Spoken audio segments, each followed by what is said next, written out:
All right, I'm testing. I think we are live. Let's just see. Content. Live. Live now. All right, and we are live. Hello, welcome back to the program. As you can see, I have gotten an aggressive haircut lately. I don't think this change is going to be permanent. I'm just testing things out with my appearance, at least for the time being. And yeah, we're gonna go through Minecraft Classic, cover a few more of the things relating to its beginning. Most of it's going to be like images and wiki pages. I don't really have a whole lot of videos I have to show off today, other than perhaps the next Minecraft, which is going to be in around 11A era. I might do a twofer just so that we can get to some of. Oh, I just didn't realize how much there was with each of the individual blocks. It might be a threefer with the mine crab. As well as I mentioned on last live stream, digging a little bit more into Notch's history, and there's a pretty well edited video from Paladin Ryan that I found a couple days before going through a few of these things. So I might also run that by.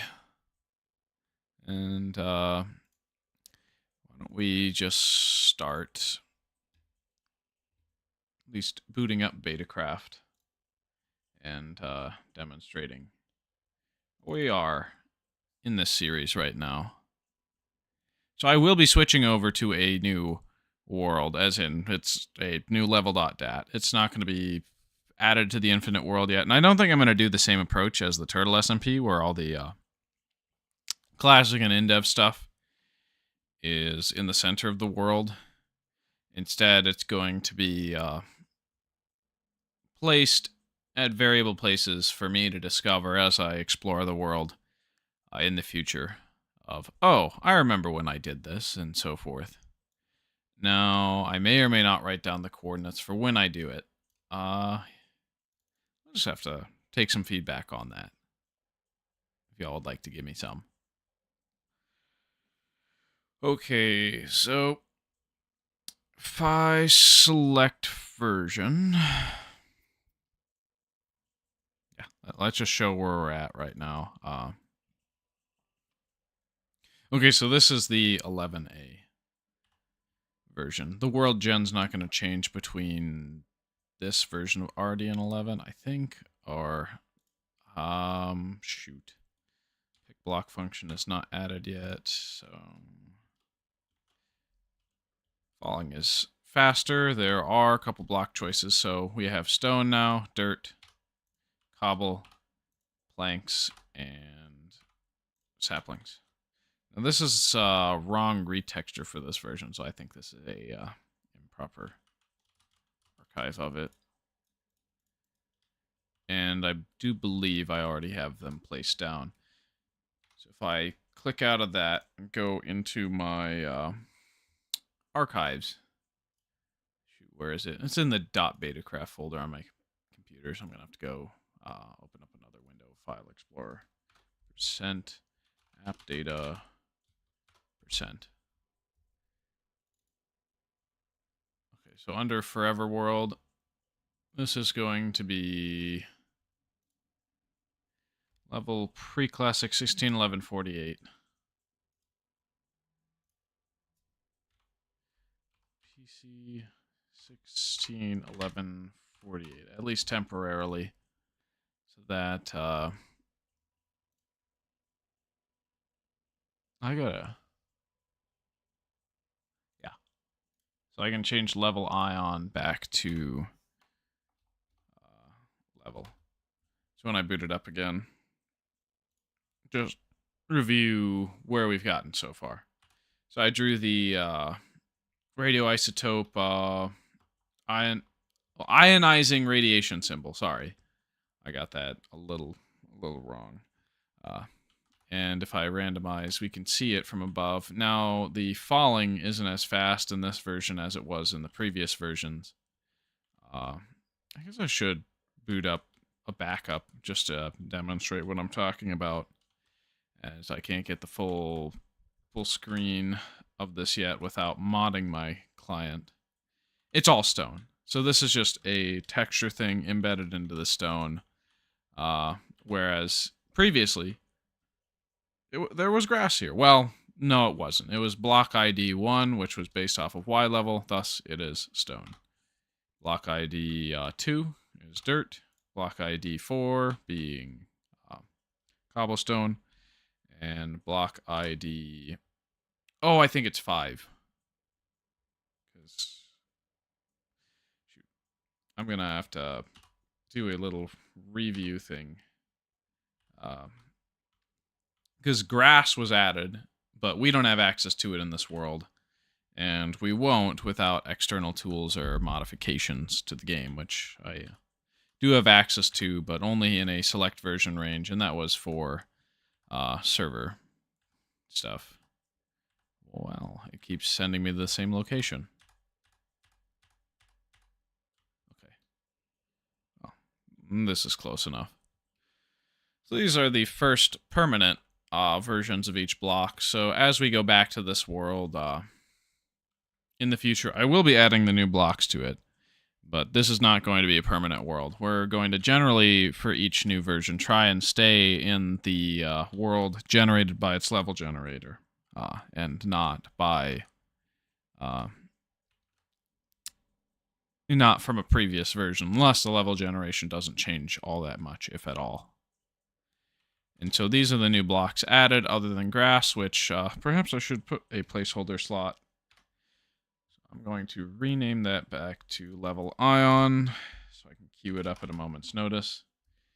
And all right, let's look up beta Minecraft block ID numbers, because technically be a little criminal to show the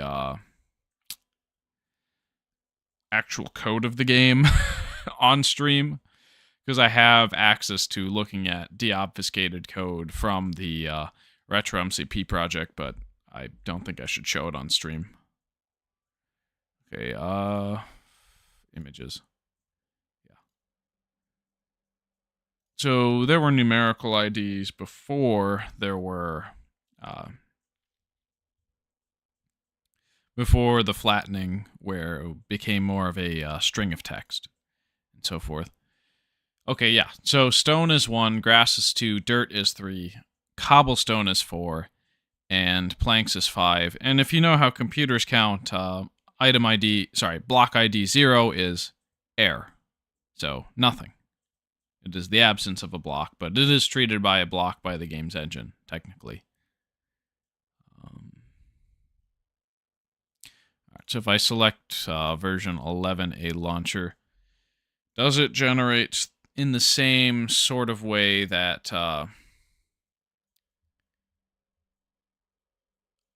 16.11.48 or whatever version I was in first upon booting up? Okay, it does. So I do not need to keep this level then. I can. Okay, so that's lost focus. Y does not do anything yet. Oh, no, it does. Okay, yeah. Y inverts the axis for the mouse, which is how Fartron preferred to play the game, and that's a feature that was added in the game by Fartron's request. He was one of the very first players. I'm going to switch it back to normal, and I'm going to show off the original sapling texture since the earlier jar gets it wrong. Okay. So another thing that was changed with 11A was this. You can placing and breaking is a toggle instead of a right click left click thing as it is today. So this is what the sapling originally looked like, a very basic texture. And eventually Notch, of course, changes it to the sapling we know and love, but that takes a few iterations, and not all of them have been preserved. So if I exit out of here, I can change my backup real quick. We don't want that because the level generator does not change all that much. So we will be staying in this level.dat. Since we generated it last live stream.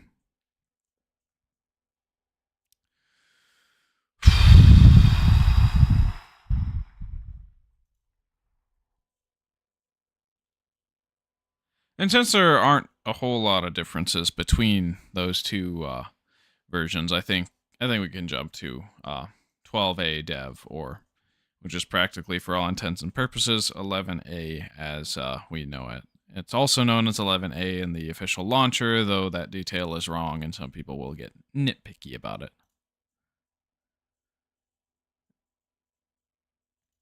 Alright, so let's head over to Blue Cap's program to see what he managed to do with these versions.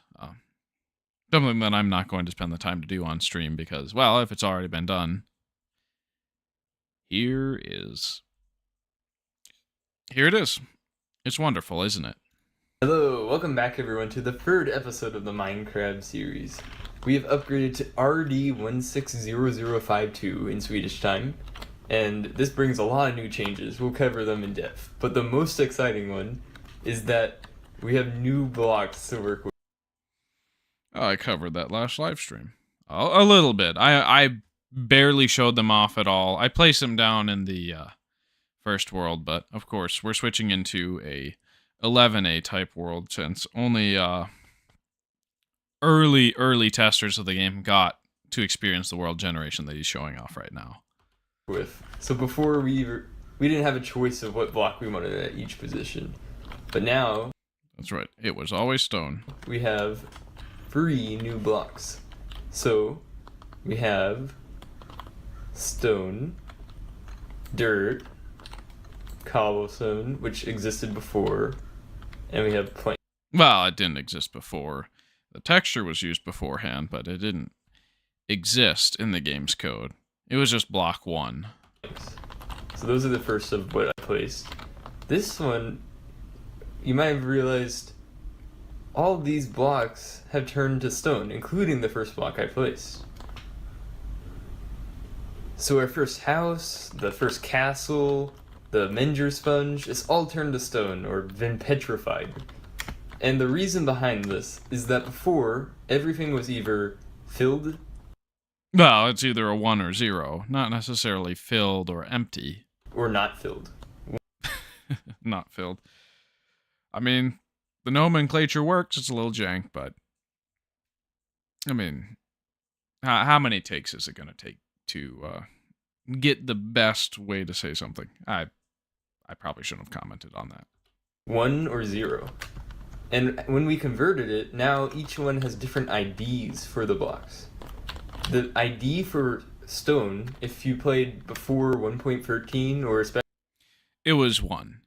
And numerical IDs only go up to 256 until Anvil save format, which is early Minecraft release. I think it's 1.1 snapshots. So when they increase the world height from 128 to 256 blocks, or, well, 0 to 255 as it's handled in the game code, they also expanded the block IDs list.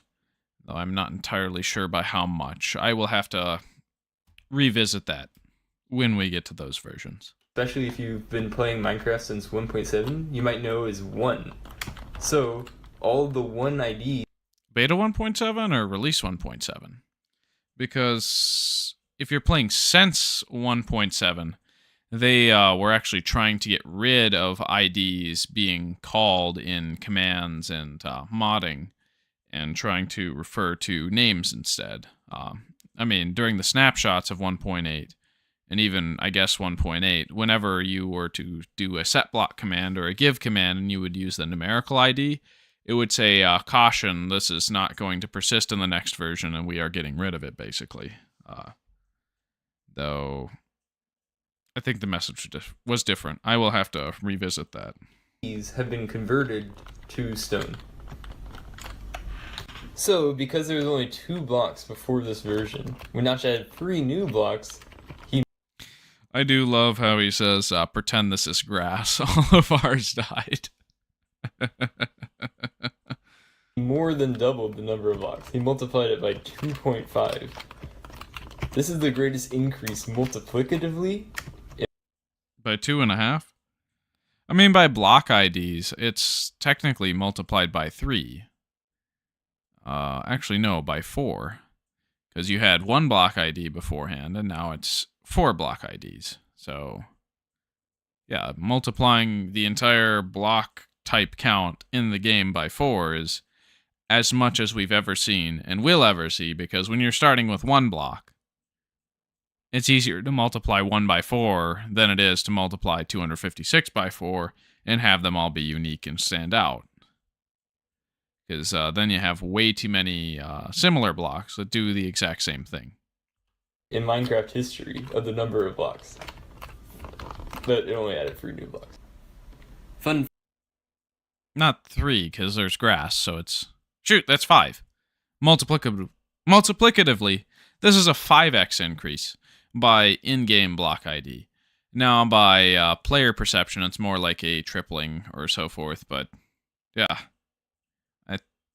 I love how we both keep getting the math wrong. In fact, this is also the first version that uses the word Minecraft. So this is actually the start of our Minecraft Let's Play. Before it was called Ruby Dung. No, it wasn't called Ruby Dung. It was using assets from Ruby Dung, but it was called Cave Game or Cave Game Tech Test. Ruby Dung was a different project. The next changes have to do with the Steve farm that we made last episode. So unfortunately, one version later, this is already completely useless. Completely pointless, which is why I didn't build one in my world, even though it was really cool. And there's 2 reasons for that. First, they changed it so that when the world generates, 10 Steves spawn instead of 100 like they used. 100. I love how he knows the exact number, unless he doesn't. Maybe I'll figure that out later. I don't really think it's that important to get the exact number, but if somebody's peered into the code and is watching, like somebody who's decompiled for Retro MCP, just let me know if there's an exact number to how many Steves spawn on world start or not. Used to. So that means this will only get 1/10 of the Steves it used to. But more importantly, if I press the G button, now it spawns one in. We get a spawn a Steve. So this farm is useless because we don't need to capture the naturally generating ones. We can just make our own, which is fun. Control to spawn Steves wasn't the only new control added in this version, though. When I was reading through the code, I noticed that pressing Enter... Oh, he was reading through the code. Interesting. So now, I guess that little bounty of brownie points, there was no, like, any reward incentive of how does he know it spawns 100? Well, I guess he's actually looked into the game code. Then again, if I recall correctly, pre-classic Minecraft was completely deobfuscated. After the versions released publicly, Notch starts obfuscating the code so that it's much harder to reverse engineer and figure out what everything does. Now, of course, many players did do just that, and that's how we get things like the Aether mod, even though none of the code was readable by human eyes without doing a bunch of testing and debugging to figure out what was what beforehand.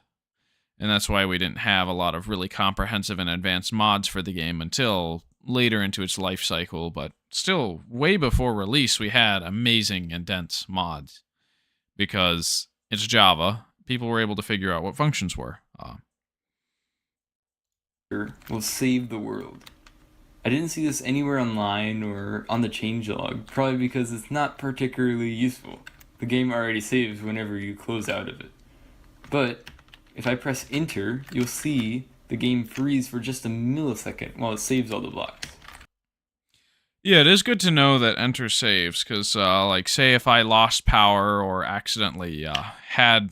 Like if my PC crashed or accidentally lost power and so forth, what would I be doing? I may have lost this world for good. Now, if I saved it, there's a higher likelihood, saving it mid-game, to make sure that I don't lose any progress, and that my progress is saved. Wow, I just said the same thing twice and just realized it. The joy of doing things live. You can't course correct. Oh, it's wonderful.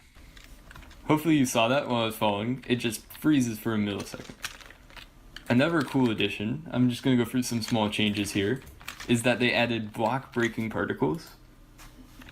Oh yeah, that's a wonderful one I didn't mention. See, this is why I'm going to other people for help. Even if they're not directly talking with me.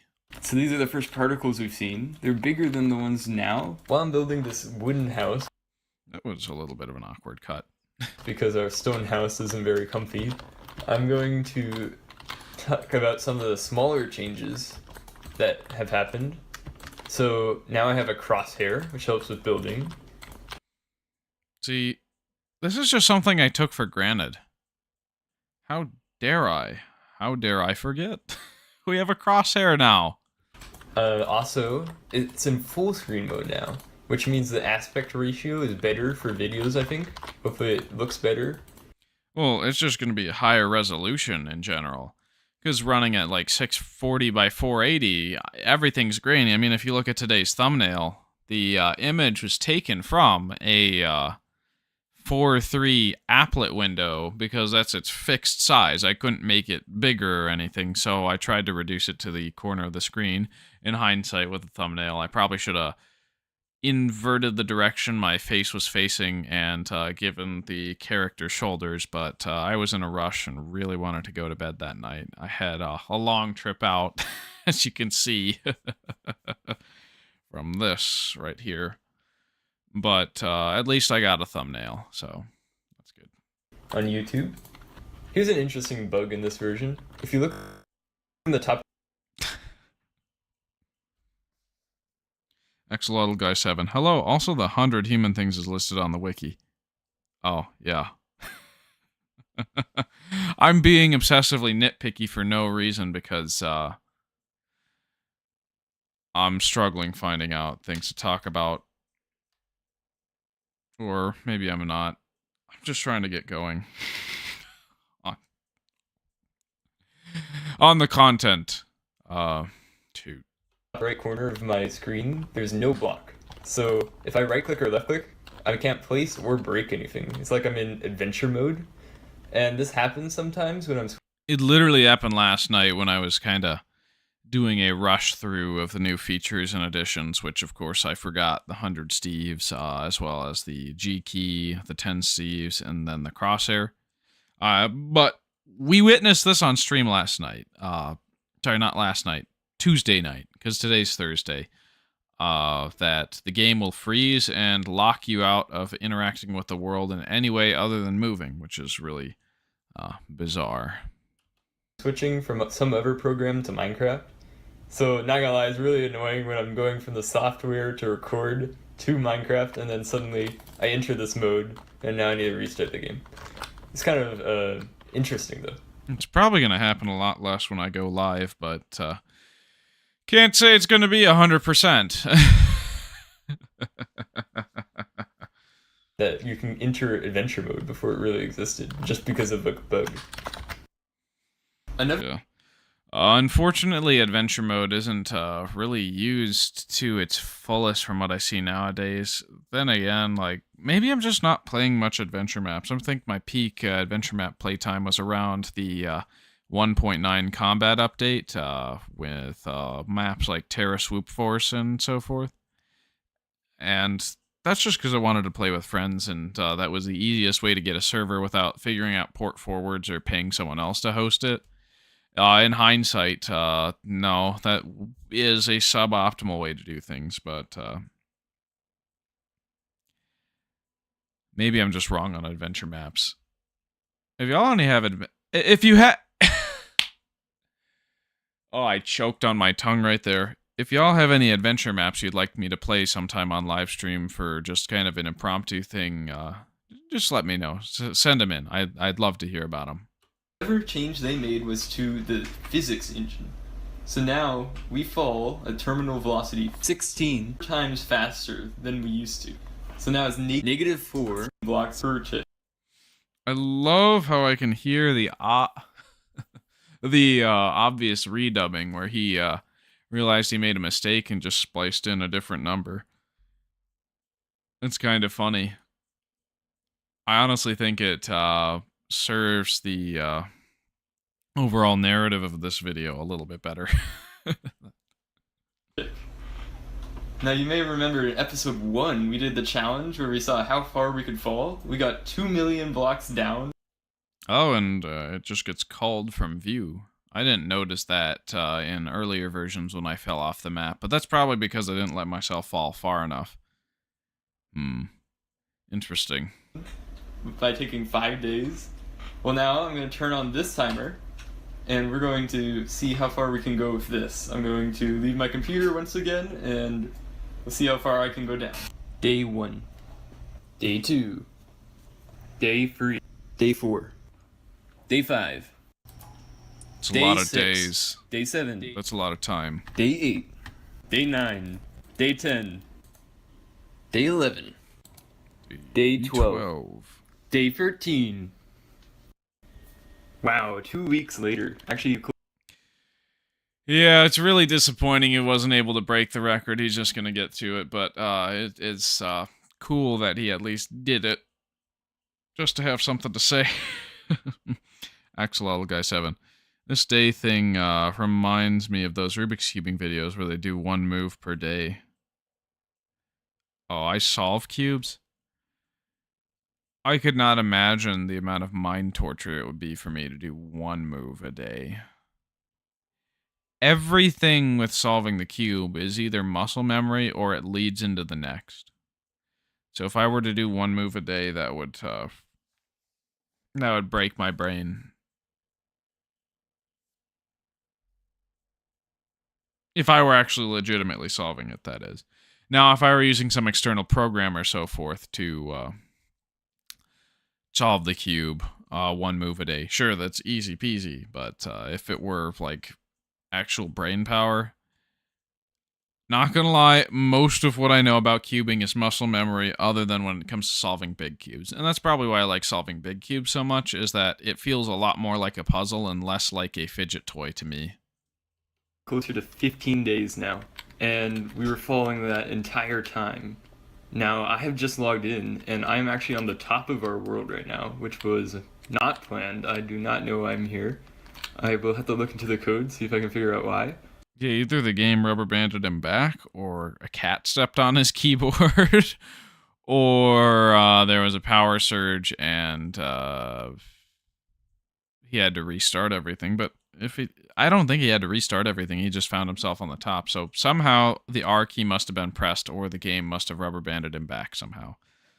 We'll have to figure it out. Maybe one day we'll know. Maybe one day we won't. I don't think it's really that important, though. But after that long, we fell a grand total, are you ready, of 100 million blocks, which is over 50 times better than we did last time. So that is incredible. That is. It would, take 50 times as long to reach that depth in the previous version.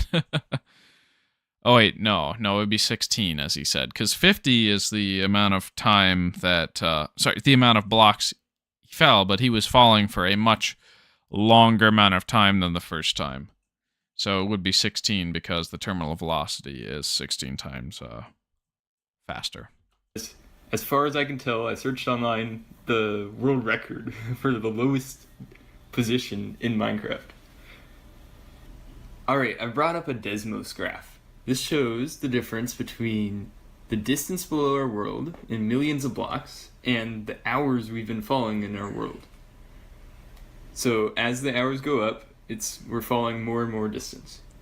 So our goal is to get to 100 million blocks, which would have taken 354 hours. How many days is that? Can I do it in my head? So it is 24 hours in a day. 24 times 10, 240. So that's at least 10 days. And then I mean, didn't he just say it? It's like 13.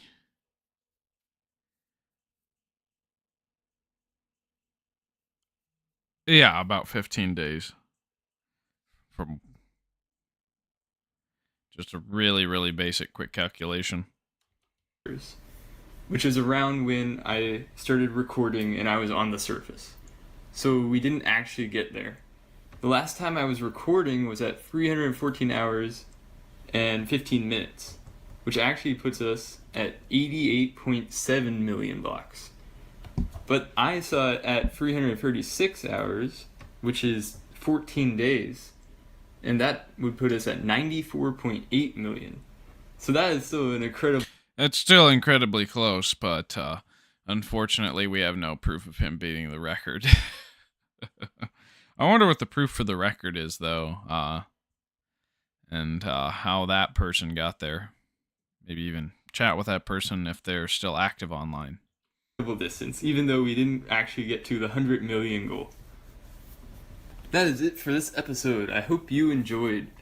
It was another short one, but a lot of work went into it, so I hope you liked it. If you want to keep up with the series, please consider subscribing. And that is it. Bye. Yeah. Definitely keeping up with this. I'm very, very happy with the amount of effort that gets put into it behind the scenes. And his voiceover quality and editing does definitely get better. But the technical impressiveness of this is what keeps me showing it off. Because, like, whoa, you can do this. It's like, I don't know why you would do this. Say, like, the 90 million block drop. But, like, the fact that it was done is still very amazing to me. I'm not attempting that. It's like, imagine having a stream of old Minecraft running for 15 days straight of just falling. That would be like the most boring thing ever. I don't know who would watch it, but then again, there are people who watch live streams of perpetually recording equally benign things. So maybe there's an audience. I think it's kind of suboptimal to try that, but people will watch what they want to watch. Welcome back. All right, and then this one has to do with a new mob, so different focus. I guess we'll let it play while I think of a little bit more of what I'm going to do on my end. Because I just work and sleep deprivation has really kind of sucked a lot of creativity out of me recently, so I'm going to need a little bit of inspiration. But at least we have images of really early builds in these versions available to us to hopefully jog my memory and creativity.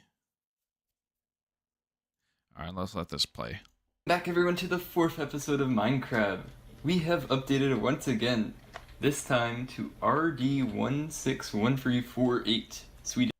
So that's the one that I'm not even going to be in, really, because the changes are kind of minor between them. And it still is pre-classic, so I'm trying to get to classic as fast as possible so I can show off all the new blocks and behaviors and actually start building stuff that has more artistic fidelity.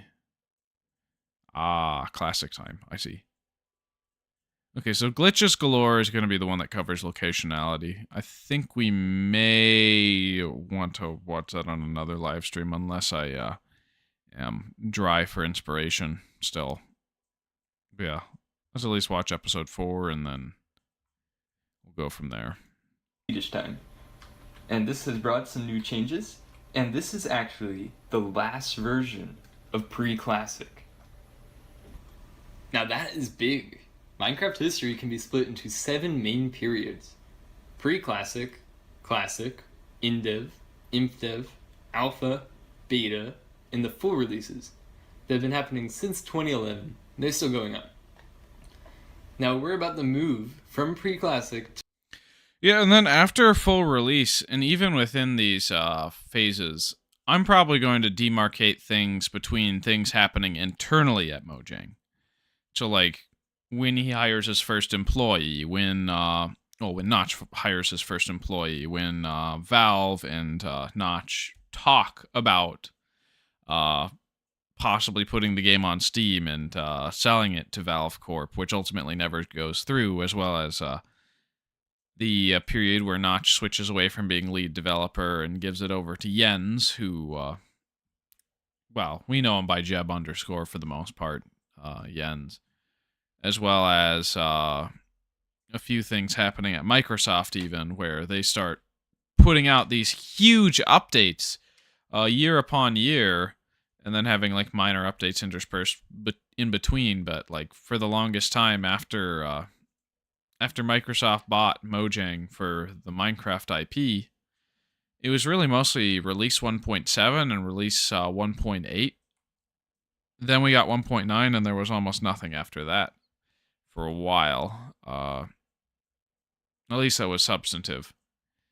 And I can already see people jeering in my comments. I guess, well, nobody remembers 1.10. I mean, there's a lot of stuff to talk about with 1.10. But all things considered, when people expect an update, they don't expect 2 blocks, polar bears, and some Enderman rebalances. So, and 1.11 was Woodland Mansions and Illagers. Not much else there, though. The addition of the Cartographer Villager. And then 1.12 was World of Color. And then 1.13 was when they start making a bunch of huge updates year upon year. Hopefully my memory's jogged correctly and I didn't mess up my timelining. I'm going to have to figure out how to do a live timeline to show the update progress. And that'll probably be ready by Tuesday's stream next week. So I think Tuesday and Thursday in the future are going to be dedicated to Forever World, whereas Monday is going to be a lot more of an experimental stream to see what the audience wants to see from me other than Forever World and so forth. To classic. So let's look closer at this area. This is a modified template from the Minecraft wiki, so a link to this is in the description. Now in episode 1... Yeah, and glad he's showing this, because the wiki page has been updated since. Now, the Minecraft wiki has been migrated over from fandom to minecraft.wiki because of ad policies and so forth, but so now there's basically 2 wikis existing at the moment. But if you look at the aeons of Minecraft by version, we don't have anything between 3A and 9A because Notch never released anything between them. He may have skipped versions like Microsoft did between Windows 8 and Windows 10, in that he was demarcating it as, I'm about to release this and see what people think outside of my internal testing group for certain essential hardware operation bugs to be patched first before it goes live. we started in this version. We didn't start earlier because all these versions before it are missing. No one knows where they are, they're not online. I like how he cuts to them all being red links for them not being publicly known of or available. And we're still looking for them. So unfortunately we can't play this. But in episode 2, we updated to this version. That was the last version in this cave game epoch of pre-classic. Oh, so I guess it was Order of the Stone and then was Minecraft. Oh, no, he was saying 515 in the last episode, and so that was the first one to be officially called Minecraft, but it gets shortened to Minecraft in the next version that we know of from there. So, we played in that version, episode 2, and then episode 3 we moved here in the Minecraft epoch because this version in Minecraft Order of the Stone epoch of pre-classic is missing as well. So Wait. So did he misspeak and say 515, or am I misremembering? I got to get my shit together. Alright, I'm gonna have to tell y'all to not worry about that. Or I guess worry about it and hold me accountable. Say, hey, this is wrong. So that I can make a big video every like 5 episodes saying, here's everything I got wrong, and then corrected. Did I correct it in the same live stream? Or did I have to be corrected posthumously by someone else afterwards? we went to the first version of Minecraft. That's what I was mentioning. This first one with the name Minecraft. And then in episode 4, which is right now, we've just moved here. And I just called that. So it's 1348 or 1148? Yeah. So it's demarcated in 2 different ways. So one based off of Swedish time and the Ruby Dung codename, whereas this is personal computer, and then the I think UTC time. It's probably the UTC time, so Universal Time Zone. The last version of pre-classic. I did that because all of these versions in alpha are also missing. Now this alpha epoch of pre-classic is different than what we call alpha now. That alpha comes much later over here. Yeah. I mean, if you look at Notch's blog, when he calls it alpha, and says a lot of things he's pitching for it and so forth, I think he's expecting to develop it a lot quicker than he ends up doing, but even then, he had many of these things, at least code-wise, he thought of how he would implement it way before he ever did. And I think this is very high speed, and he doesn't get enough credit for that. Oh. Yeah, no, this logo remains in the game all the way until 2011, where it gets patched to be the later static one. Because this one builds itself on the title screen after a certain version, though. It's static in dev when you first see it. And it was also put on the Minecraft.net website and also Mojang.com. Who doesn't love indiegames.com? Oh, it's a blog. Browser game pick Minecraft. Okay, I would love to have a link to an archive of this article. But we may not have it. It's very nice. So this was May 18th, a day after he released it publicly, but we're not even there when it comes to video as well as, okay, I am, because I'm kind of skipping a few of the minor technical changes that he isn't, but that's why we're using him as a guide and reference for the early classic, pre-classic standard. And of course, I'll probably be showing people who have done more in-depth work on InDev, InfDev, and so forth later on. So you may see something like Puffingfish HQ or Bugman CX pop up later, or a few other guys who focus a lot more on those later versions, because honestly, they are a whole lot more interesting. But we are going to probe the depths of what Minecraft has to offer as much as I possibly can with my limited knowledge set and time schedule. Here. So, we're going to have to move from the version we're in right now to Classic next. That's one big jump. At least it looks like it, but versions 4 through 8 do not exist. So there's 4 versions that Notch never released. We may never have. And it's an even bigger version update than it looks, because in Classic 1 to 10 are missing. These versions are very missing. Some of them, we have no direct evidence besides the fact that it should go 1, 2, 3, 4, and so on. Yeah, it's really just an extrapolation based off of an assumption. How do we know that anything before 11A actually existed outside of a few screenshots from early testing, which only reveal 2, 3, and 9 and 10? So we're going to have to move from the version we're in now to Classic 11. Luckily, not much changes in each of these versions, so it's not too big of a difference, but still, a lot of versions we're going to have to skip now. A lot.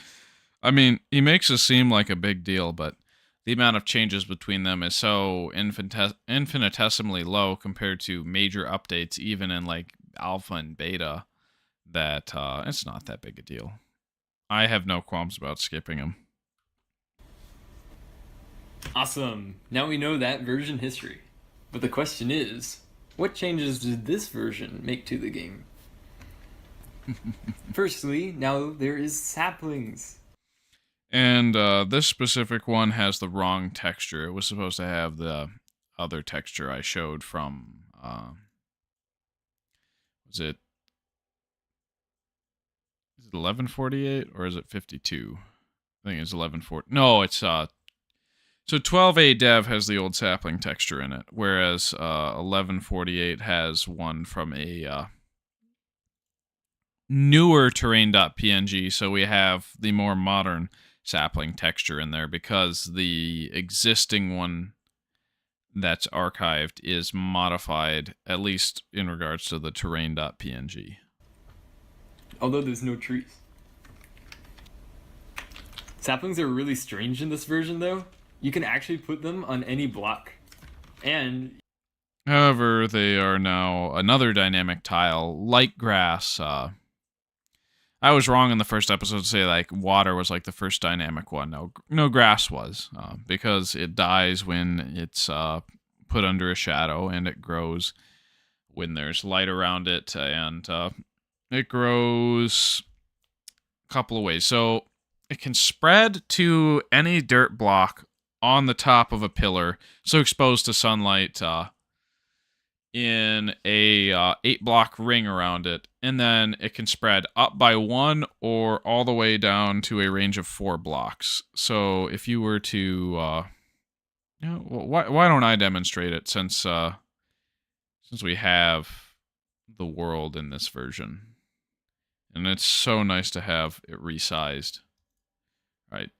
So he didn't show off much to do with grass because he's not having access to it. So that's the main advantage of me switching versions whenever we have a new set of rules to play with. In that we can have grass, we can demonstrate grass spread. So let's say we break and put some dirt here.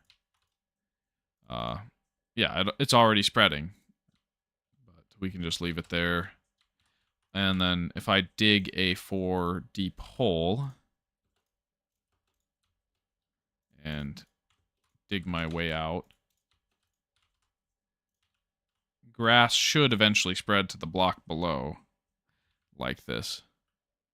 And hopefully it should spread adjacent to where I broke as well. We'll just have to wait. It spread to this block, so we're making progress. I'm not sure if that behavior is the same way in the... Oh! Nope. It's exactly as I thought it was. Yep, so it went down. That's only 3 blocks. We can do better. Alright, let's dig a 4 deep hole then.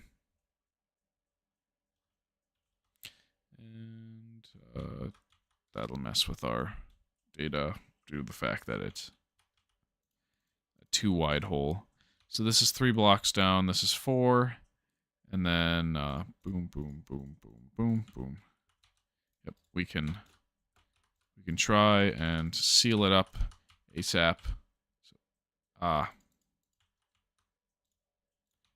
Okay. Now we can pillar up. I almost messed up demonstrating the exact mechanic.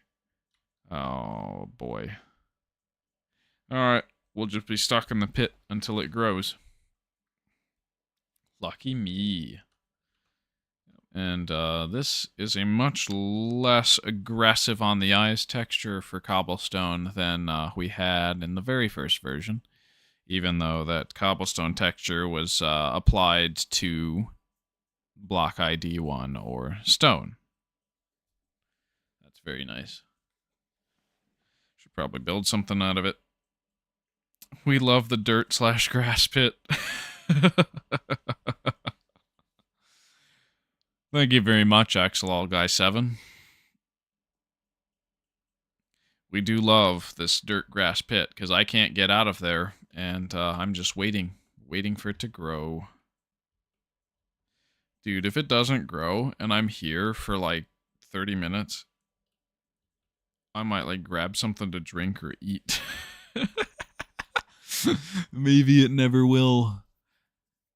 If I'm wrong, well, I'll give myself till 5 o'clock my time, which is Central Standard, to see if this grows or not on stream. So I'll just be waiting. Maybe grab something in the background, like a Rubik's Cube or a pen to twirl. I don't know. Yeah, my second monitor is a drawing tablet. That is until I invest in one that can go vertically to the left side of my desk, which was a cheap like $80 Amazon desk because I really don't like spending money on anything I don't absolutely have to use on stream, except when it comes to weird extravagant collections, and then I'll like blow all my money on that because it's like, oh, do I want to spend like $5 on a meal for lunch? No, I don't. $5 on one of 10 skins you're gonna use in a trade up? Oh, absolutely, sign me up. And then like I've spent $50 on something that doesn't have any real world value except for the demand of other people on the market. I'm just weird like that. I'm kind of a goblin. I have my horde, and I prioritize the horde.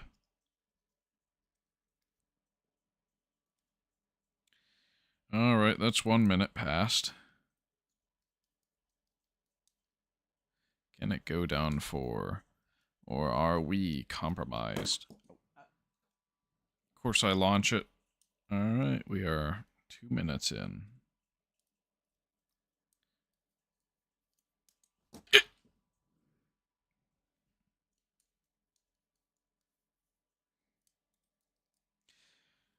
Just like me with rubber ducks, I believe I have over 300 right now. Well, I have some funny stories with rubber ducks, Axelall Guy 7. See, my older brother thought it would be hilarious to just buy a truckload of rubber ducks off of like Alibaba or just really from China. So he bought thousands upon thousands of them, and all of them had squeakers and were likely painted by some Chinese kid in a sweatshop. I don't know how ethical that was for the production of them, but he got like thousands of rubber ducks, and you know what he'd do with them? He would hide them all over his high school.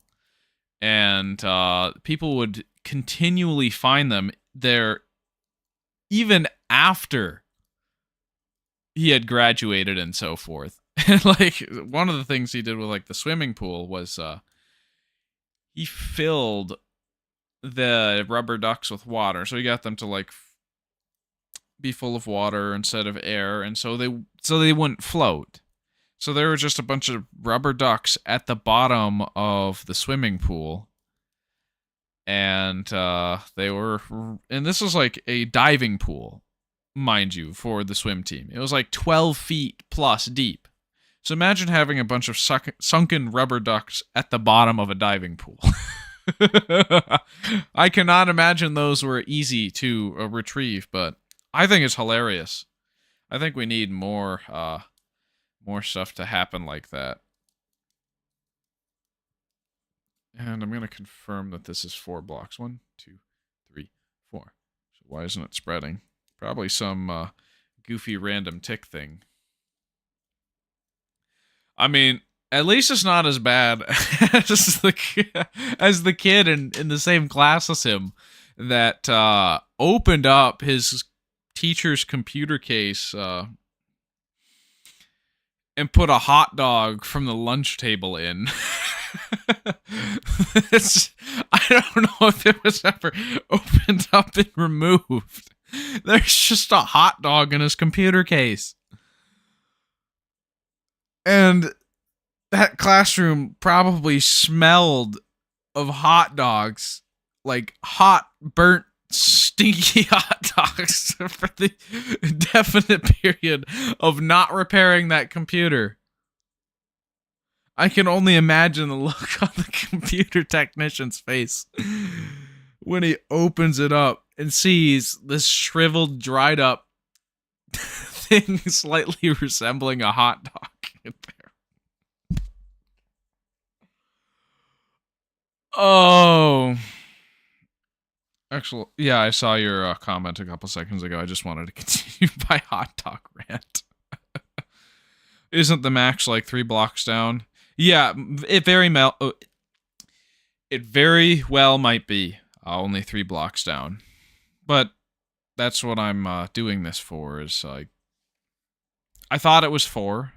It might be 3, and if it's 3, then we'll find out by it not spreading to the block down here by 5 o'clock p.m. my time, which is in 4 minutes.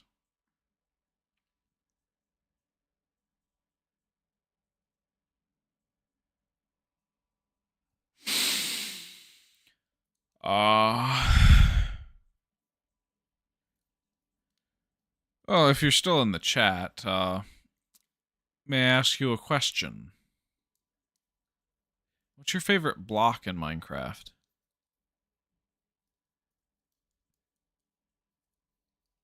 You don't have to answer, but mine, of course, is clay. I will always just talk about clay. You can just get me to rant about clay. It's my favorite block. It doesn't exist in this version, which makes this version suck.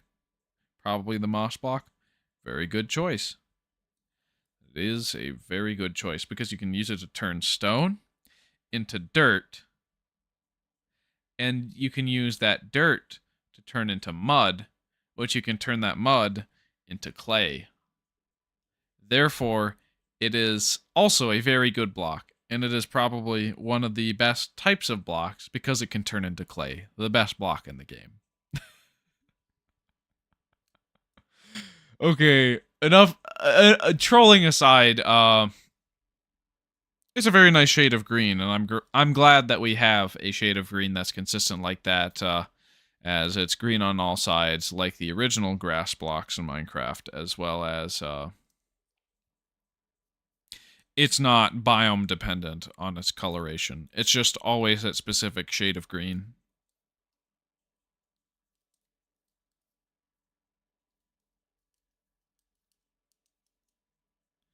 See if I can get around the. Nope. My fingers get stuck.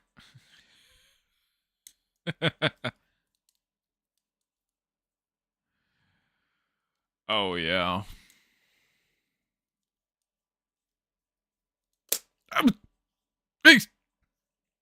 Okay, I think that's enough of that. All right. One more minute before my patience is tested. Well, yes, grass is the first dynamic block. I was incorrect to say it was water. I'll have to keep reiterating that. Say something wrong and everybody parrots it all over the internet. So then, if you issue one correction, then no, that's not going to stick. You got to keep that up. Got to keep up the corrections. Otherwise, no one's going to listen.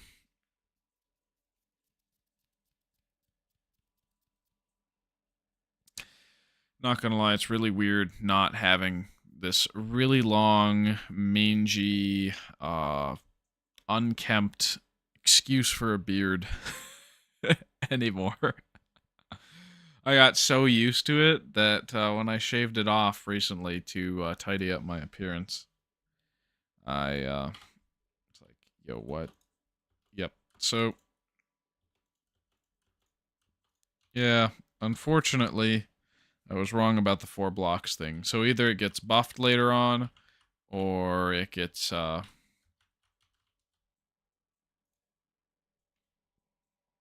it stays as 3. I'm gonna Alt Tab to back to here, and going to just, I guess, read the article. Well, so one bug fixed. This version was referenced in the official. Yeah, we're not going to watch that. Probably going to get Mojang copyright striked if I do watch this one. I did review it recently, so if you're on the page for 11A, if you want to watch this video from Minecraft, I think for the 15-year anniversary it was, then go watch it. I think it's well edited. I don't know if I agree with every point in the script, but it's entertaining. So, all right. So I guess let's read the change log for blocks and stuff. Oh, Classic 3 added caves? I didn't know that. We should probably try and find a cave then.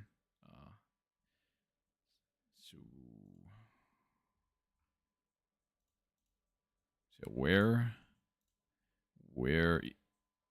Okay, yeah, sapling. Pressing 6 selects it. It was not on 5 and nothing was on it, as Notch disliked the texture trying to hide it.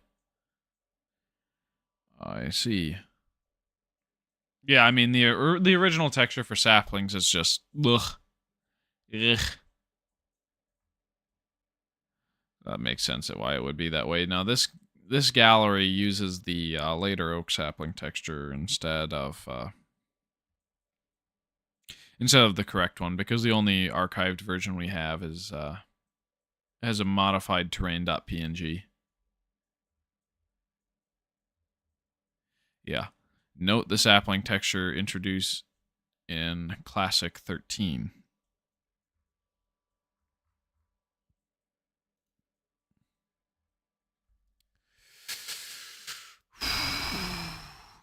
Oh, yeah, block particle entities. So, what version do the size of those get reduced in? Not entirely sure.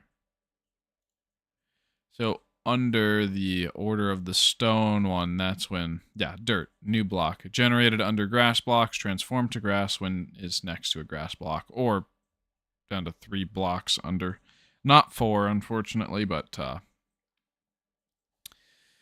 yeah, somebody should probably update the wiki page. I don't have an account for this wiki, and I don't know exactly how or what nomenclature I would use to make sure it's consistent and nice with it. But if somebody who edits a Minecraft wiki is here and sees this, this could use an edit for when and where it transforms blocks to grass. Cobblestone. Recycles a previous texture for stone, albeit slightly modified. Well, the contrast is turned down, and thank God for that, because I already think the main one right there has really high contrast as is, but the one in the first few versions, like I think the first 2 versions we went through, it's really high contrast, and it's a little hard on the eyes, and looks a lot different. And then, of course, planks. It's interesting that planks were added before logs, but also Notch was planting trees, but I think he was planning construction way before he planned, like, resource harvesting. At least he wanted to see planks first. I don't know. Maybe I should just ask him. He knows way more than I would. Oh yeah, and then controls. Crosshair. Block picking using the numbers 1 through 4. So middle click block picking isn't added until a later version, but I'm surprised how early it is in Classic that it gets added. Oh, in full screen mode, in this version, it was very thin. Pressing G will spawn mobs. Support for different block types in dynamic blocks. Yeah, so block IDs and then different behavior for classes. And then the original grass block textures basically changed from what looks like a prehistoric moss block to the one we know and love today, with the short sides and the top. So it's got like a little bit of topsoil action going on. Stone texture changed from this really high contrast one to the one we know and love. Not today, I guess, after the Joppification, but it's pretty close to what Joppa put. So this is what we have all the way till 1.14, which is a very long amount of time. I forgot when 1.14 released, and I guess it's probably not relevant to me. I kind of stopped playing the game around that portion of time. I'll cross that bridge when we get to it. Reduce the number of mobs who spawn from 100 to 10. Okay. Yeah, so he covered it, and I arrogantly gaffed on it. Mobs who fall below level Y negative 100 are now removed from the world.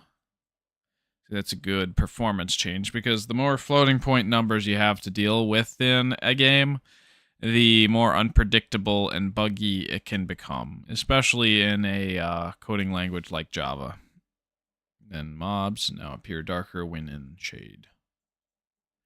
So when they were first added, they were like full bright. Like the gamma was on way too high.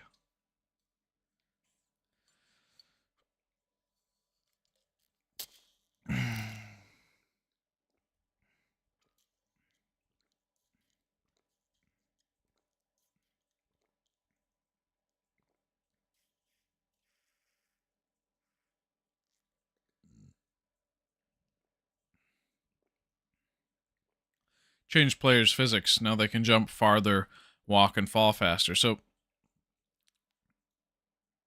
these weren't even mentioned by Blue Crab. It's good I'm reviewing them. And then World Gen. Bumps may now appear, hills, and sometimes cliffs. So the same version that added unique blocks and block IDs. They actually added some semblance of realistic terrain. So that's pretty good. Pretty cool.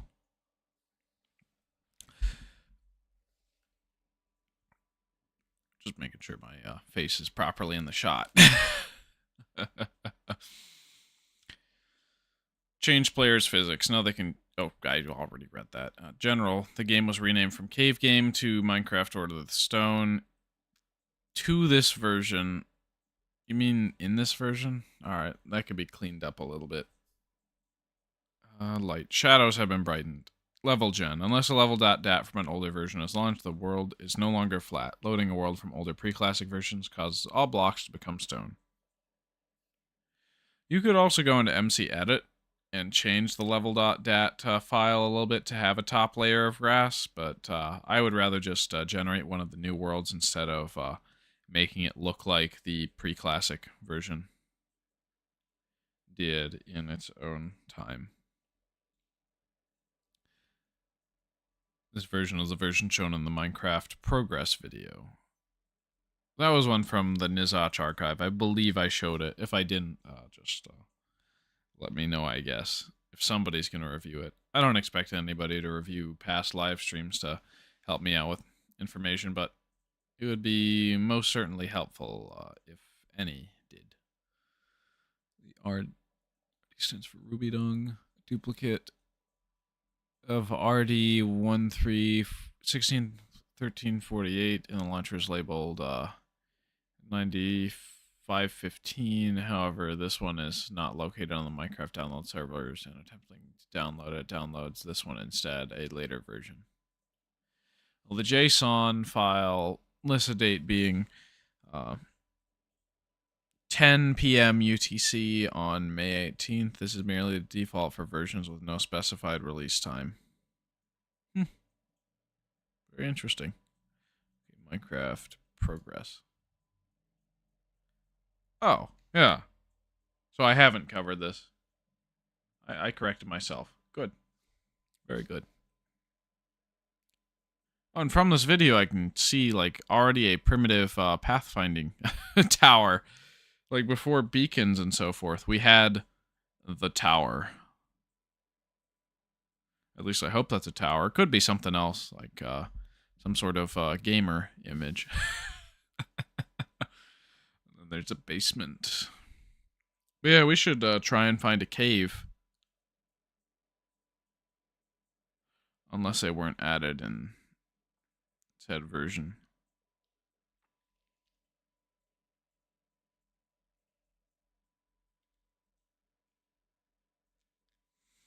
There he is, digging a hole. Wonder what he used to screen record back in the day. There's because it was a whole lot less accessible to do so in 2009 for screen recording than it is today. So you could be a lot more amateur with your content production back then and still gain a massive following. But nowadays, everything, unless it's live, is generally highly edited and highly. Well, there's a lot of high effort. I don't know what I was trying to say. I'm just kind of ranting and rambling, trailing off. So this video, Minecraft Progress. So this one has cliffs, apparently. So it looks like it may just inconsistently generate cliffs and pits, or this is of a later version. But we'll take the world we're given for the first one, because that one was the first one generated on live stream in the right version. So unless there's one that says caves added, as I reread the wiki,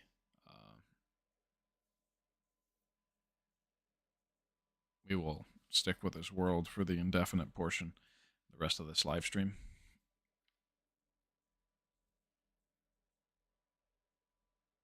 Oh, it's a whole 8 minutes. So he's filling in. So really early terraforming. We already knew that people would find the terrain they got ugly and want to change it up to their liking. Even the developer of the game, I guess, gets modern players in some regards.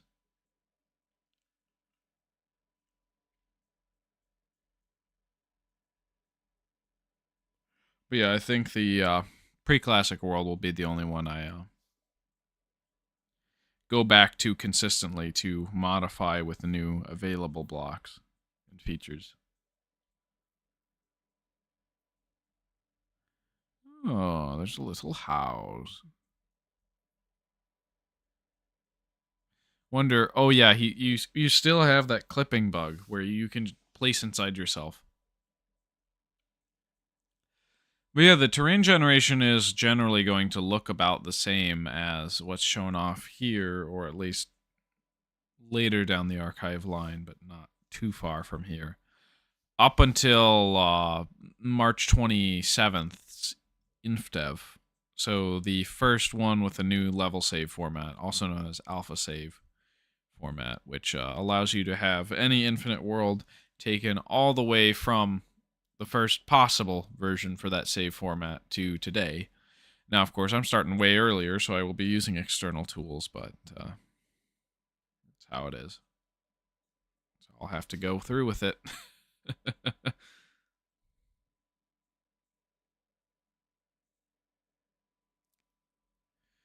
We got a window and a wall, and like he already gets this general building rule that most people have is never build something two blocks high with the roof, because otherwise it's going to feel claustrophobic. Even though most of our housing environments are only like 7 to 8 feet tall, like the bare minimum of a ceiling height in Minecraft is like 9 feet or 3 meters tall. And of course it's meters, because Notch is Swedish and is mostly on metric. And even then, it's not a one-to-one analog for real life.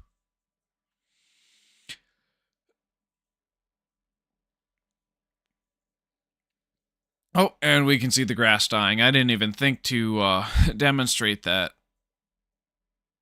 I just talked and said, yeah, that's what it does.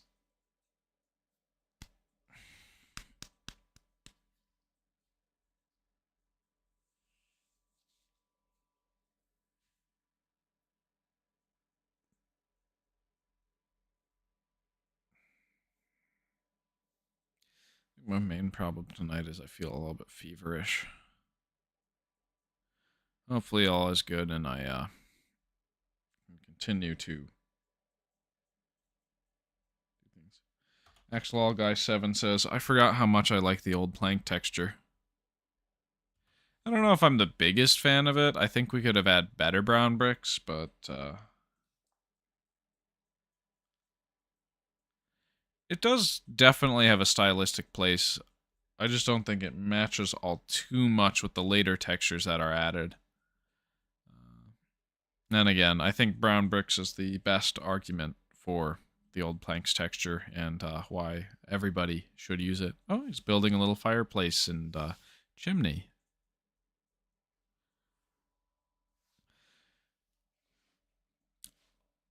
It's very nice.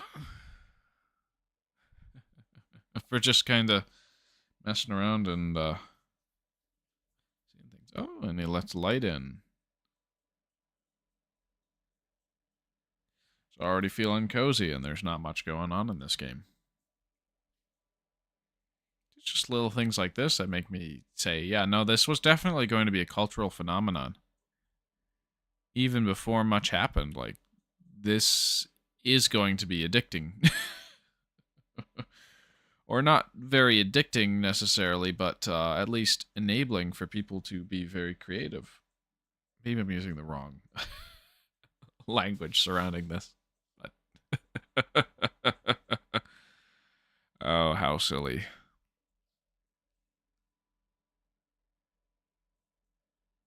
This is really basic, but is that a basement he's putting in? Or is that like a wine cellar? Or I guess only Notch knows. Oh, and he just decides to dig out a little bit deeper.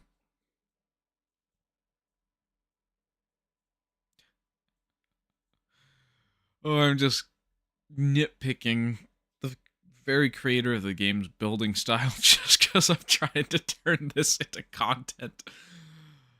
Other than just not fair using it.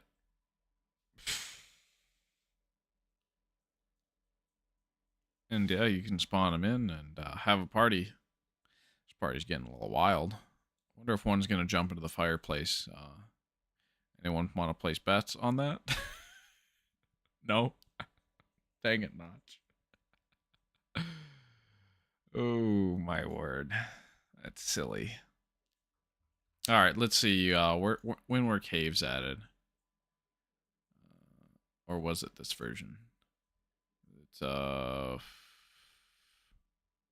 World Gen. Bumps, hills, and sometimes cliffs. Maybe I can re-roll for cliffs, but because of the amount of worlds I'm going to be creating, I think I'm not going to re-roll for cliffs. Block particles, what else? Okay. Cliffs are now much more common in 16.3.48. 16.13.48.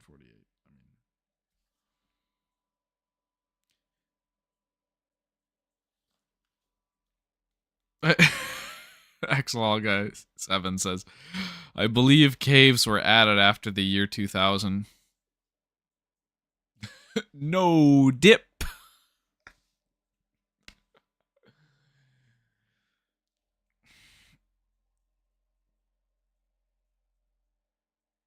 Was trying to create a Millennium Edition joke for Windows, but then I realized, no, I can't really turn that into a joke, can I?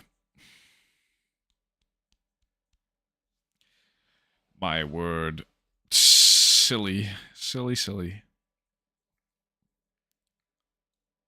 Objects in the distance appear a tiny bit darker. Well, that's not world gen necessarily. That should go under a rendering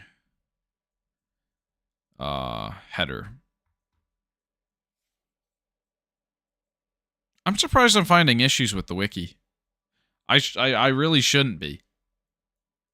I mean, these pages are just direct ports of what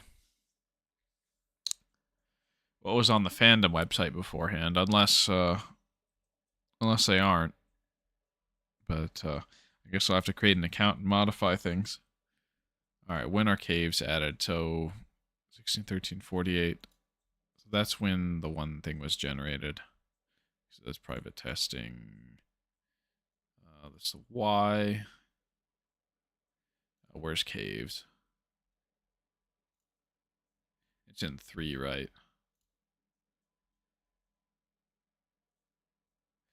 Screen appears as white for users on an Asus Triple E.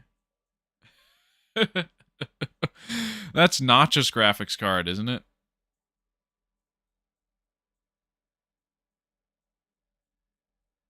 Notch, what graphics card? I get the same on the Triple E. Tantan. I'm on me Triple E. All I get is the white screen. Oh, wow. That's real fascinating. I'm surprised that it was that common. Bug affects 9A as well.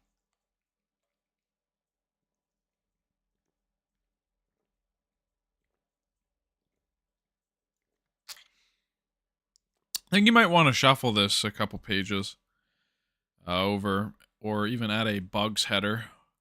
But yeah, caves is in 3. Whereas 9 is...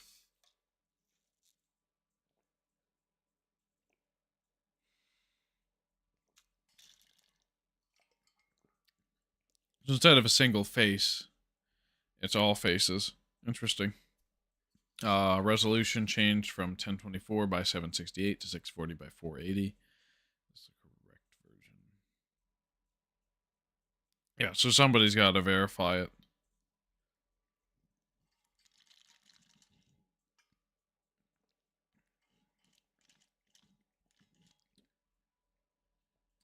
Fixed a bug with the preview tiles in the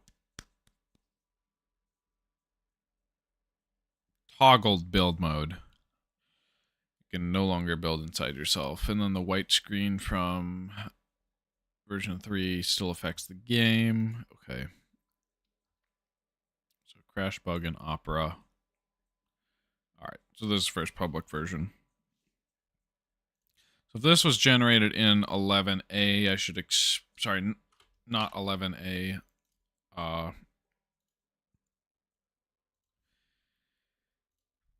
16, 13, 48. That's just how I say it to make it easier to remember. There shouldn't be any caves. So if I dug straight down,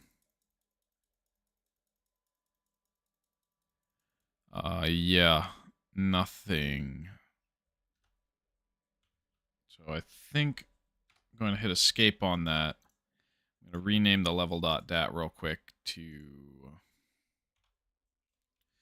level last PC, last pre-classic. At least from what we have available. And then I'm going to select version Classic 12 Dev and see what the bottom of the world looks like there. Okay, so cliffs are a whole lot more common. And right-clicking no longer destroys. Let's just randomize and admire the cliffs. Yeah, no, that's really good world gen. At least for what I was going for. So if I just dig... Yep, there's caves. Okay.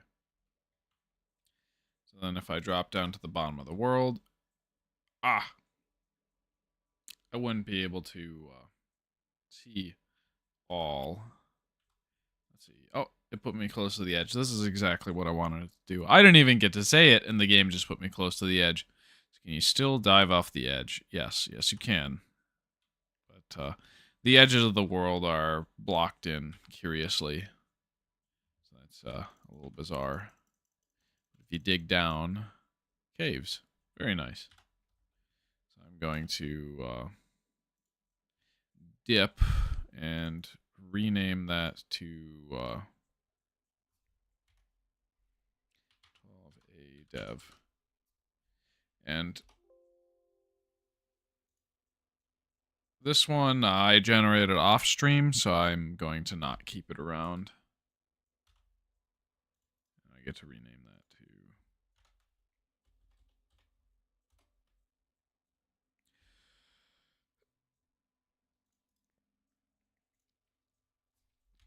Alright, let's stick in this one and at least build something in it. And go back to pre-classic. I jumped the gun there. And I guess I should also go back to Blue Crab while I'm on that tangent, because he's going to do a couple things that I don't see the need for. You can stack them on top of one another. And you can just put them straight into the air if you want to. But if they don't have a... It's a shame you couldn't do this in InfDev with all the other weird sapling behavior that March 27th InfDev had. dirt block to be on, they're going to die. So if we watch them, they'll start to decay, sort of like leaves do now if they don't have a trunk in modern day Minecraft. There, you just saw that one disappear. And they're also going to start decaying if they don't have sunlight. So if we put these little saplings under the shade so they can't photosynthesize, they will die. Then they're going to start dying. They won't start dying. They will die. Okay, maybe both. Whatever. I just wanted it to be more dramatic. Just content. Secondly, full screen mode is gone, so we're kind of back to a squarish ratio. Hopefully it still looks okay. Dang it. We'll be back to the full screen soon enough. Thirdly, this version made the crosshair thicker than last version. And fourthly, this version made braking particles look different than they did before. Interesting.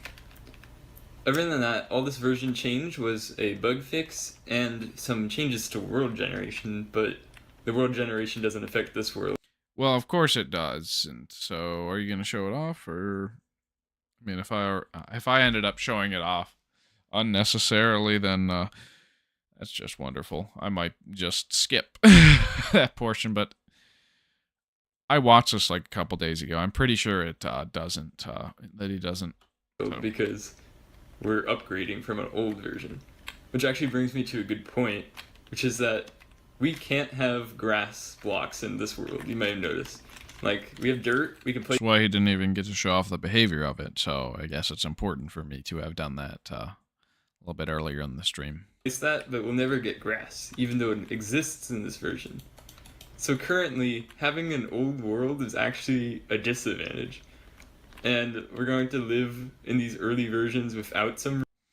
Well, it's not if you hex edit in with cheat engine some grass blocks like some kids back in 2010 did. That, or if you have access to retro MCP and know what you're doing and change the controls for blocks in the hotbar. Resources that are added? Well, not hotbar, the upper right hand corner, the blocks that you're choosing to place and break. Block selection, we'll just call it that. Uniform nomenclature is good. But in the long run, it's definitely going to be worth it. With discontinued features, we'll have stuff that isn't possible in later. Such as the super flat world gen, practically. Because I'm not really going to want to try and corrupt the world where that sort of thing starts generating for even a lick of a portion of a version. So we'll just have to go with when super flat is added, just say, hey, here's this, and probably start another series off of that. Or just leave that super flat as is, because it's basically going to be the exact same up until modern versions, where the nether is going to perpetually be the same nether that is, if you can even make it to it in super flat, as well as the end is going to be just regular end dimension. And not only that, but all the features that you can do with super flat for just normal beating the game, quality of life, trading, etc. It's like starting in the oldest version of super flat and trying to do super flat survival off of that's not really going to work until a certain set of version ranges. And I think a creator by the name of Mog Swamp, if I recall correctly, is already doing that sort of challenge, or has already done it, where he starts in one of the earlier super flat versions and goes through trying to collect everything possible in super flat. And he, like, I think what he does is he downgrades his world and then upgrades it again afterwards, making sure he doesn't tamper with existing chunks in the newer version so that they don't get wiped, so on and so forth. later versions. Alright, now we're going to test with the ability the spawn Steves were granted last version. And I love how he has the key counter. I don't even know how you would set that up. I'm sure I could find a source on it, but because these features don't persist, I'm just going to let him demonstrate it instead of me. last episode, I was going to test with it in that episode, but that episode had already taken so long to make, I didn't want you guys to wait any longer. So, if I press G, you can see I have a G counter, and it's counting how many Steves I spawn. Okay, I was just reminded of something.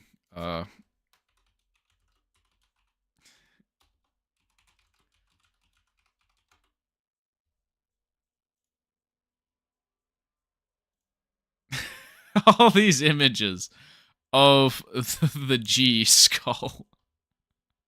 I don't know why I find this funny. I'm just like,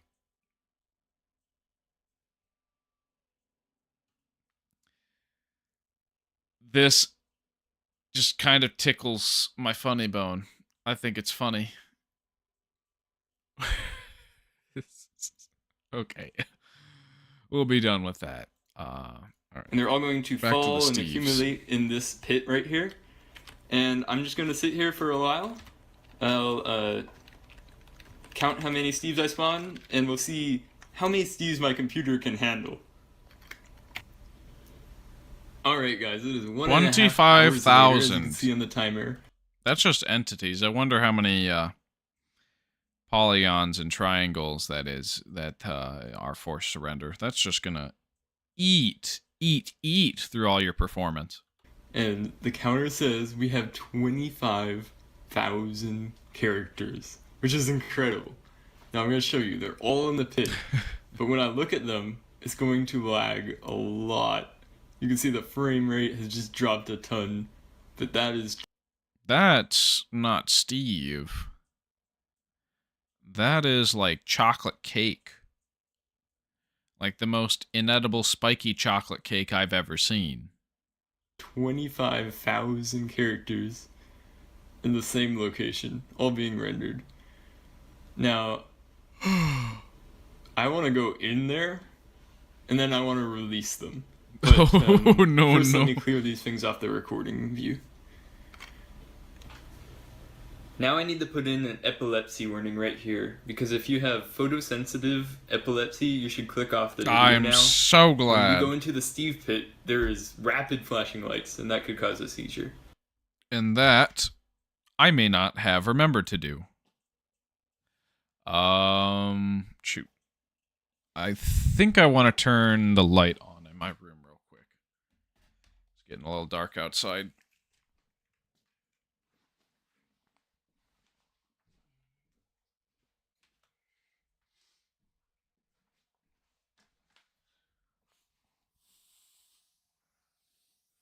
Oh.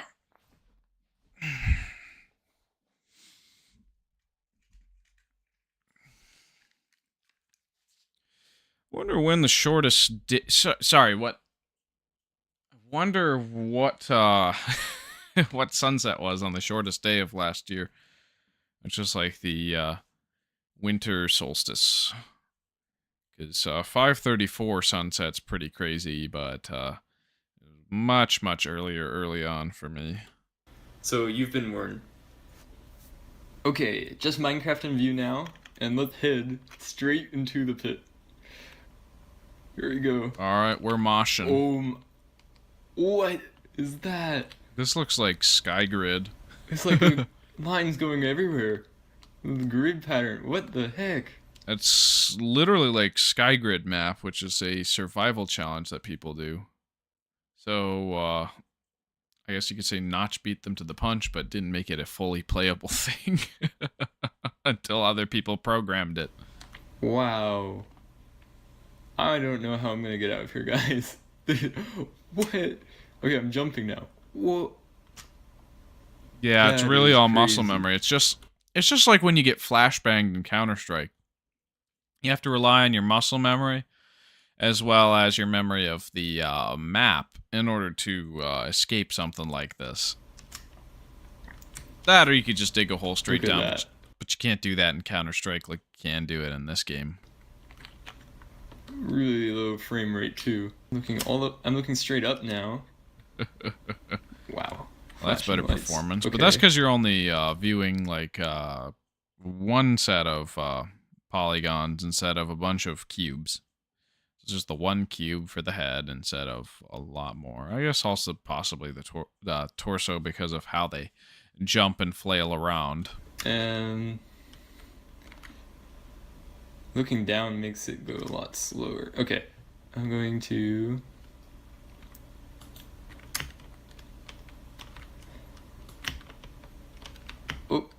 Oh, they're out. All the Steves are... I can't even... Oh, this... So many Steves. Wow. Yeah, that's Steve They Mom. just exploded out of there. Guys, this is the future of warfare. Be prepared. We need to prepare for the Steve apocalypse. For there will be this many Steves in the future. This is how our enemies will wage warfare against us. They will use Steve and his massive quantity of duplicates to conquer us all. Be prepared.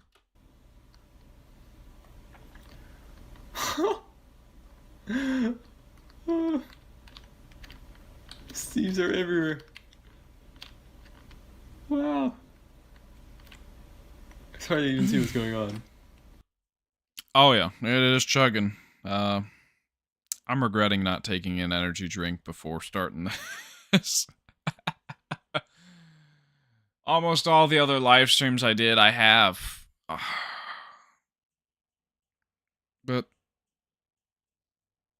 I can't just walk off and get one, can I? I can get a soda, but there's no energy drinks in this house right now. There goes my red thunder and so forth. I'm gonna try pillaring up.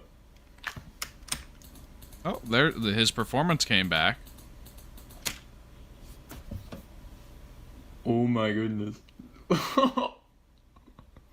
That's 25,000 Steves. Well, it's going to be less All because over the they world. all started falling off the map. Oh, this is great. If you let it run long enough, they will Totally all worth fall killing off my the wrist map. for. Killing your... Yeah, but Oh. no kidding. The entire world's covered with Steves. Can I get a G in the chat? For all the G's he's pressed? Wow. I bet you a lot of them are falling into our old farm too. Yeah, that's not going to be very... the version it was made for. Getting more use... No, the back of the version it was made for. Yeah. No, that's going to be unfortunate for your performance, but it is what 'tis.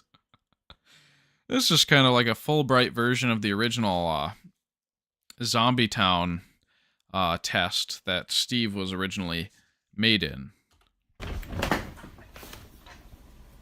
Thousands of Steves pouring out into the world. Incredible. Thousands of Steve. Okay, let's go to the cliff. Let's see all the Steves jumping off in mass. Oh my Oh yeah, goodness. that wall isn't that tall in hindsight. That is unless he... Oh yeah, no it wasn't. Unless No, he did Steve, stack it don't up do all the it. way. No.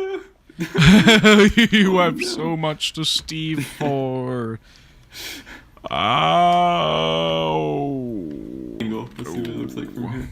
Alright, just jump off, man. Like, fall 90,000 Oh with... So many Steves. Sorry, fall 200 million with all these Steves coming with you, because if I recall correctly, they still render in this one. And if they don't, then go back to the one that they do. An entire city of Steves. Wow, I think they're that's a still lot pouring of out into Steves. from the pit.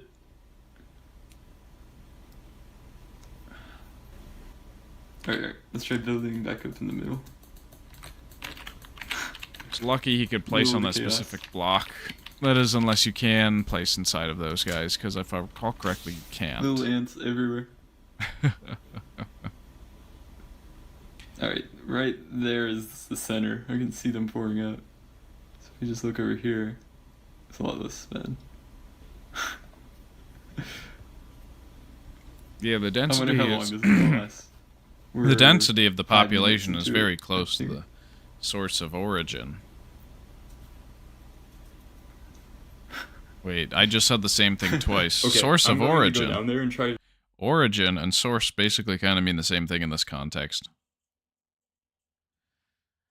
Yikes. To release them so they come out even faster.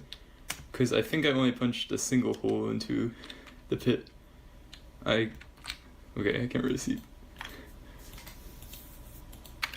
Oh no. Alright, they're all in there. I'm Oh gonna break no, these 2 no. Oh no. Lagging. I'm going to try and break these blocks too. I don't know if you can see what's going on. Okay, I've broken those blocks. Oh, I see where I let them go originally, I think. Oh boy. And they're still Alright, getting they're all stuck. All out of the pit. Wow, they're still getting stuck. That's incredible. It's hot in this room. Look at all those Steves. Players, characters, whatever you want to call them. I think it's time to take out my shirt. Well, my coat. I wonder what They're Steve crazy looks like animations. 20 minutes out of later, his shirt. and you can see there's a lot less Steves now. They've Okay, been maybe slowly not. jumping off the cliff. This kind of reminds me of like a radioactive material. I don't. What is that? Just like my first major map art. Pre-classic world, given the danger ionizing radiation symbol. Wow. It's just like that. Half-life of Steves, right? Speaking of Half-Life, I should probably build a lambda symbol as well. It's okay, I'm with the science team. I don't think I got that quote correct. Well, it is what it is. Just me and my happy box. But what I do want to check out is the Steve farm, because I know a lot of them, considering it was right there where they got released, a lot of them have ended up here. So I think this pit at the bottom is going to be... No. Oh, Alright. It's just about as Unleash full. them into the void. So I'm gonna go in there and probably... Not this again. It's Wow. more of the sky Okay, grid so, like, nonsense. Epilepsy worm... Photosensitive Okay, now epilepsy. I'm gonna release them all underneath the world, which I think is gonna be fun. Okay. Oh, it's breaking absolutely the going to box. be fun. Oh my, they're all pouring out. Oh, yeah. Okay, well. They don't fall we as went down fast really as you, quick. do they? Oh, that's Let me unfortunate. see. Oh, yes, I teleported back with R. Okay, they're still pouring They're out. still pouring I out. wanna see. I'm gonna That's fall back down. crazy. Oh, okay. Most of them died, but they're all pouring out. It's funny. Oh, they stop rendering That was a after lot of fun. 100. But moving Negative on, we're going 100. to do some building. So, in episode 2, we made this Menger sponge, and you guys really liked that. So, this time we're going to make another fractal. Doing it on This one stream is called a... the Doing fractals on stream is a whole nother beast than recording mostly the before and after. So I'm gonna have to cut myself off or I'm gonna get addicted to fractals. Sierpinski Menger snowflake. And to do this, we're going to make this pattern right I should learn more of what these mathematicians did. here, which kind of looks like a jack, or maybe a 3D snowflake. I don't. A jack.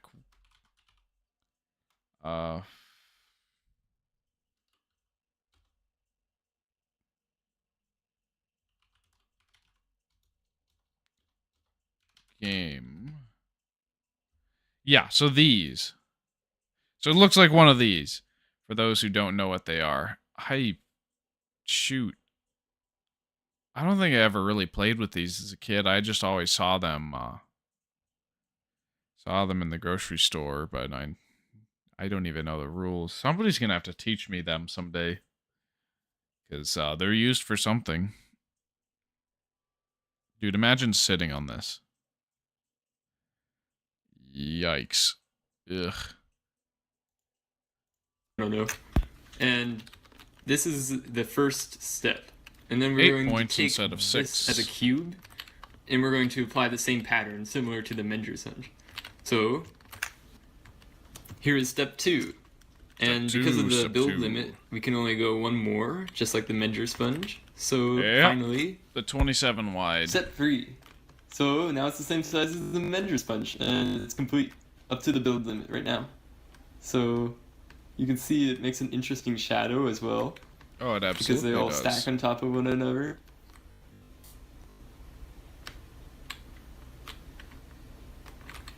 Okay, that's it for this episode. I hope you guys enjoyed. A pretty fun episode. And if you want to keep up with the series and the channel, please consider subscribing. And that's it. See you guys. All right, we're gonna have to Okay. get back into the game, and I will leave this alone. Also, let me know if I should try and track down the notch headphones. That'd be a pretty cool piece of content. Just get the notch headphones, see if they're better than my knockoffs my brother bought for me. That being my younger brother. Oh man, I'm a. What am I going to do? I'm about to fall asleep in this chair, and that's not good. Got a few more hours to go.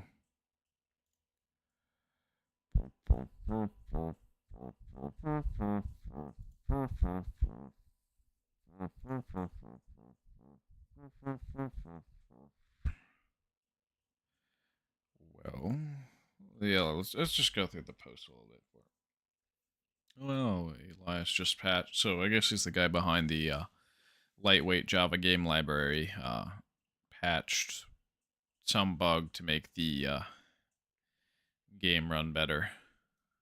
Oh, free texture animations. Yeah, we'll see that with water and lava in a few versions. Multiplayer was boring, but here's water. Should have been working on the multiplayer code today, but I got as far as handling basic client connections and messages sending when I got bored and started playing around with water. First, I made the entire level surrounded by a huge ocean, then implemented a basic water tile that will spread to nearby empty tiles just to test how well it works. There's no water pressure yet, so water won't go back up after going down, but it does fill the level fairly well. It's becoming obvious that my cell update code is horribly inefficient, as the game really grinds to a halt when there's water pouring in from all sides. In an attempt to work around this, I made the water update not quite as often, but claim large chunks of air when it does. It's not very pretty, but it does seem to work. A YouTube video is coming in a few minutes. It shows off my new level generation code. Oh, very nice. So when I get to that version, I will have to level generate. But for the time being, I'm going to boot up into this world, spawn a bunch of Steves, and then take a brief bathroom break.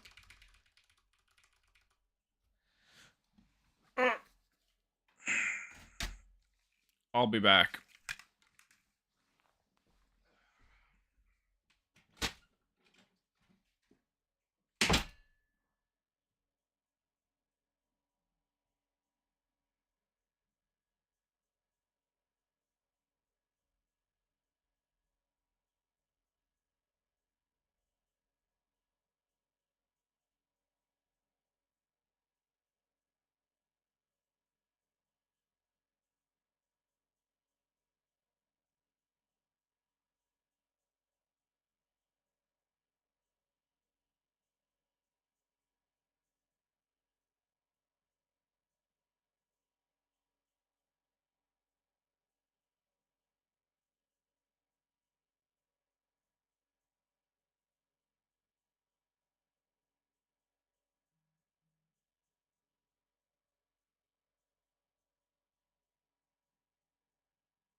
Okay, I'm back.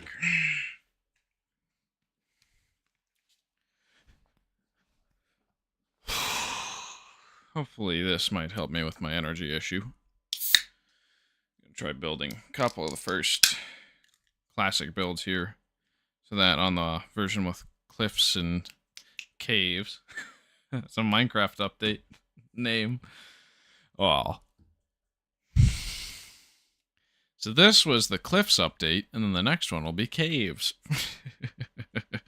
And then they do 1.18 and 1.17 much later on. So this is the original one for those who know.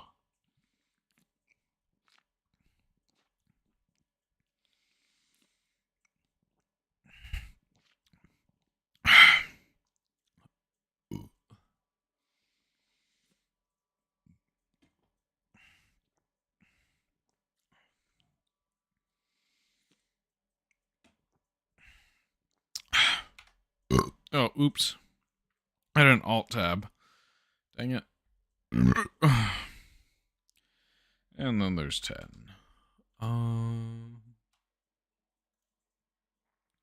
Maybe I should switch to classic in order to get the full screen. And yeah, let's go to the wiki page. Do I want to build this? Why not? But do it vertically. Okay, so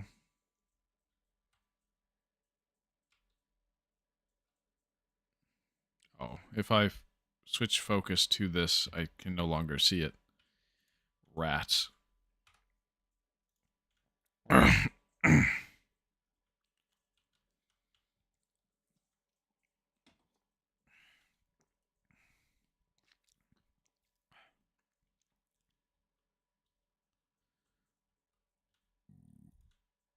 It's interesting. Well, the corner of the world just had a little dip there.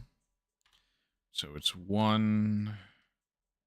This is a 16 blocks wide or something like that. Let's just go like more than 20 to be safe.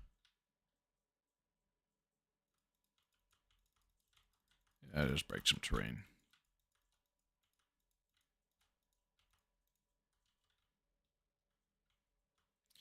That was 2 like this. Oh, no, it was 6. 6 and then 2. Oh.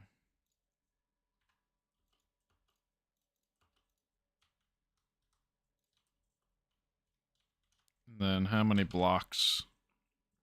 All right, that's 3, and then there's a 2x4. So 1, 2, 3. 1, 2, 3, 4. 1, 2, 3, 4. Tab. And then another 2x2, and then a 2x2 and a 1x1.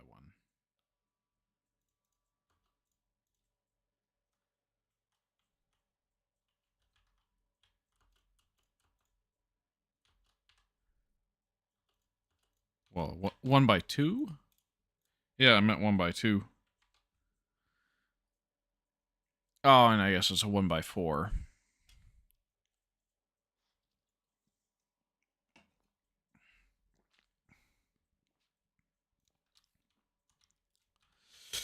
right.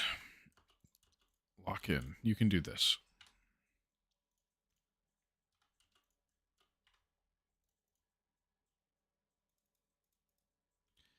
Then, yep.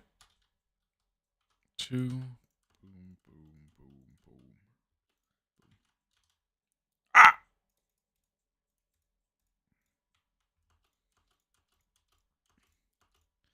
Set to 1, and boom, boom. And let's see. Boom. Oh, at least I can bridge on the up. It's probably how the first bridge in Minecraft was created. And boom, boom, boom. All right. Boom, boom, boom, boom.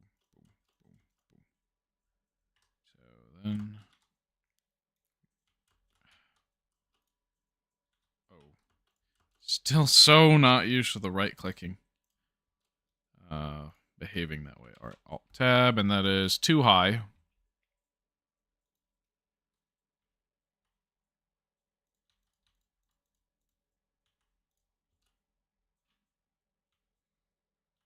Then there's cobblestone, cube, and then this is too high.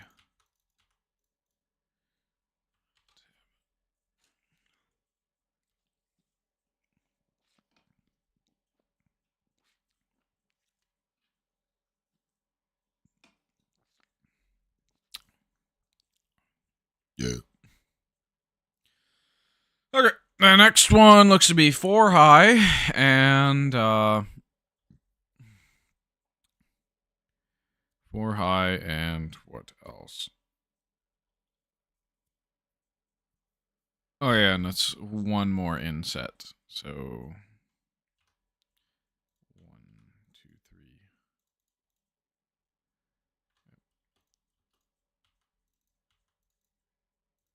Oh, and you can still place inside yourself. That's cool. It's epic. Ah, I messed it up. Well, looks like I can start building another part of the lad. So, how much of a protrusion is there?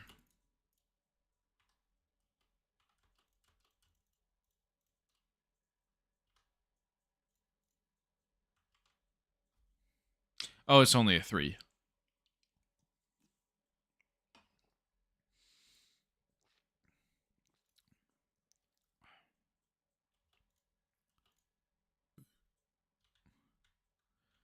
But that is definitely, most definitely not it.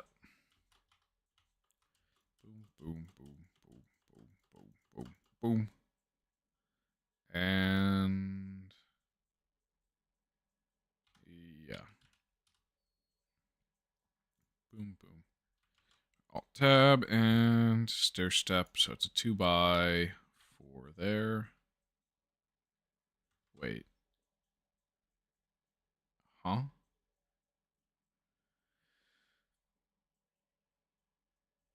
Am I even getting this right?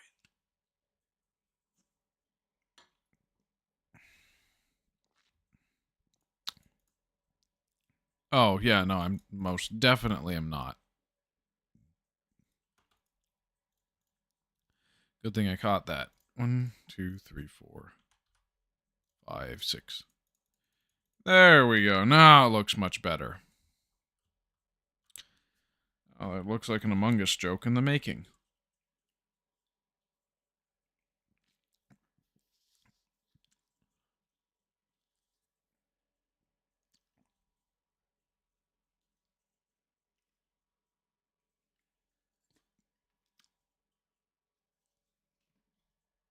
I didn't make it in the bin. Dang it. I'll just have to leave it. Okay.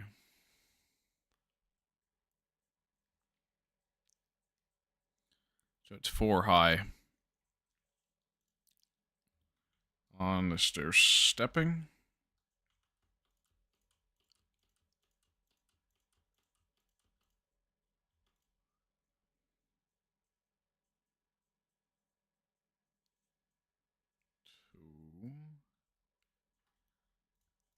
What?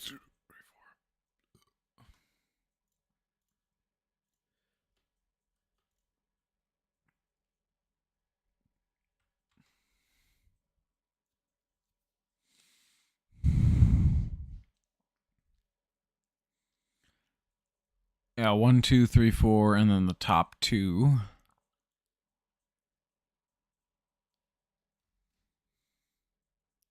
Top 2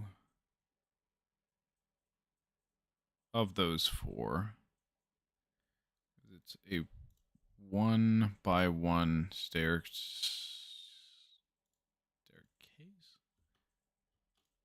Boom, perfect. It's aimed right, and then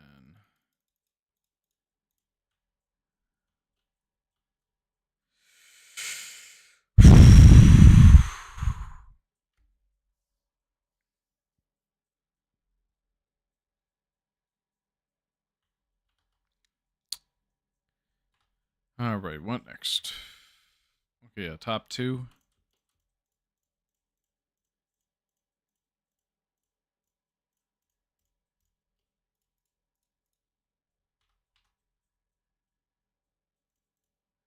Gonna be like that. Okay, and then that's a 1x2 staircase, and then it's planks.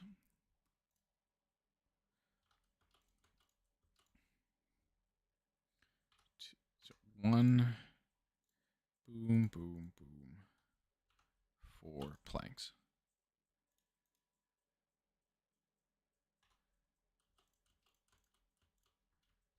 Tab. All right. Yep. Okay. 1, 4, 1,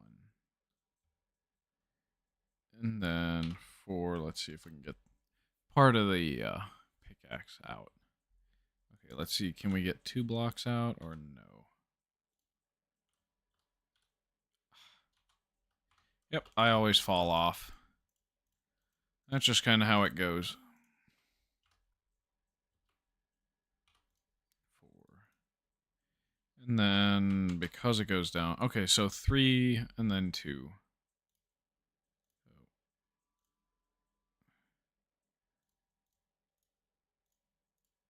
3.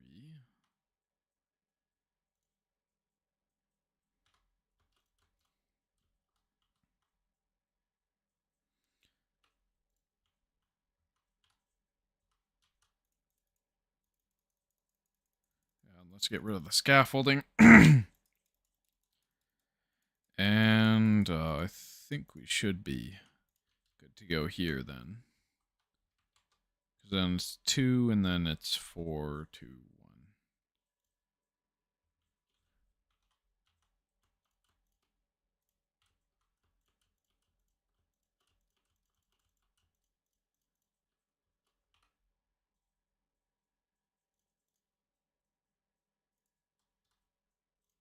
2.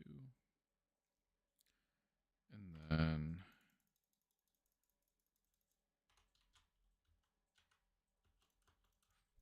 4, 2, 1. 1. Wait, or is it 5? Yeah, it's 5. Never mind.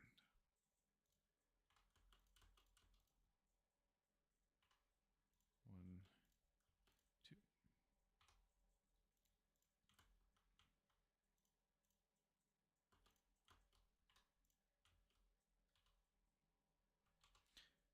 It's 2 and then it's 1. Oh.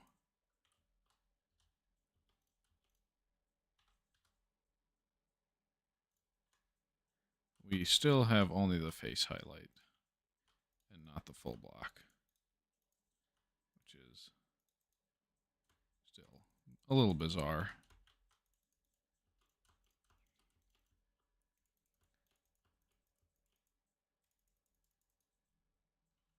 Wonder who keeps messaging me. Maybe that'll get me a little bit more cheered up.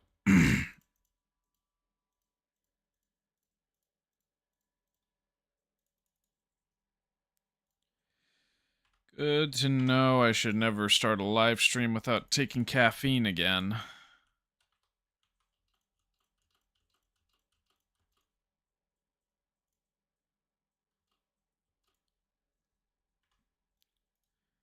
This would be 1,000% easier if I weren't doing it vertical, but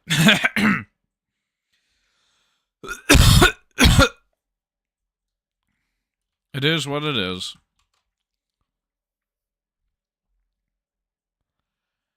Okay. So we can make our way back up, and then it's going to be a 2 into 3 on the base of the main arm.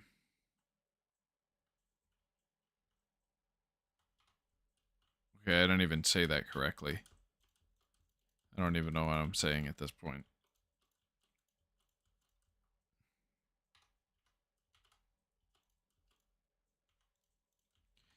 I meant 1 and 2, and then it was stone. All the way. There's a 1 gap or a 2 gap? There's a 2 gap. No, no gap. Okay. Rather straightforward from there. So then it's 3. I don't even need to say it, I guess. 1, 2, 3. Shoot. I don't even remember.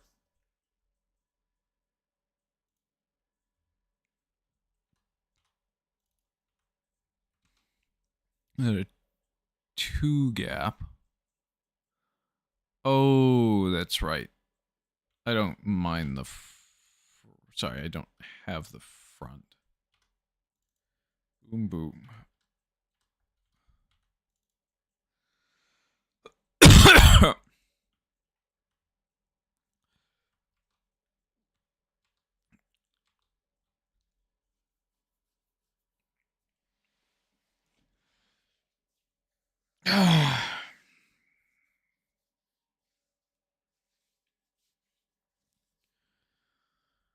Oh, and then there's a plank for the eye.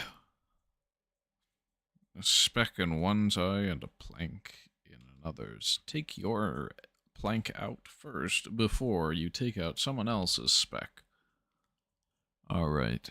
So those are 2 2x4s.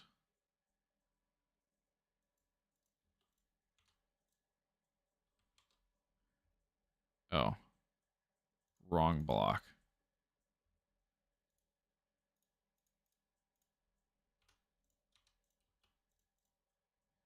And then if I recall correctly, 1 4 1 1. Ah, no, I got it wrong.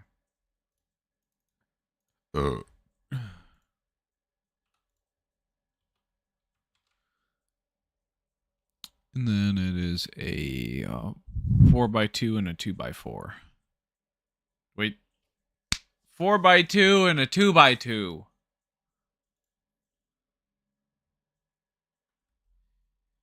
Ay, ay, ay.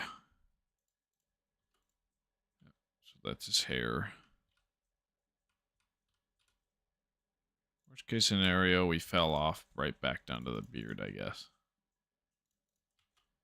Oh, yay. Alright, we got it. And of course, I just barely missed that jump.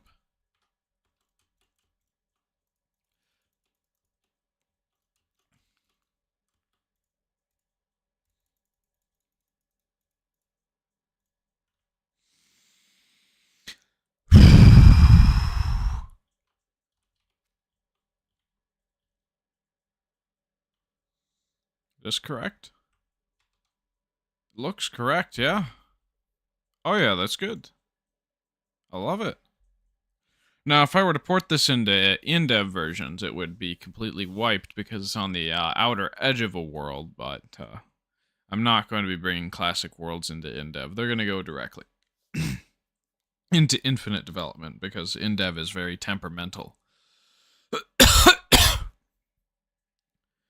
Looks like I may need to go downstairs to refill my water bottle. Hopefully I don't get confronted again. Like, she should have known what was coming and asked people the right stuff at the right times, but no, that's just poor planning, and I'm not going to deal with it right now.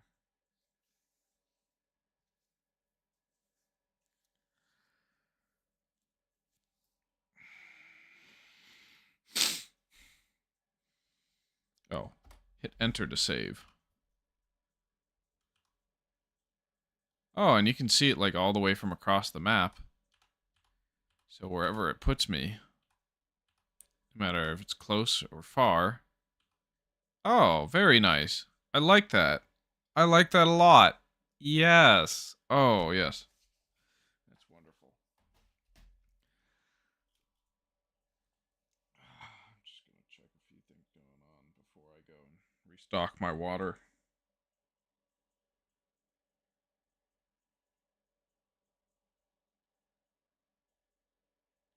Yeah, this doesn't look to be anything very important right now for the most part.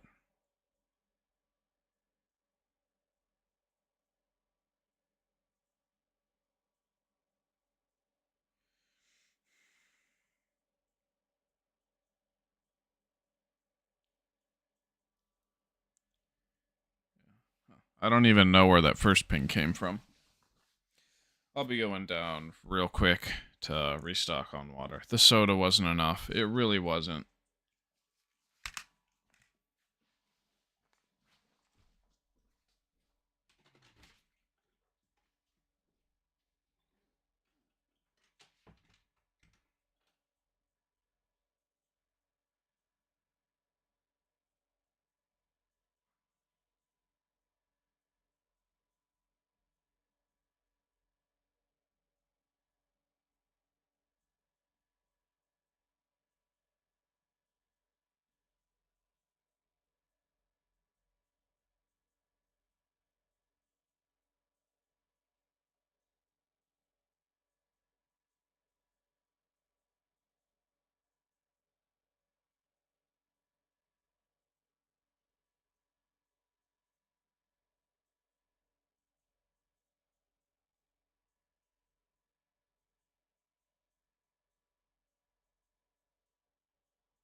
Oh,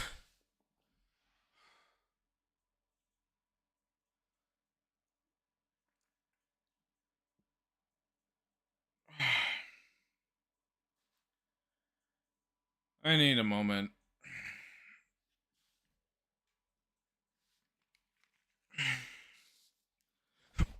All right. Oh, my head hurts. Ugh. Looks like people really like building squares in this version. Oh, what a bizarre observation. So, what next? Oh, yeah. The Mario to be a 10, 3, and 10. So it's going to be 13 wide. So let's carve out some more space for one. Oh, shoot. We didn't build the beacon from the highest world point yet. Like we should.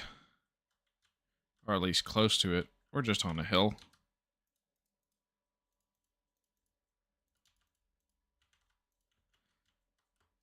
Just like Notch had it beforehand.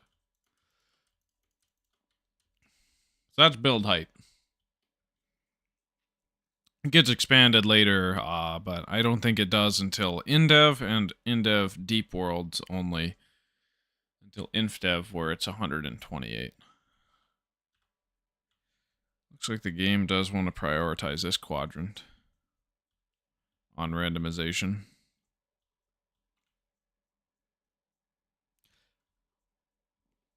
Oh, I'll just build it on this side. And 3 blocks away from the edge. So 1, 2, 3, 4, 5. It's 1, 2, 3, 1, 2, 3, 4, 5.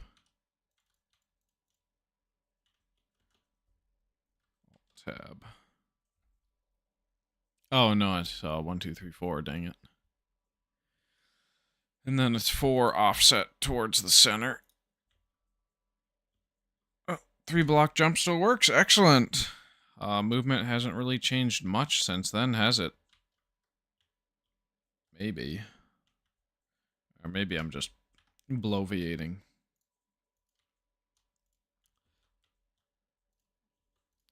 3, 4. 1, 2, 3, 4. Yeah. Just like this. So then offset.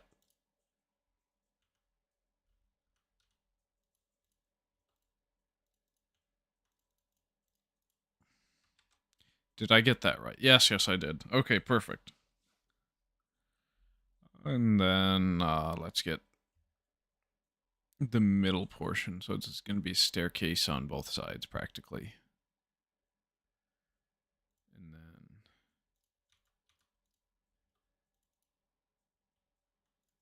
boom, boom. Then it's going to be 2 in the center, right?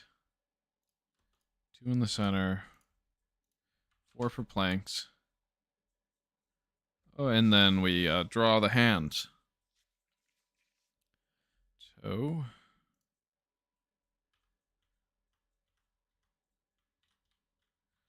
okay, yeah.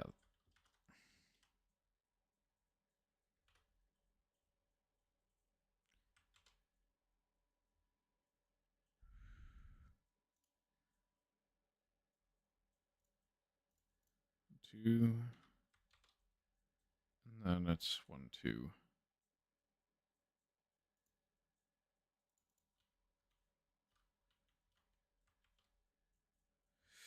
And this one's 3 wide instead of 2 wide like this side, which is a little bit of foreshortening, as you call that art technique. Uploaded 1st of May 2023. I wonder if it was taken from JWAP or somebody else's reconstruction of it.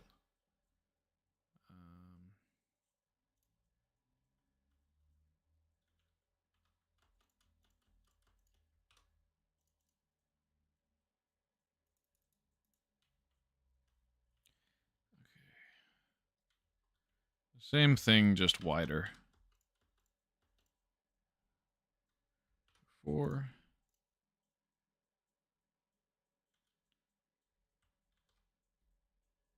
Oh, and yeah, it rubs right up against.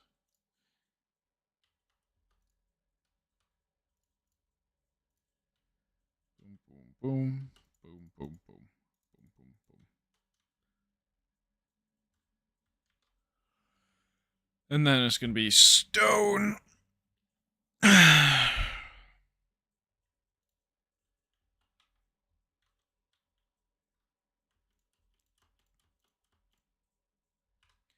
Stone that goes here. Oh, and 2. Yeah, whoever's calling me, I'm hanging up right now.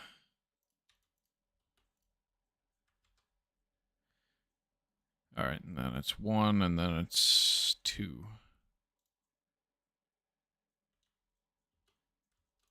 2, and 1. And then,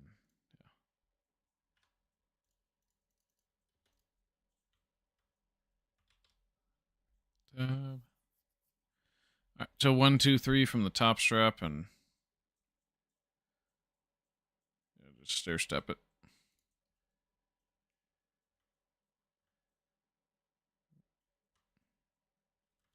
Where's the bottom strap?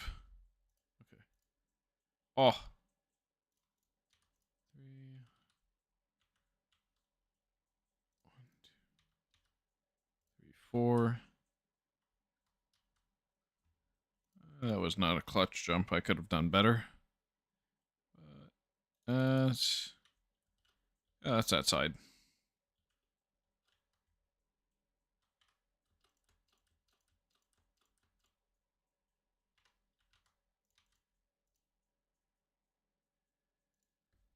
Oh, and it does line up. Okay.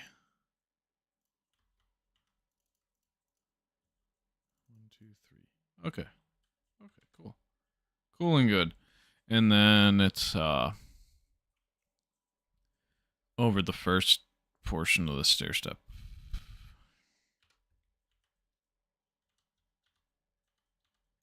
2, 3, 4, 5, 6,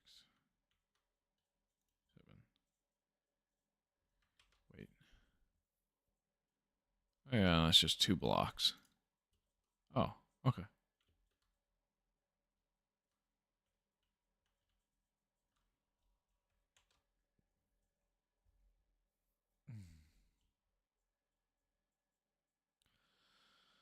Then it's 4 off that edge.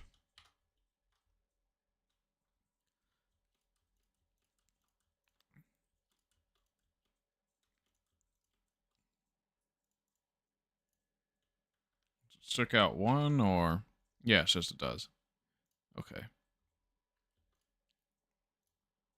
Is that there, and then, if I recall correctly, it's 2 there, or is it 1? Oh, it's back 1, not forward 1.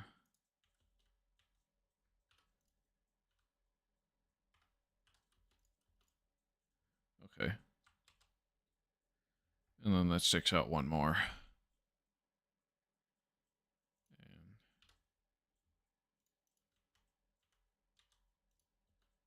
2,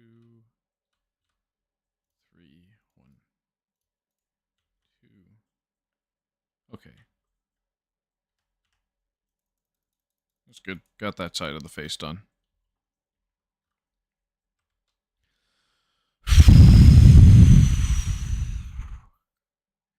So then it's 2 sticking out from this side.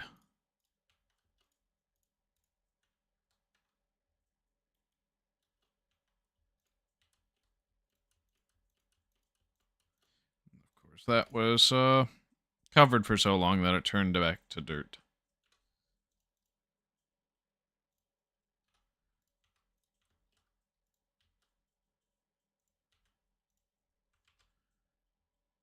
And then it's a 2x3.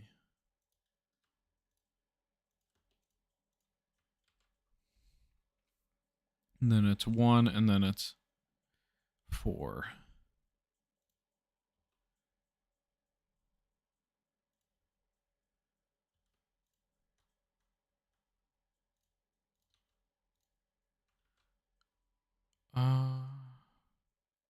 Yeah. And then it's 1, 2, 3 down.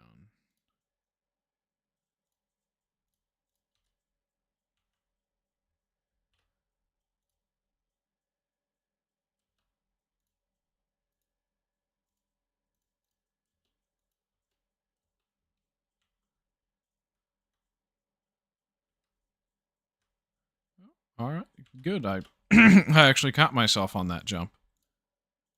Perfect. Oh boy. What a world. And oh, yeah. Wait. Oh, that's not right. Oof. So much taller for no reason other than I messed it up. Let's go up there and reach to fix it.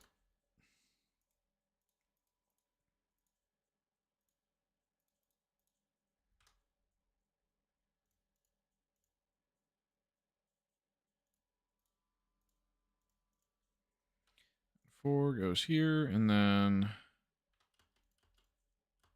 block ID. Yep, one. Starts one from the back and ends two in the front.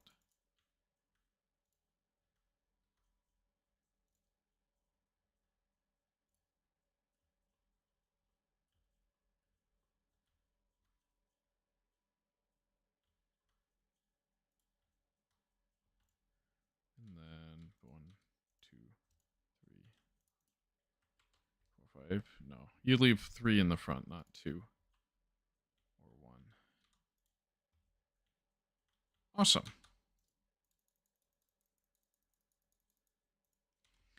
Now we got Mario in our world, exactly as he's shown in the wiki. And why don't we look at the original Super Mario Bros. Pixel art just to compare.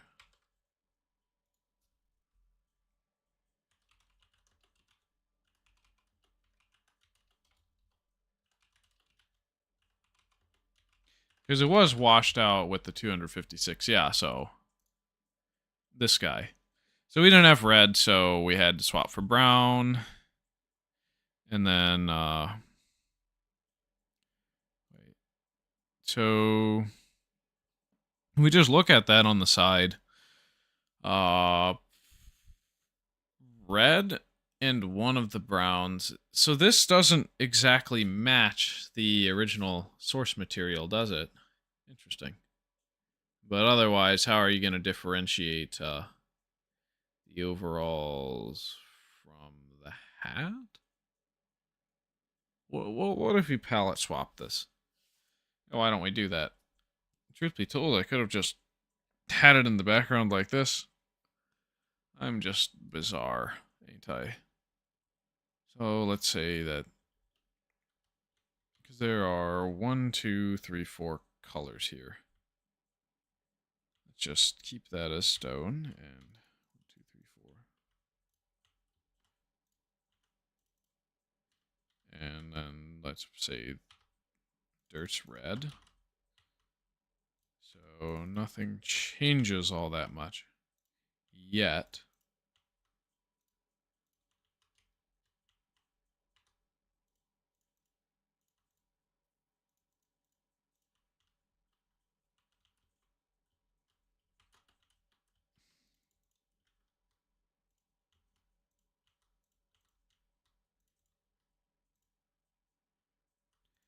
And so then we say the tan is wood.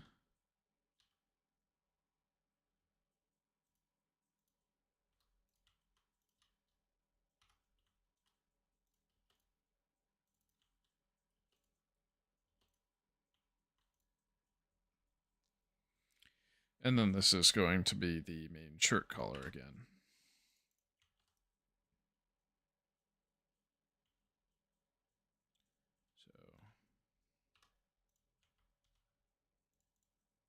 So it's just two things that are swapped, that being the beard and the hat color. Then.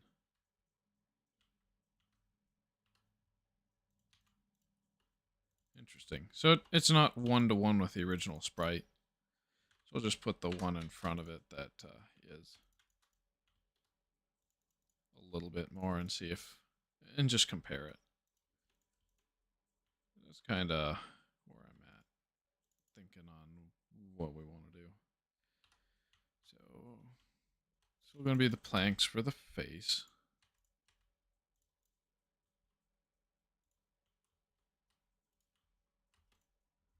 And then for here, it's going to be stone.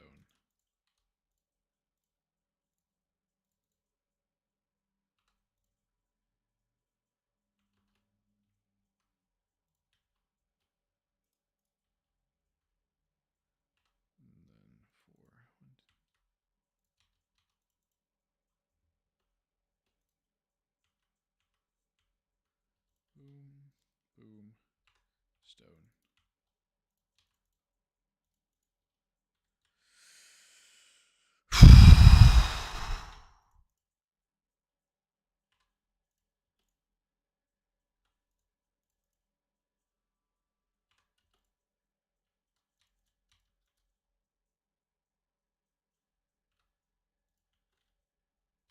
Stone for the eyes,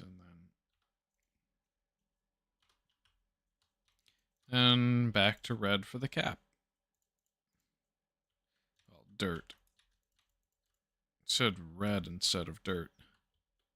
So yeah, this one's more faithful to the original sprite. I don't know if it looks better necessarily, but it's more accurate. Maybe we'll copy this one over and leave the other one behind it as is. Now let's just terraform a little bit. Why not?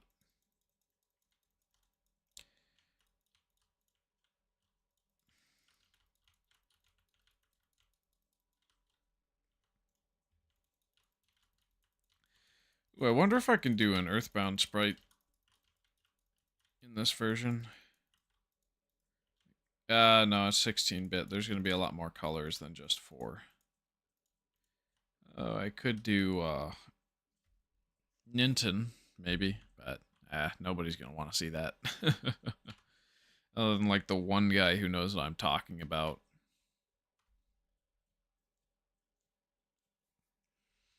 All right, 3 blocks. 2, 3, 4, 5. 1, 2, 3, 4. 1, 2, 3. 1, 2, 3, 4, 5. 1, 2, 3, 4. And then 2, 1.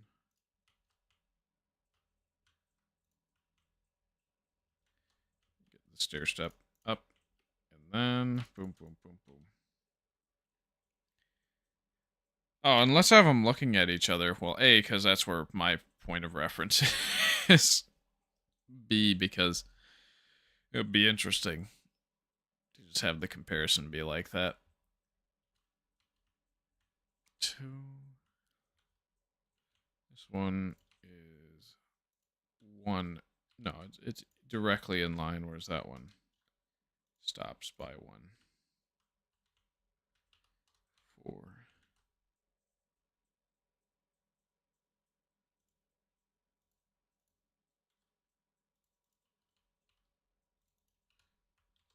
And yep, that's 3 wide, and that's 4 wide.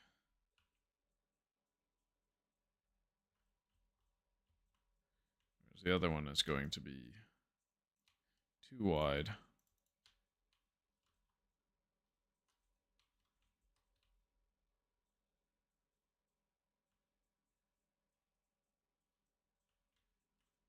Wait, what?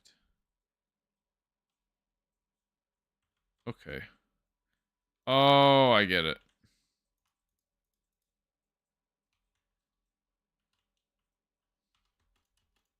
Just climb back up. 3, 4, 5.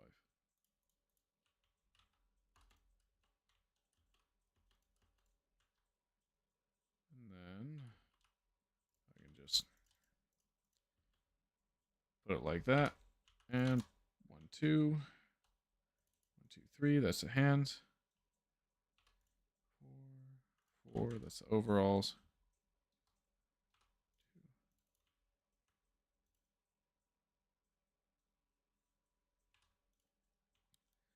Stone. And then this side is going to be 1, 2, 4. And then this is going to be 1, 2, 3, 4. 1, 2. 2, 3.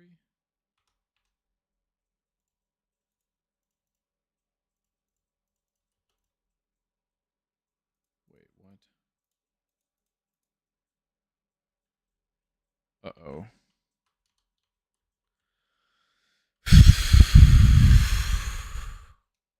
Oops. I did that a little wrong.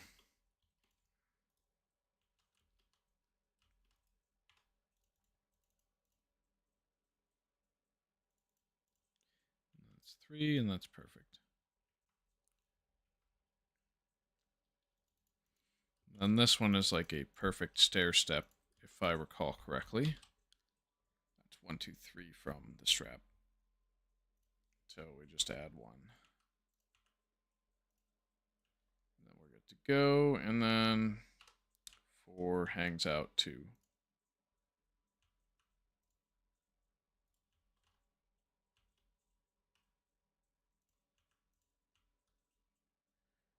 And it's 2 off from the strap. And then it's 1, 2, 3. Oh, I'm gonna have to build up a little bit more.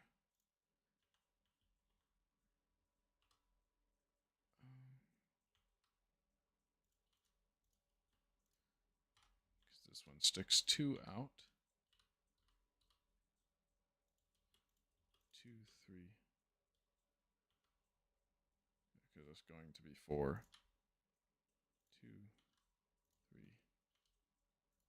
4, 1.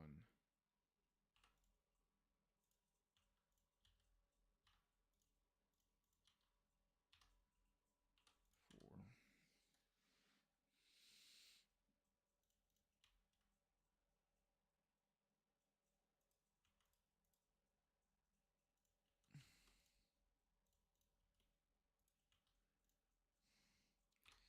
2, so I can get that.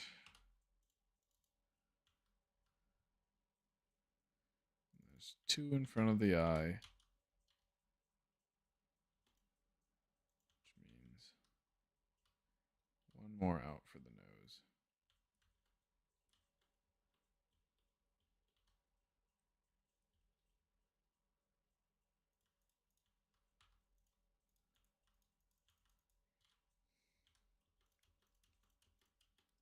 Thankfully, I'm not going to have to get used to the inverted controls for forever. Because eventually they will be done away with. Oh, hello there. Glad you tuned in. Kind of been a little bit dry for a while, and I've been trying to keep myself awake. Big mistake not taking an energy drink, but that's not what you're here for. Is for me to ramble about this stuff. No. Okay. I'm just kind of building some classic builds that other users who first played Minecraft did that were iconic. So welcome.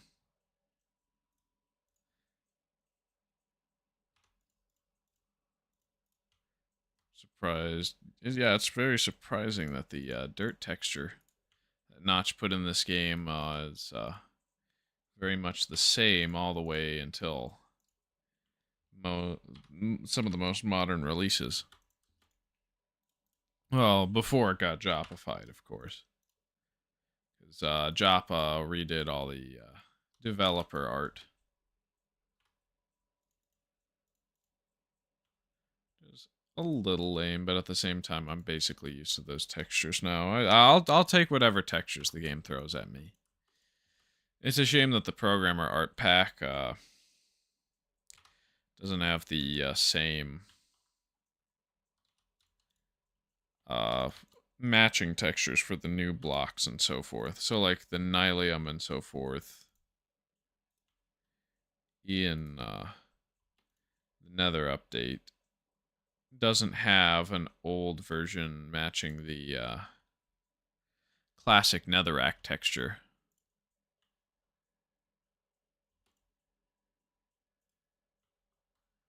Oh boy. All right. Good thing I can fall and just pick myself back up. Oh. All right. We got dirt, and that's going to be his hat. So then I can tear down the sprite accurate version. 1, 2, 3. That's in front of the one that's more matching one that somebody posted on a forum. Hopefully the other one was an archive of the older image instead. So let's go and build up and destroy the one I placed in front of it so that I actually have an accurate comparison.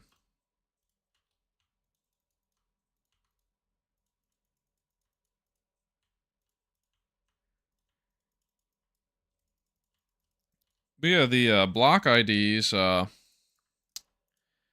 in this version, well, pretty much all versions up until Anvil format are 8-bit. It's an 8-bit block, so 256 IDs are allowed to exist with unique properties. Uh, the year is 1706. Says, what you building? Well, I'm just kind of copying builds I've seen on the Minecraft wiki. I'm starting with, well, I got the Dwarf Fortress one as the first, and then I'm doing a Mario, and then I realized, hey, the sprite's a little incorrect. Well, no, it's in the build I copied was incorrect compared to the original sprite, or at least the one that Nintendo likes to use in their marketing and references. So I decided to build a comparison using the available palette. And so there's multiple Marios. I think that's going to be a little neat feature. Usually people are content with one, though I have seen some creative servers with more Marios than usual. And because grass is a dynamic tile, the grass will spread. And yeah, so this is going. So this one on the left is more accurate to Nintendo's official sprites, whereas the one on the right is the one that matches this image on the Minecraft wiki, which I believe came from JWAP or another really early Minecraft player, though I can't be absolutely certain.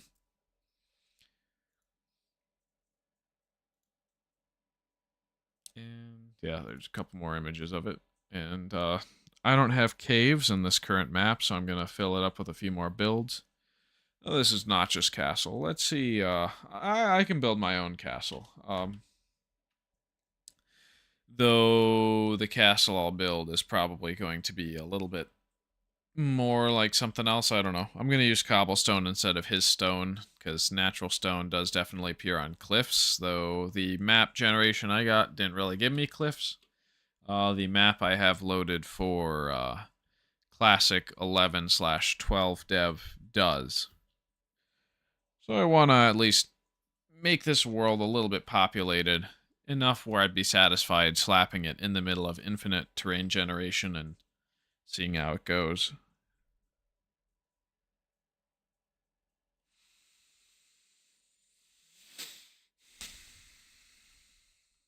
Yeah, so I think I'll pick an opposite corner of the map to build a little castle thing.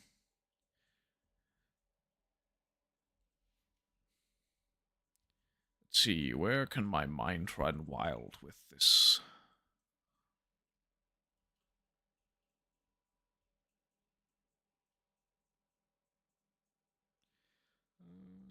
Right.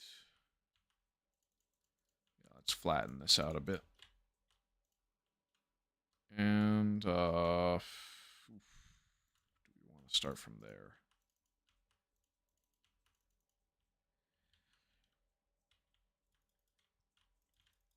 You know what? Let's just build it up one more. It should be enough room to get something started, and then we'll terraform as needed.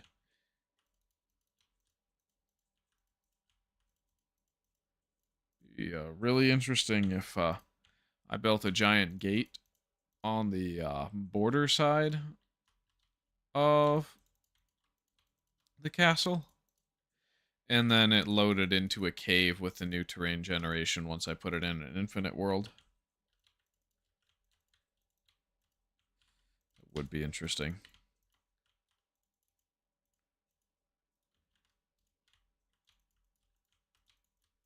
Maybe I'll combine the classic worlds and put them at one place, or I might spread them out and have them appear as wanted.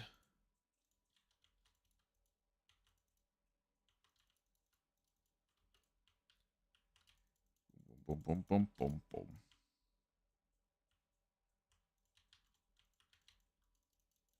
So, what seed should I?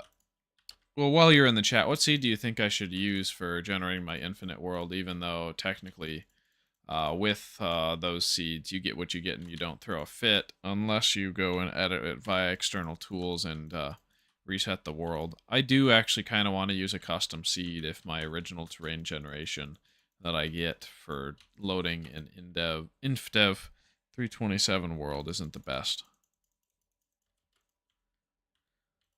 And I have as much time as it takes for me to get to InfDev to figure out the seed. All right. So let's just start making the floor plan. So let's make it a 16 by 16 castle, at least. So 2, 3, 4, 5, 6, 7, 8, 9, 10, 11, 12, 13, 14, 15, 16. And then we'll do the same on the other edge. 2, 3, 4, 5, 6, 7, 8, 9, 10, 11, 12, 13, 14, 15, 16. And should match up like this. So this will be a chunk.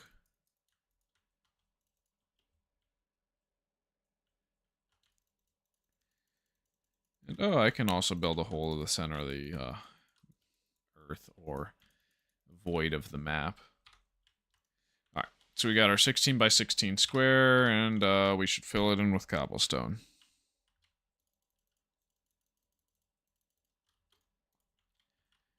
Yeah, I'll put a pit on another corner of the world.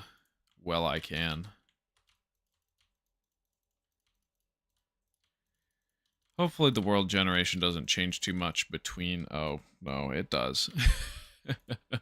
So I'm going to be spending a lot more time in early Classic than I will be in later Classic, simply because of World Gen. But that makes sense. At least when I get to, like, colored wool and so forth, it'll be like, oh, yeah, you can just build with these. It looks nice. And I won't have to switch world after that. I will be on the most recent one. As well as sprucing up some builds in the other worlds, I guess. Yeah, when I get the wool colors, I'll just do a refresh of everything.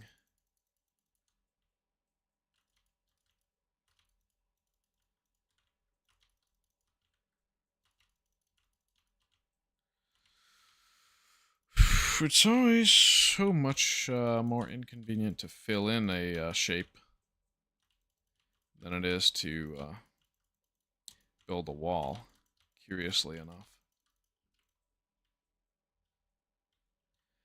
So now that we have the floor plan, let's do 3 out from the corner as borders.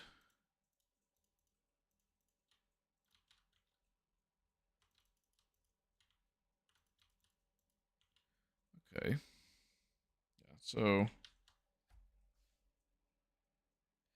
the year is 1706 says, what is the latest version you are going to update to? Ideally, it would be 1.21 or just the most modern version that exists. Because I intend to basically play on this world until I run out of content. Or if 6 months expires and I don't get anywhere streaming. Or at least with enjoyment. Because if I enjoy streaming as a hobby on the side and still have a full-time job, absolutely keep doing it. But if I get really, really burnt out and tired all the time and don't enjoy it all that much and find no success with it on the other side where I can quit said full-time job, then I also may just call it quits. But hopefully I can stick the landing and stick through the long run, you know?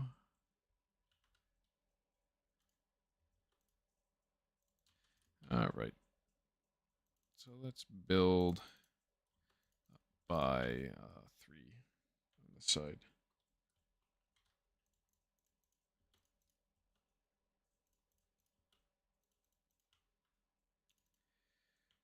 Yep.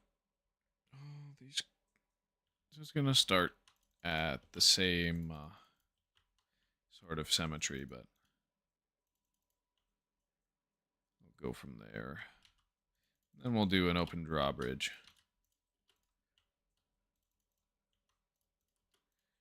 We can maybe try a closed one, or maybe I can try and do one that is diagonal. All right, so drawbridge. Let's make it two wider for the wall before yeah. I think 4 blocks is the ideal depth. This one will be flat. And 3 blocks tall. We can do 4. Let's do 5. Okay. No, let's do 4. I think 4 is the perfect height. The year 1706 says, would you consider making videos, or are you more interested in streaming? I'm definitely going to be using streaming as a way to make videos on the subjects that interest me, because I don't have a lot of patience to do multiple takes for things. And so oftentimes I find myself recording best when I only have one take to do things, but sometimes I really have some bad gaffes. So I think I'm going to do a hybrid in between, but I think mostly it's going to be me cutting out parts of streams to reach a wider audience, because most people don't want to tune into a 4-hour video where I go up and take bathroom breaks over a 10-minute video where I explain a subject in really clear terms. So it's going to be a little bit of both, because those short videos will pull attention to my streaming, and my streaming will feed those short videos. But now, on the other hand, if I could work making videos or streaming full time, I would put a lot more effort into everything surrounding it, because I would have the ability to.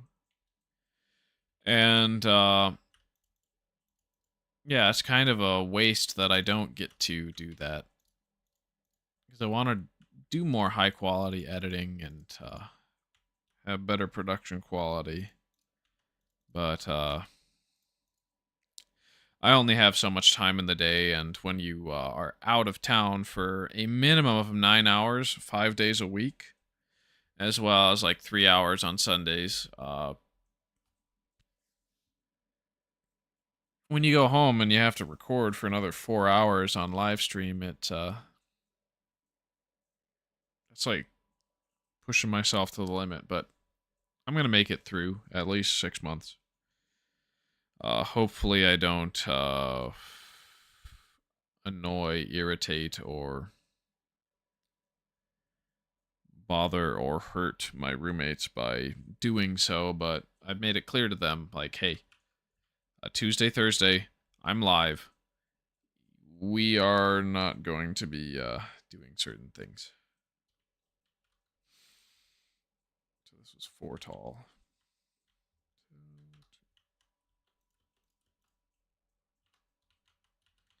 All right. Yeah.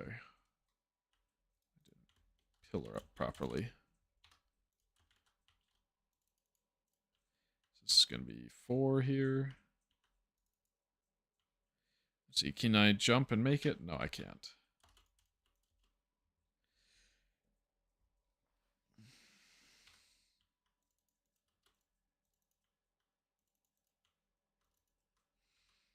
All right, perfect. Got to that side, and yeah. We do not need to keep dirt in the castle.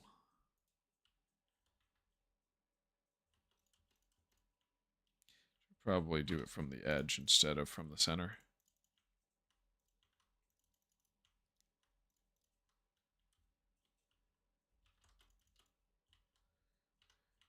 It's just force of habit, I guess.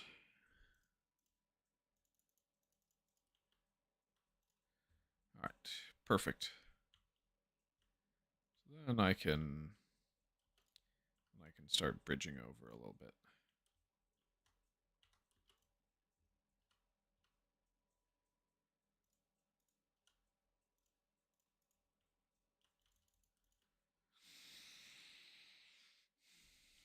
Perfect.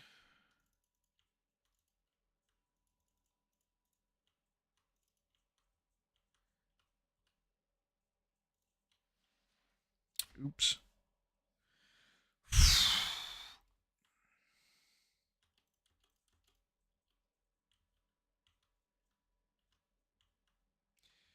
I am probably going to have to cut this live stream in an hour because my lack of sleep lately has impacted me at work. But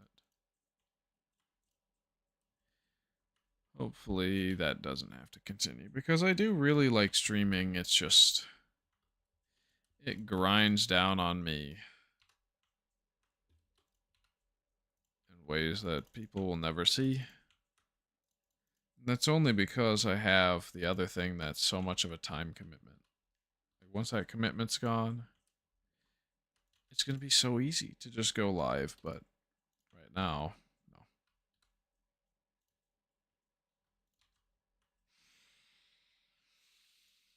no. All right, so how do we want to add more depth and shape to this? Because we're just getting real basic arches and a tall structure.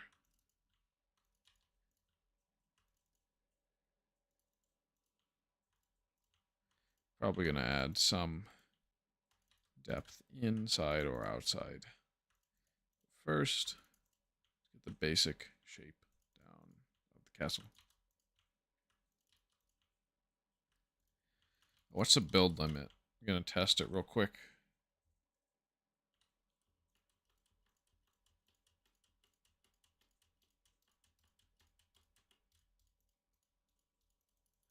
Okay, so we can go to there. That looks good. That's excellent. So then here,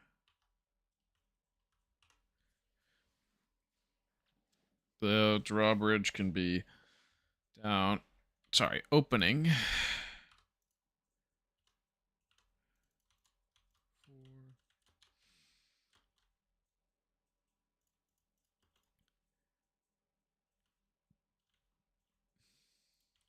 1, 2, 3, 4, 1, 2, 3, 4. 1, 2, 4, and really just.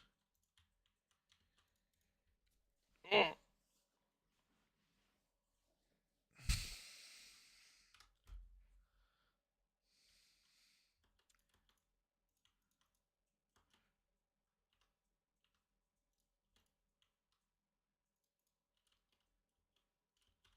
Oh, and we can do some regular stone, a diagonal,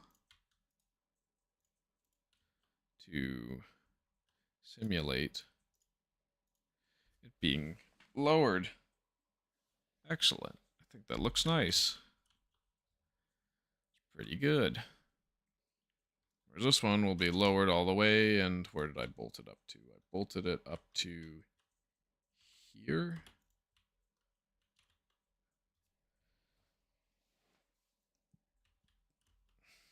And of course, more slack is better than just a plain diagonal. So.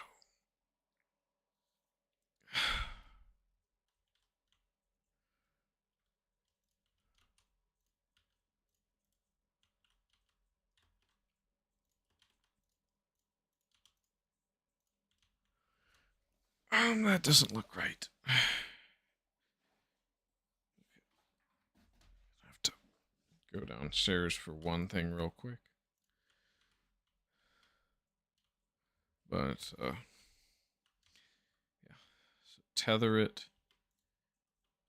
Not there. Boom, boom, boom, boom.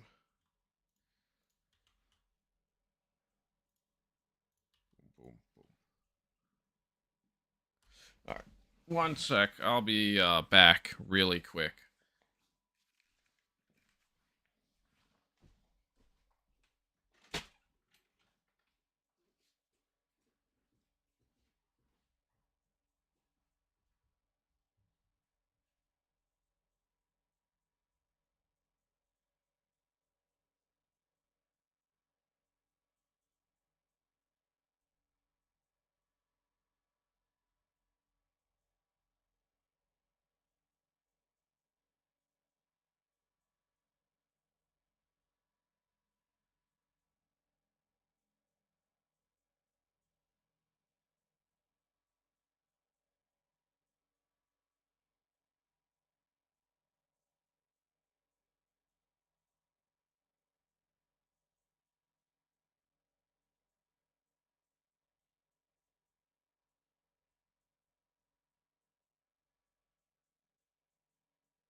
Excuse me one moment. I'll be on stream a little bit longer. I just gotta clean up some cat puke. My roommate's cat threw up downstairs, and I stepped in it.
Okay. I'm back. I apologize for that. Alright, we got an hour to go. Minimum. So, if I wanna, be to work on time, it would be optimal for me to, get to bed around 8, which is when I'll shut off the stream. Well, no, like 8:10, since I had a couple of detours. Oh, all right. Let's build these out a little bit more. Give us some like tower space.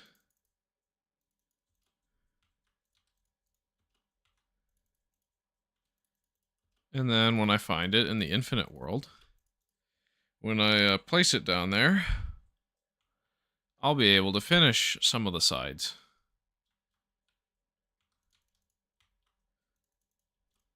It's going to be incomplete until then.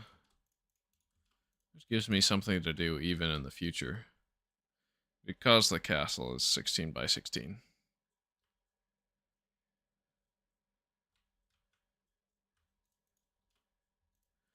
And my roommate's cat is screaming outside the door.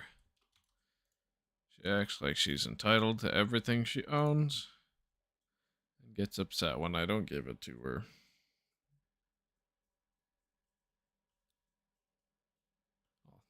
She thinks she's entitled to everything I own, and I meant, I'm so tired I'm mixing up my words. Yay. So now these should be set like that. They can actually build towers to them. It means it's much easier to. It's going to be 2 out, 1, 2, 1, 2. 2.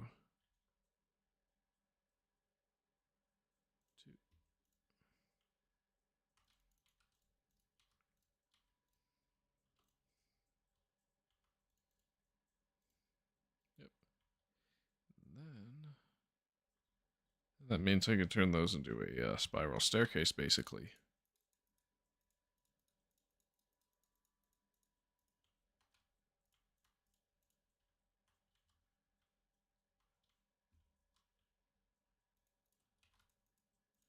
Maybe I'm not liking the look. I don't know. We'll get to it.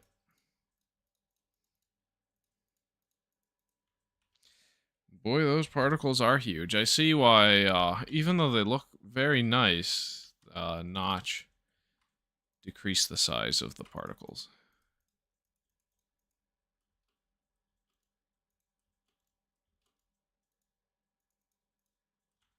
Oh, wait. There we go. Perfect. It's 2 out, not 1.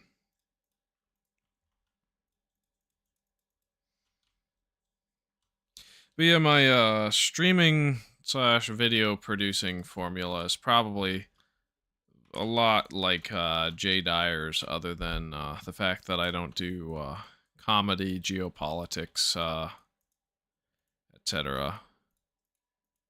Instead, I just do Minecraft, where he just kind of makes a stream that's dedicated to a subject, and then he has it go for a couple hours. Thousands of people tune in, and he rambles and muses, and then he has notes. He brings videos on and so forth. Just kind of seeing what other streamers I like do and copying them for the most part. Oh, right. It's supposed to be more like 3 out from the wall.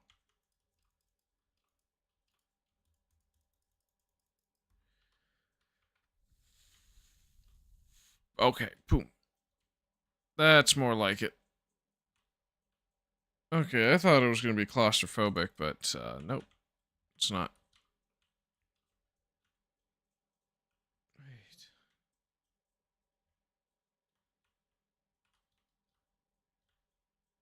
Oh. 3 versus 2. I think 2 of the gap is better.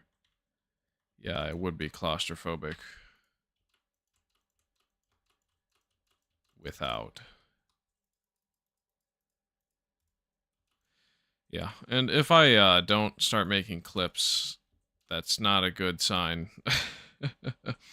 So making clips and condensing the best parts of my streams down is something I absolutely have to do.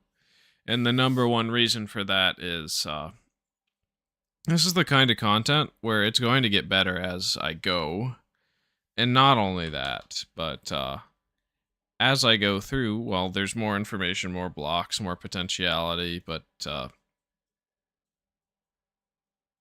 I'll get used to the format as like the given, but me getting better at the format doesn't have as much to do with. There's just so much more content in the game and a whole lot more to talk about casually than just, hey, there's cobblestone now and I can build with it in contrast to dirt and so forth. All right, so the onboarding platform, and we'll build this out of planks. So boom, boom, boom, boom, boom, boom, boom.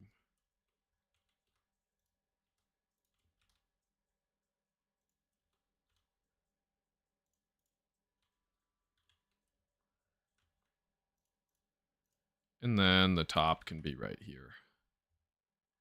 I can just mirror that.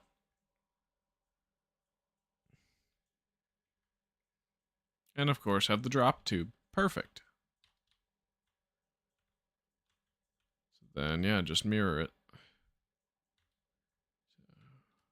Boom, boom, boom, boom, boom, boom, boom, boom. Oh, oops. Ow.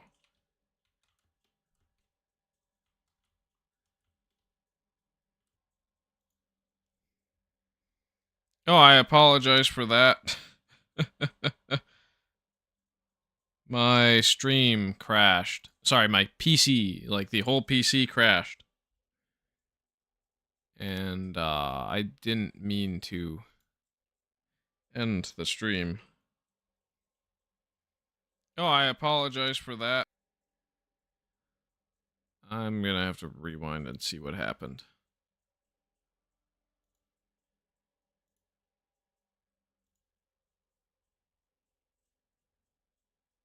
There were 2 people online when that? Huh. Interesting.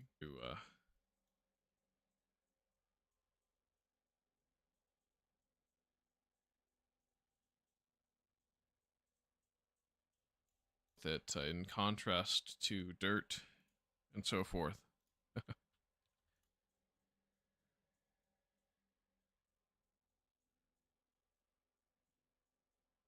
Um. Oh, I thought it was my internet. Haha. Yeah, no, my PC occasionally crashes, so that would be the only reason I would ever replace it. Just seeing where and when it crashes. All right. Documents. Betacraft. Get the launcher up. Okay, so it's literally just like it paused.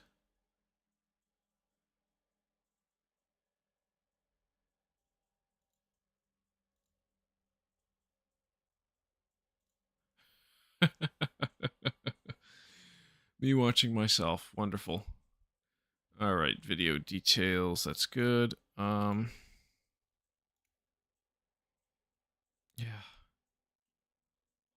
Just gonna jump right in and see if my world's saved or not. No! No! No!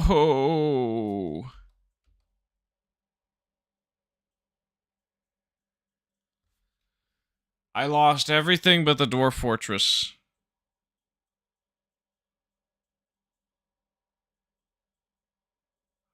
Ah, man. Oh! I'm pissed. Yay.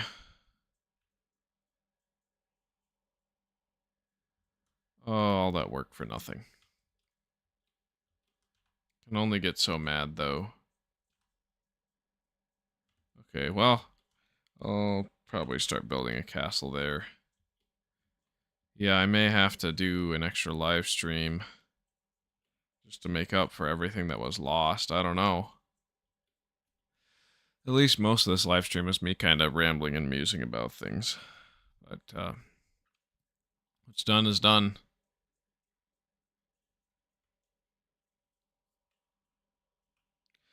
Actually, I think I'm just gonna work in other portions of the world, and I'll just recover what was lost off of stream.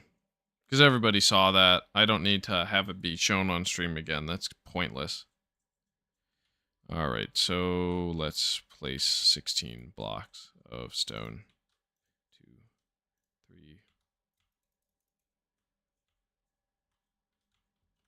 1, 2, 3, 4, 5, 6, 7, 8, 9, 10, 11, 12, 13, 14, 15, 16. 2, 3, 4, 5, 6. 1, 2, 3, 4, 5. 1, 2, 3, 4, 5, 6, 7, 8, 9, 10, 11, 12, 13, 14, 15, 16.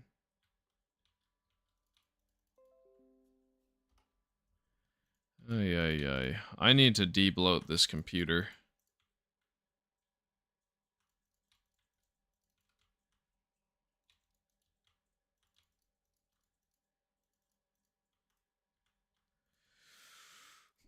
And we'll just start mining all the way to the world base. And then we can create a something about the void hole. And then on another corner, I'll just build to the castle that went missing during stream, but not on stream, of course. Because I'm not going to have y'all sit through that again. We'll just pretend that it's there and move on.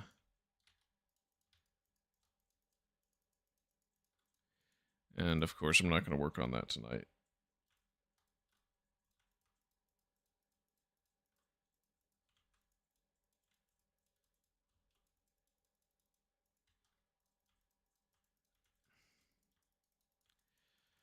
Right, perfect. So once we have that square done, no need to have the stone left, right?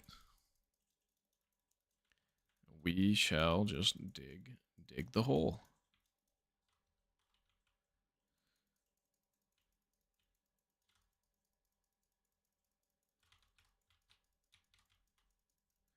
And there shall be no grass remaining when I am done.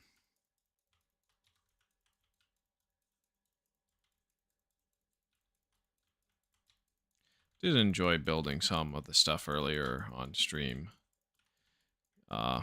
Especially compared to what I had been doing for the previous stream or two, where I was basically working entirely on breaking blocks instead of placing them. So I was like happy. I was just happy to place blocks, but it's all kind of the same when you have a purpose behind it.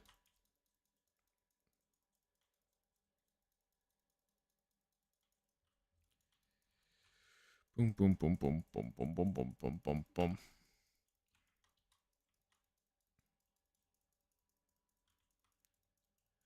Dude, yeah, if you have any ideas for builds you want me to put into the world, since until I have a lot more viewers, I can't put that behind a paywall, and even then I wouldn't really want to. If the idea is good, I would want it to be done. So if you give me ideas for things to build and put into the world, I absolutely will, provided it's YouTube safe, I'll build it. Because I think I want my audience to be involved with everything I do. Otherwise, why live stream? I just make a 4-hour cut of video and then condense it down into 10 minutes. No, there's more to it than that, but oh boy, I'm gonna love digging down like 43 blocks.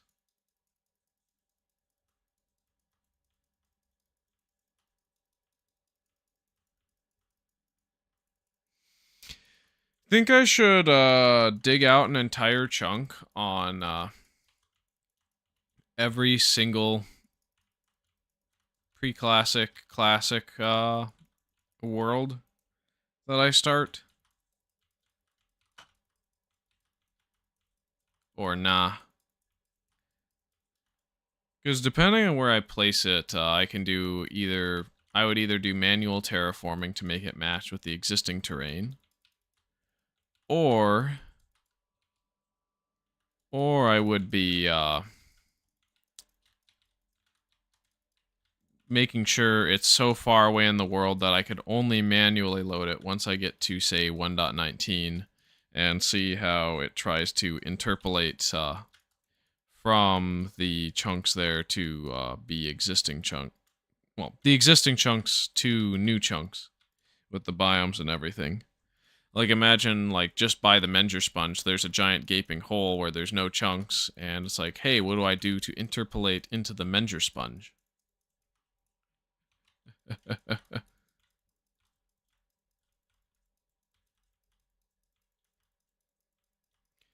Time will only tell.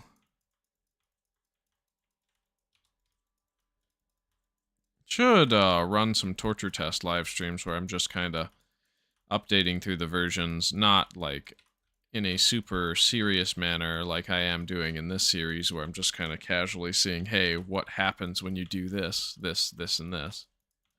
Of course, I'm going to have to review Zelinator's videos on the best way to make sure everything is preserved when you're done.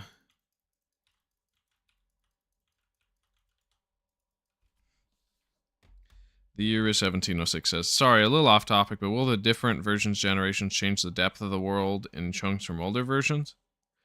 No, that's actually pretty reasonable and on topic. I think I've talked about it in an earlier live stream, but it hasn't been phrased that way to me before.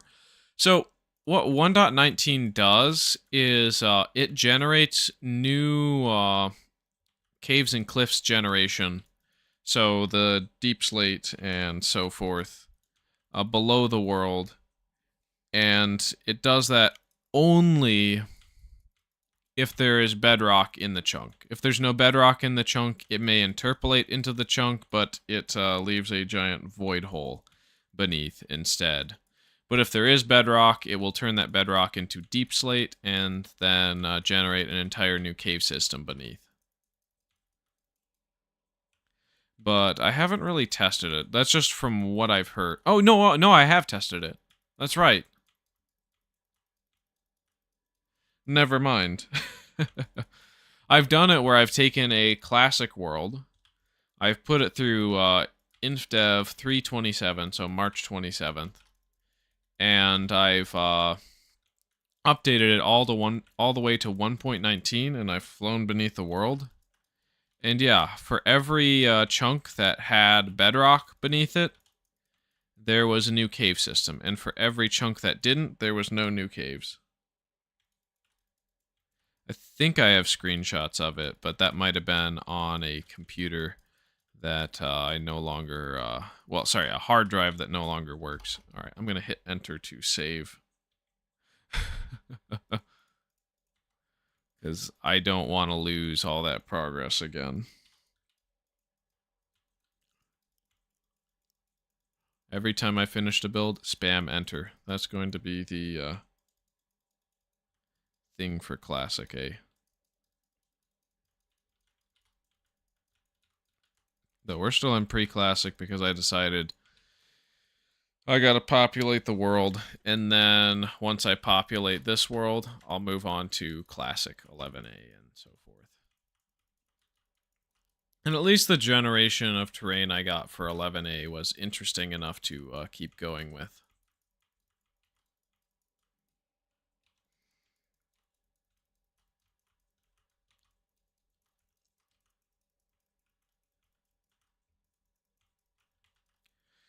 But yeah, the goal for each update is to make at least one build that uses at least one build per new block that uses it to its fullest potential or use, as well as a demonstration of every new feature and change that comes in the version. So I will likely be going through snapshots, provided the snapshots are stable enough. And those snapshots will allow me to test blocks as they're slowly implemented into the game, as well as any changes related to those blocks, instead of directly just having all of them by going major version by major version. Though when I'm in snapshots, I likely won't have a server open, though when I have multiplayer potential, I likely will be opening this up as a server to a couple people that I would trust with being able to behave and not grief.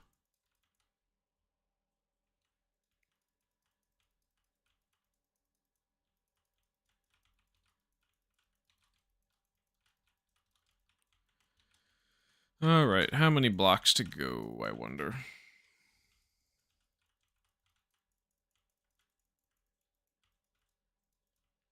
But yeah, if I were to put this in InfDev 327 and load the chunk, it would fill it with ores. It would regenerate the whole thing. It's not the whole thing. I meant all the population-related data. So it would put trees here. It would put ore here. It would put what else? Caves here. I'm not entirely sure about the caves, but it would replace any stone that's there with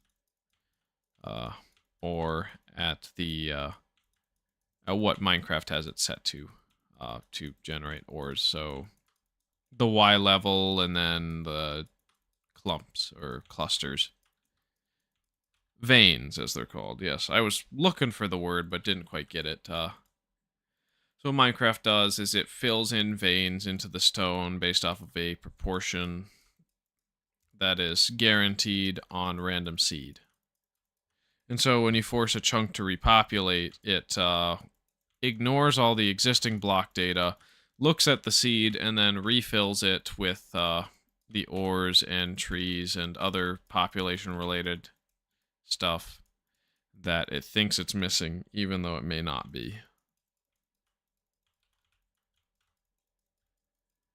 I have a screenshot that I could show that would demonstrate what a later version does when repopulating caves and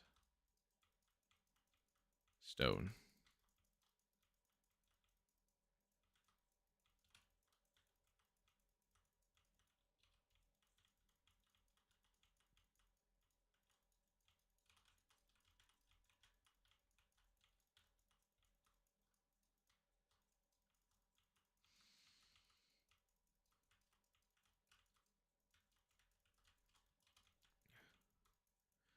Got a lot of layers done and a lot of layers to go.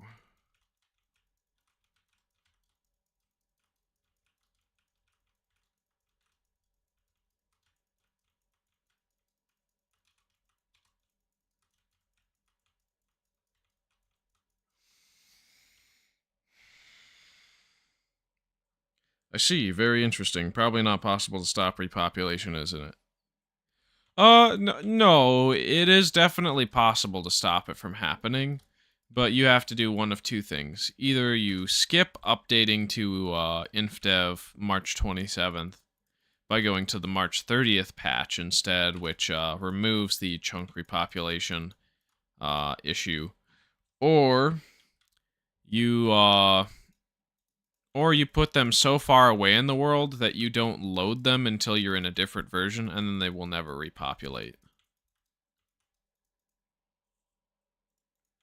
And if I have enough interest for things in the world and so forth, I'll probably have people cast a vote as to whether or not to prune certain chunks around structures and chunks in old versions to make the 1.19 interpolation do its magic.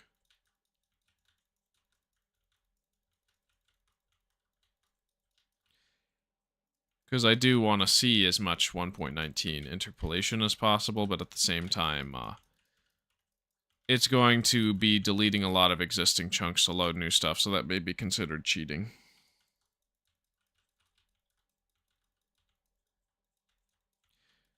Though, then again, if I basically left the chunks untouched, other than loading the stuff in to see how it changes over time, then it may not be as much of an issue.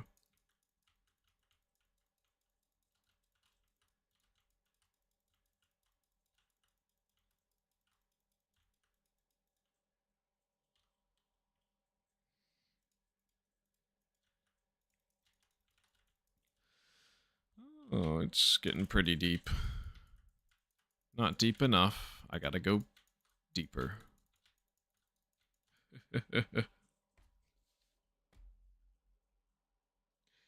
Gotta be honest, I don't know what the 1.19 interpolation is referring to. So, interpolation is a term used in not only animation, but also, I guess, software for in-betweens.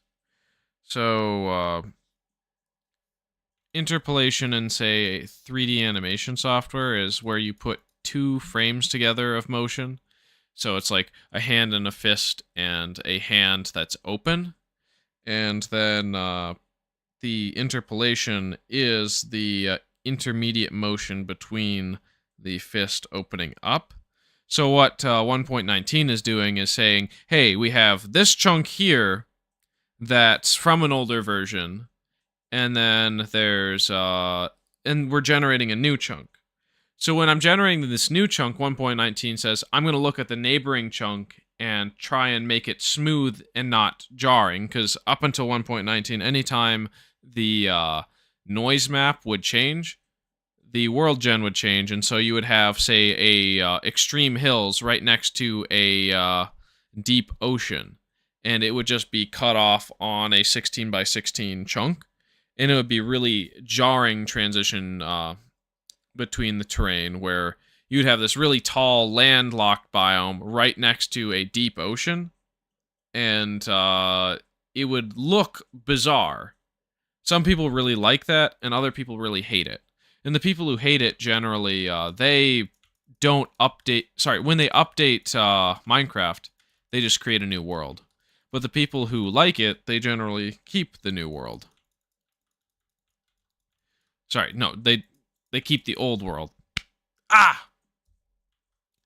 Gotta love how I messed myself up there. But, yeah, interpolation is making a smooth transition between two things that aren't exactly the same. So it's easing in, or easing out, I guess, is another way to put it.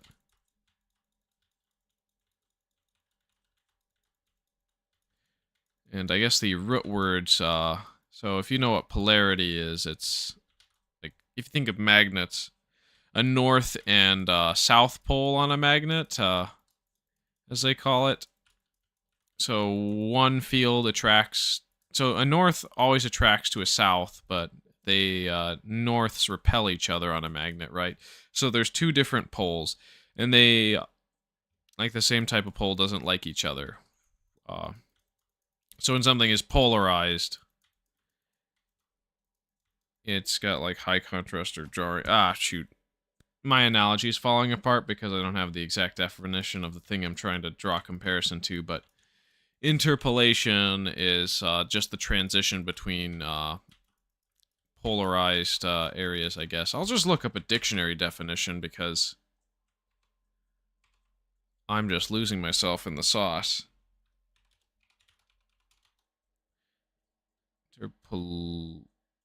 Interpolate. Insert.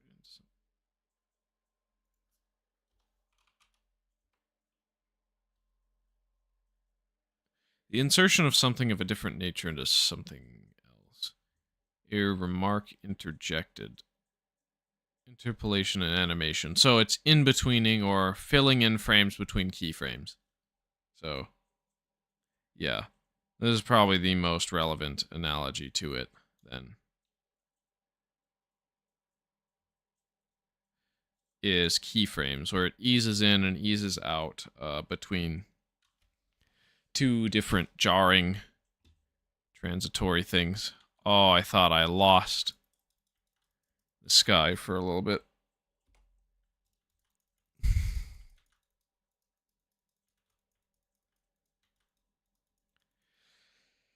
Well, my talk on interpolation and 1.19 chunks is going to be a joy to edit because of how many times I trip myself up.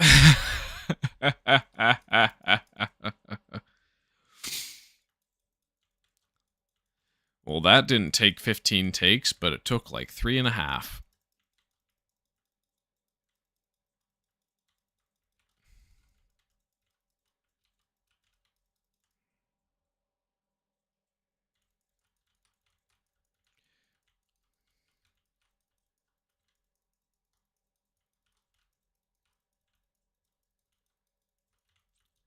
All right, yes. We are mining stone. So that I can either A, put something else here, or B,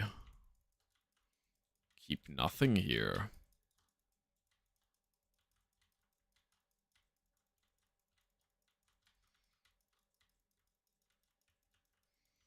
Pleasing and breaking in real time.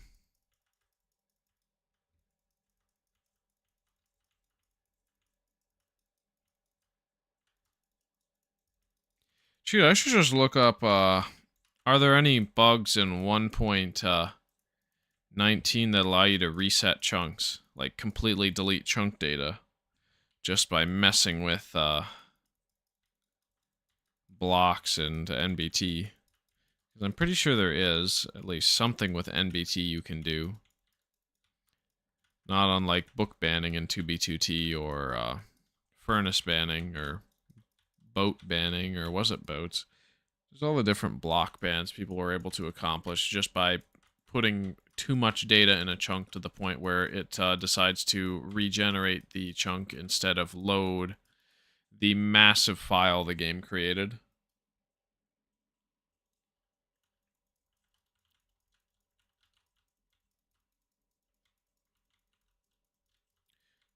Because if there's an exploit for that, I would just use that to ease in, ease out with the terrain.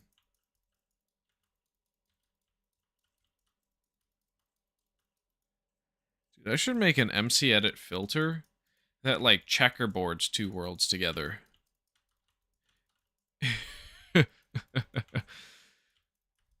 From a couple versions. Okay, not entirely checkerboard, but it would be a checkerboard surrounded by like islands of. So there would be 3 colors of the checkerboard technically. So it wouldn't be a checkerboard. It would be more like plaid, or not even plaid, but like the old glass texture in Minecraft, or basically a pattern that would be most. So it'd be like one chunk from one version, so like beta, and surrounded by 8 empty chunks, and then one chunk, sorry, 2 chunks over, it's a world from post beta 1.8.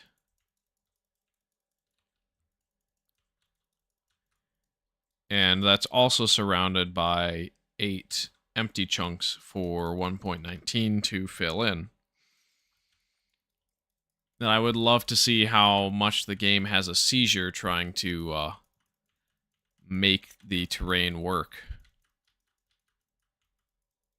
by having those little island chunks from old versions interspersed throughout.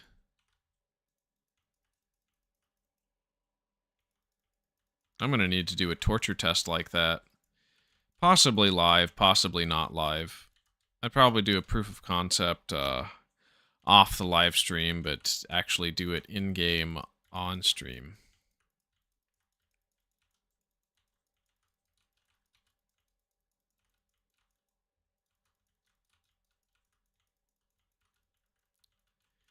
But yeah, it's my dream to quit my current job. I don't want to do it anymore.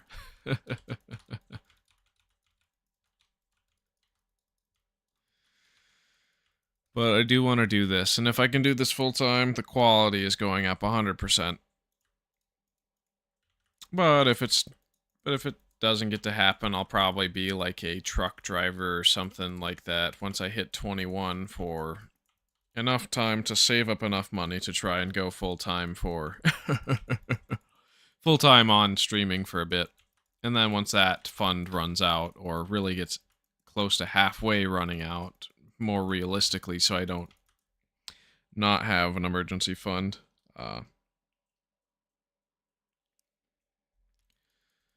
then I could also dedicate a whole lot more time to streaming and making videos then. That's kind of what I'm looking forward to most with this series, seeing how the older chunks work out over time. Oh yeah, me too. So until I get ores and then colored wool, I'm going to be spending a lot of time in classic, pre-classic, unfortunately. And that's just number one reason is there's a lot of stuff that happens, and anytime there's a world generation change, I make sure to build within those confines and not try to aggressively stay in the current world gen, because I'm here to experience world gen above all else. Whereas Blue Crab 2 is more so as many features as possible, except when it negates my old world status.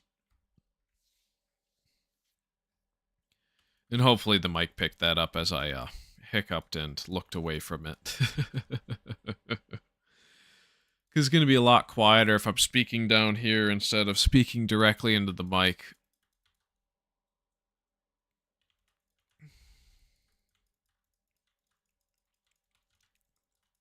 Dude, as soon as I get green wool, I'm going to build the UF Olive in my first thumbnail. Because I built that on Nectan's free build, which was the classic server I ran on a vanilla jar for a small amount of time before I ended up shutting it down.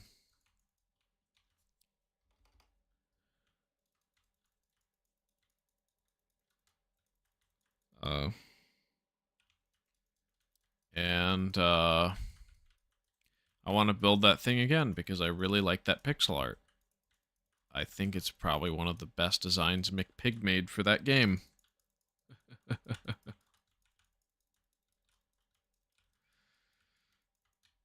Boom. Right. How many do I have to go? Let's see. Can I do 4 at a time really fast? Yeah, it looks like it.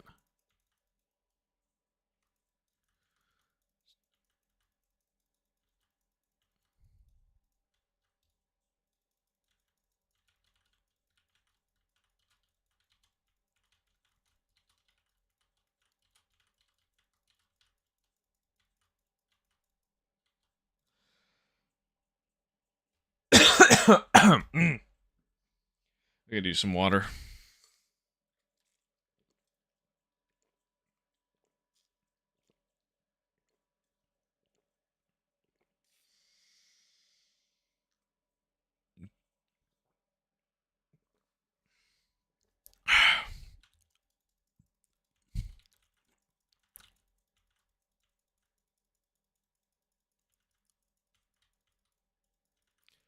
Kaboom.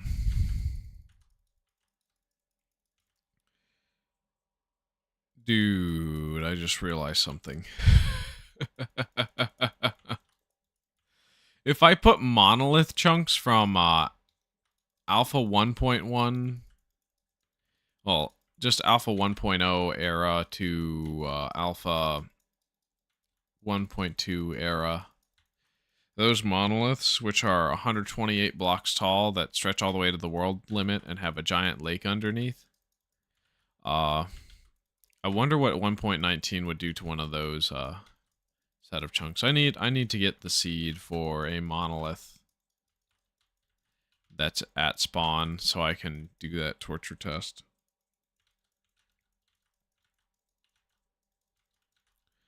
Because monoliths are one of the most interesting world gen bugs of Minecraft ever. I really wish we still had them. Really contributes to the fantastical environment of the game, even though it was a bug that allowed the terrain height scale to roll over to a negative number. And by doing so, by rolling over to that negative number, it caused some issues. Namely, the terrain would be flipped upside down, and thus look like a giant plateau instead of a very flat grassland. And I think those are probably the best part of Old World Gen, is just things like the Farlands. Shoot, what would 1.19 do to interpolate the Farlands? The thing with the Farlands is I'm likely going to just teleport myself there somehow, either via a boat and nether portal exploit that exists, or by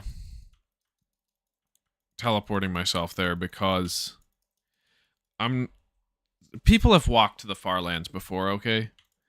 And if it's possible for a player to do, and they have done it within a reasonable amount of time, I'm okay with taking shortcuts.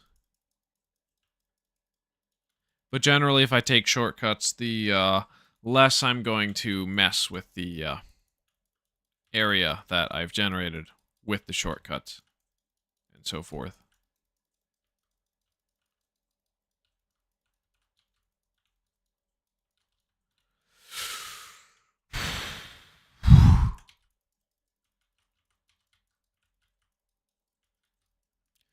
Let's see. I can mine this chunk and then maybe build something a little bit more decorative. And then I'll probably end this stream.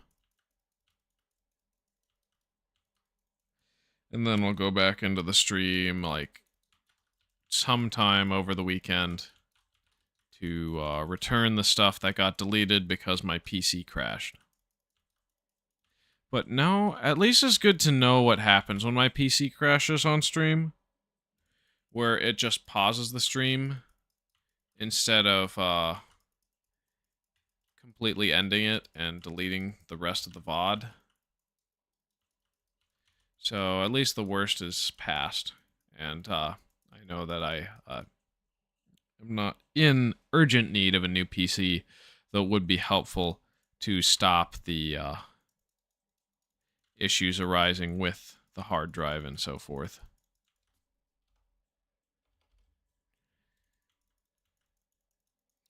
I don't think it's a hard drive shoot. It's probably the CPU or CPU fan that causes most of the issues. I had to replace that thing recently.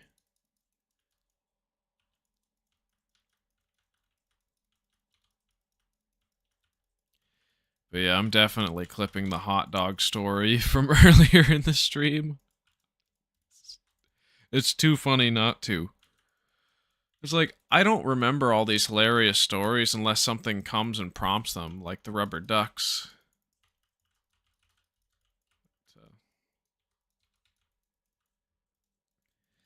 that's why I'm streaming and not editing together stuff.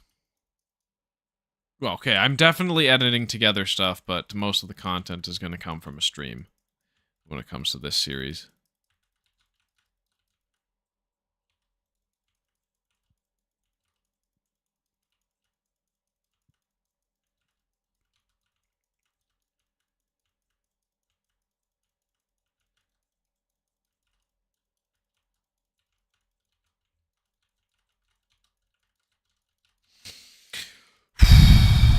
Locked in.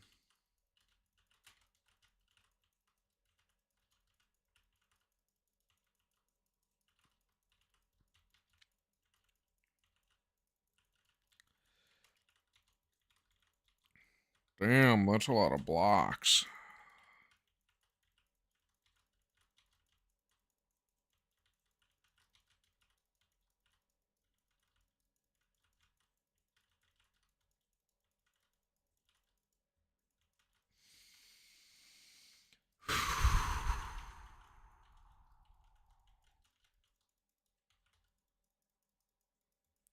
Wish me luck on waking up at 3 a.m. tomorrow, boys.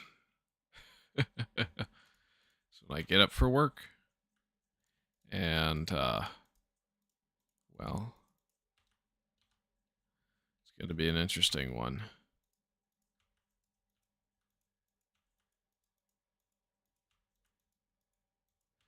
Oh, that's a lot to go.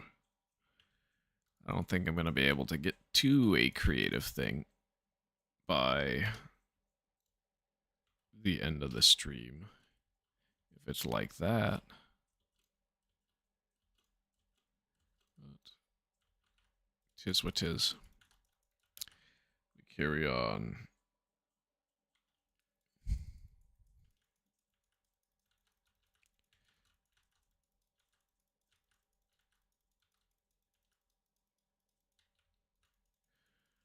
And, For everyone who may be wondering why I constantly look down, that's just because my second monitor is on my lap instead of to the side. If and when I decide to shell out money for another monitor, I will I'll put it over in the corner there.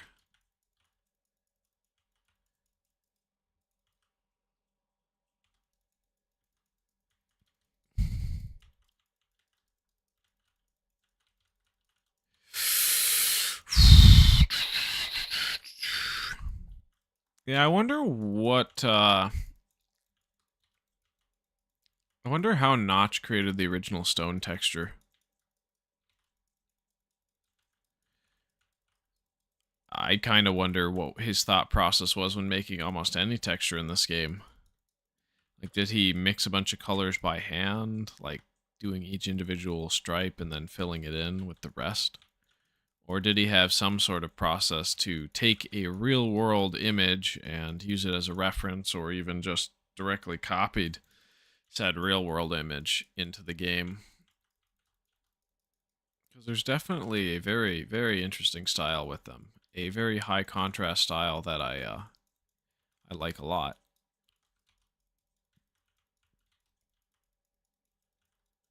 Yeah, we're definitely building a staircase all the way down to the below with this mined out chunk.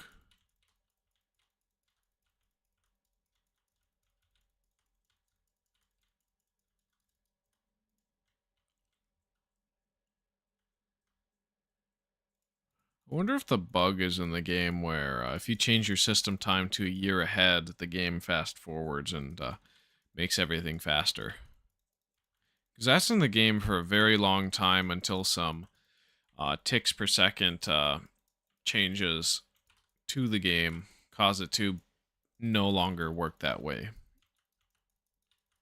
But beforehand, you could manipulate in-game time like that. And it was very interesting.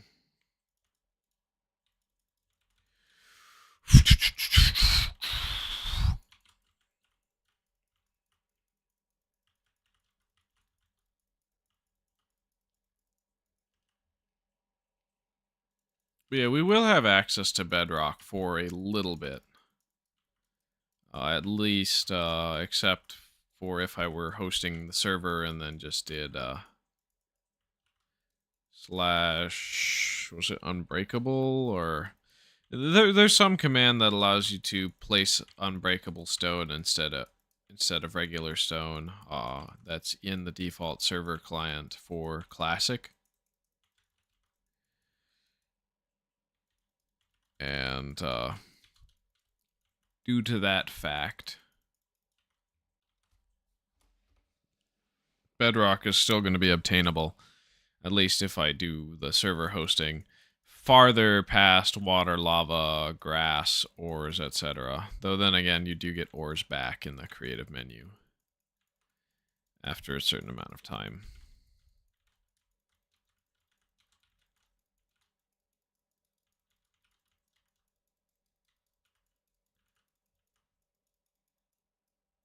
So once I get this portion of the chunk done, I'm probably going to escape and restart the game just to make sure everything's saved.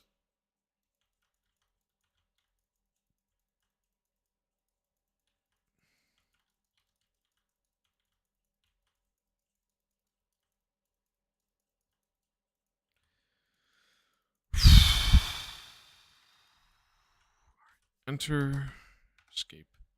And let's just boot her up again, make sure everything is up to up in par. Up to par. What term do I want to use? Up to snuff? I don't know.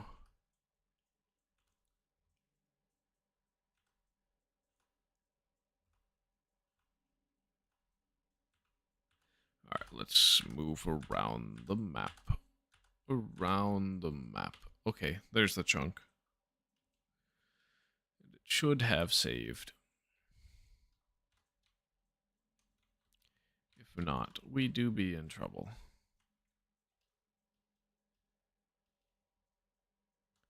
Oh yeah, that is a long fall. At least when this version is concerned.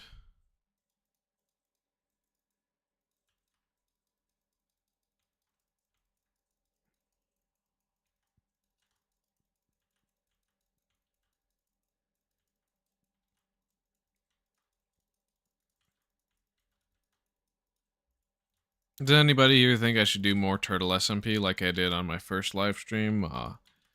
Thursday gaming, but more so devoted to building and stuff? Or do you think I should only commit to this world instead of worlds?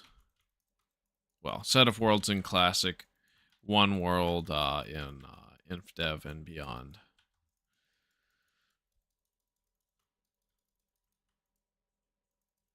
But yeah, mining down an entire chunk is one way to prove that there's no caves in this version, and thus it's uniquely pre-classic world gen. It's actually, yeah. Oh yes, I'm really happy that I did this now, because the fact that there's no caves and mining on an entire chunk shows that is like a dream. It works like a dream. So when it comes to future mining out of chunks, because there are caves, I'm not going to have to worry as hard about digging all the way. But yeah, what's 16 by 16 by 43? That's how many blocks I have to mine to get all the way down to the bottom here.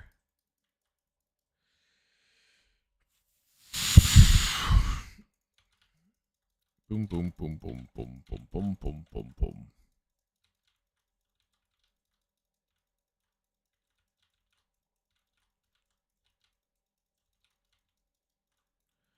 Kaboom, yes. Oh, wonderful. How glorious it is to have that be finished. Ooh, there's only a couple layers down left. Oh, I'm so happy that I could finally say I've done this. Well, when I've done this. We're not done yet, but yeah, we're mining out the entire chunk. And I don't know what I'm going to put in the chunk other than maybe a staircase back up. And we can just spawn a bunch of Steves and see them fall into the void and die. Yes, wonderful. Amazing.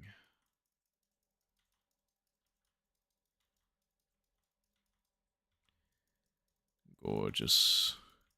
And then, yeah, next live stream, I should be updated again. And through that update, I should be able to...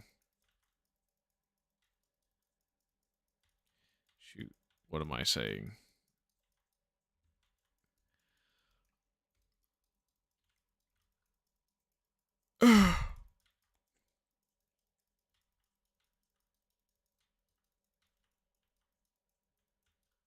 I lost my train of thought on that one. If and when I am updating, what am I doing in the next version?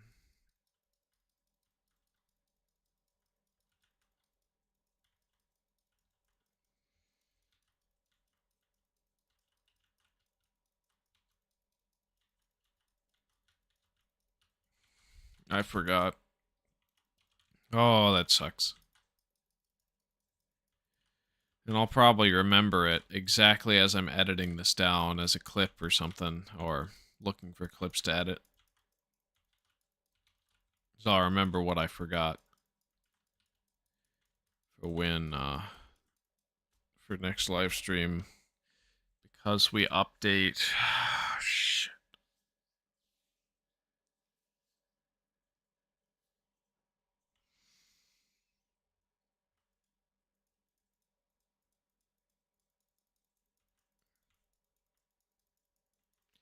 I get to do what?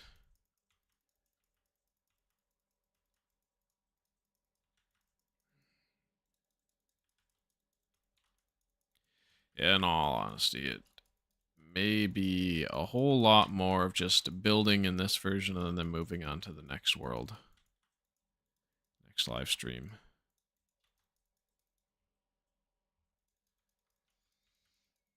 That's not what I meant to say, though.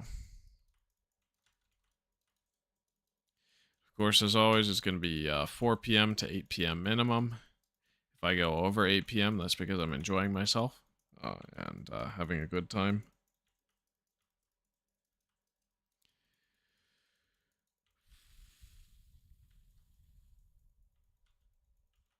But yeah, I really thought I was going to end it off at 8 p.m. today because a lot of the time it was rough getting myself to think on anything. But next time I'll take caffeine, so that'll all be good.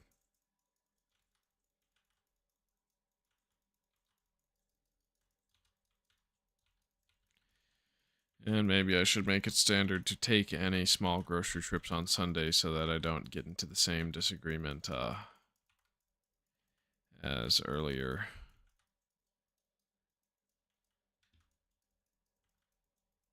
And all will be well with my roommates and living arrangement.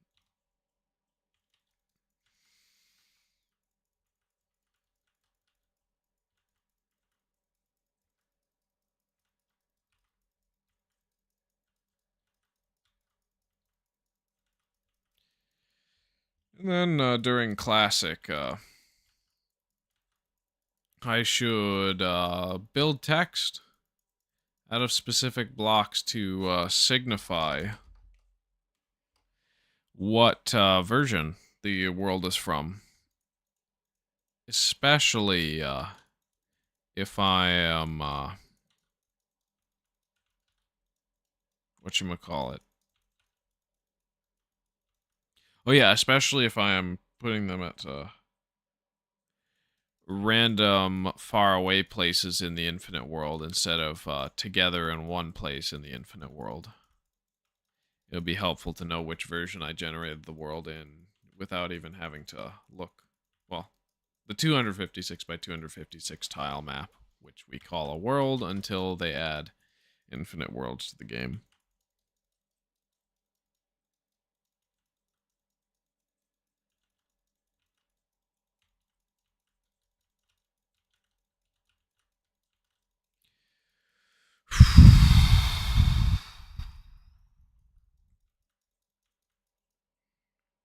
Oh yeah, when I was doing a torture test, I made like a little church with onion domes on an Indev island, and then I changed the wool color and everything, even though you couldn't do that in Indev outside of the Indev spawn chest, which only gave you 99 of the specific item.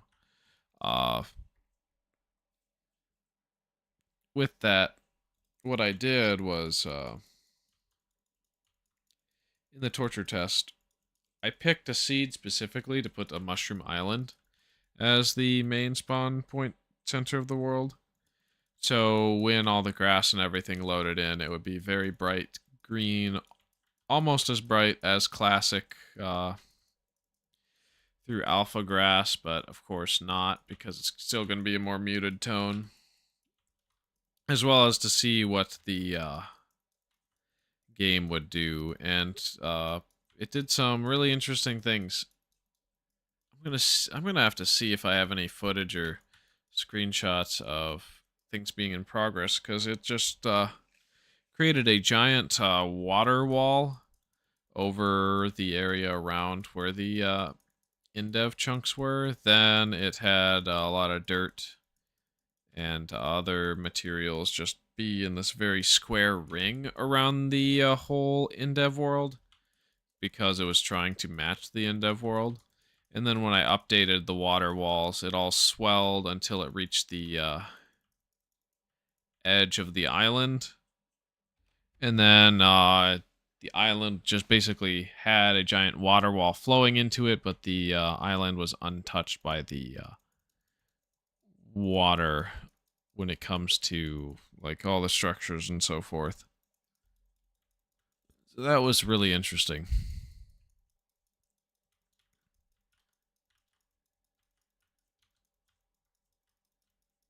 So yeah, whenever it went to chunks that were not in devotion, sorry, not chunks, but terrain that was not in devotion, the water walls advancing towards the train would just stop. It was very interesting.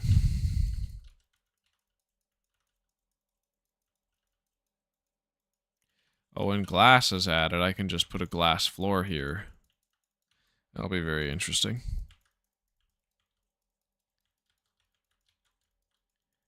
Especially for when we update.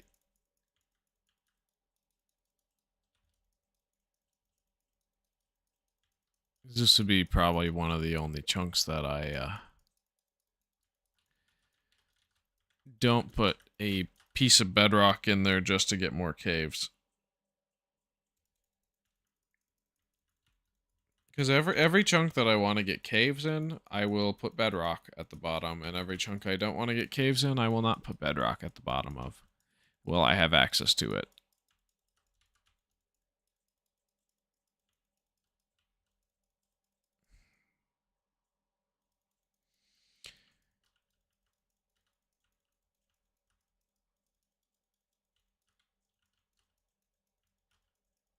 It's gonna be really bizarre once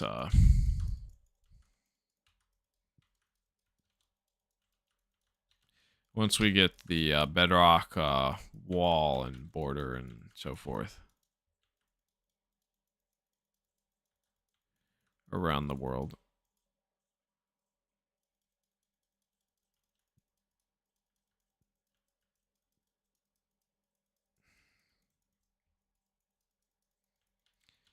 Then, of course, I'm gonna have to pick a starting point for the staircase.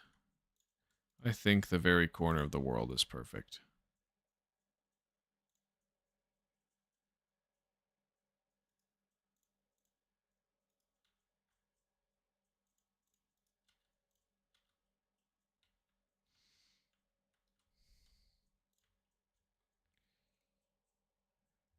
Boom.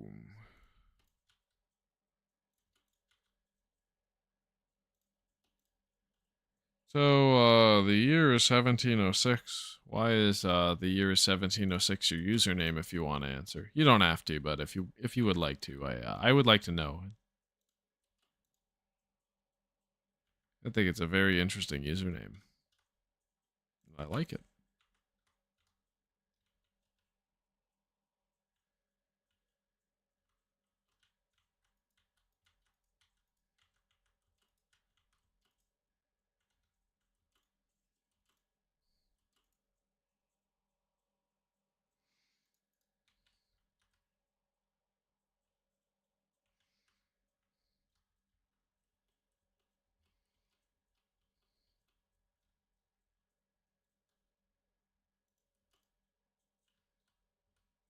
Ah, of course.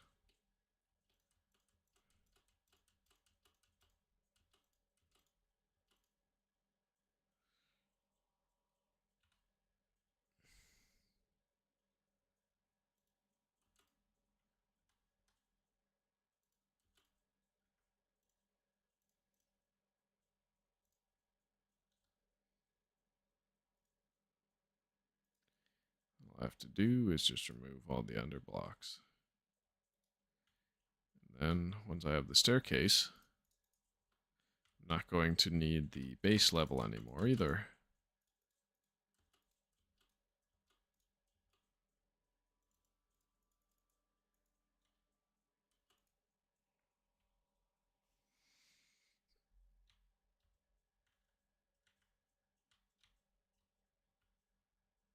Ah, perfect.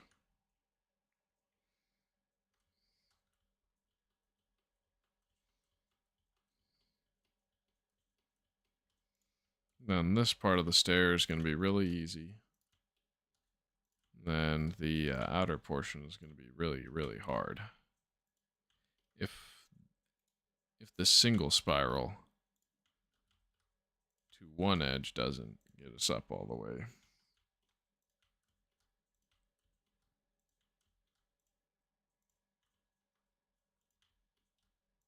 I think it does. Oh, gorgeous. Maybe we should see where it takes us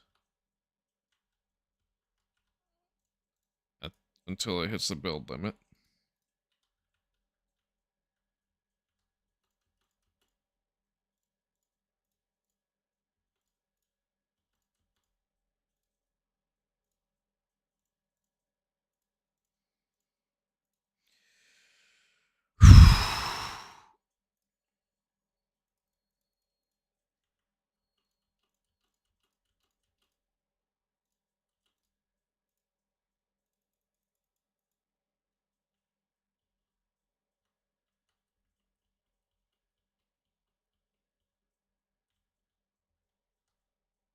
If only I could place outside the world.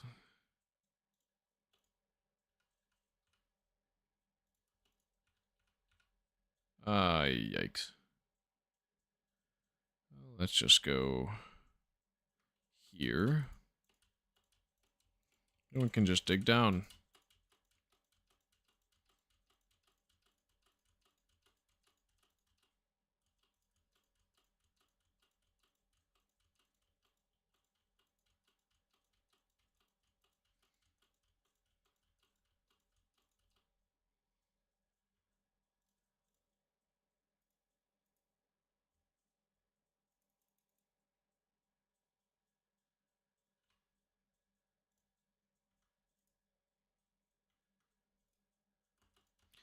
Perfect. Perfect, perfect, perfect. Up, down, boom, break.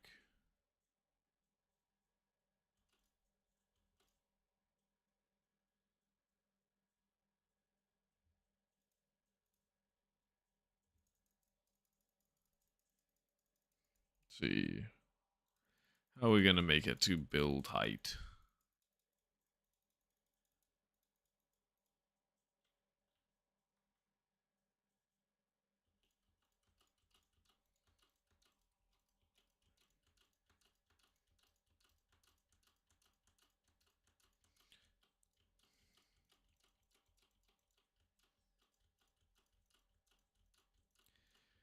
And then if and when we do make it to build height. Hmm.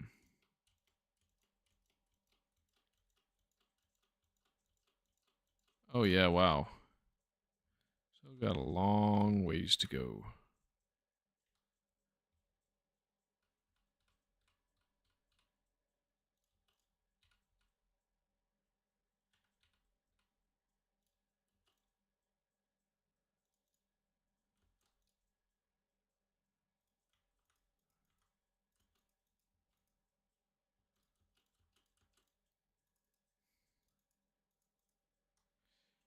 This a little bizarre for a 64 world height of exact. But then again, maybe not so much.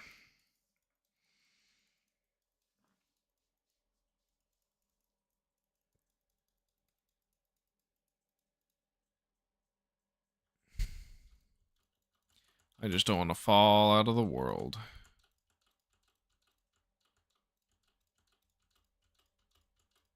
before I take the bottom out.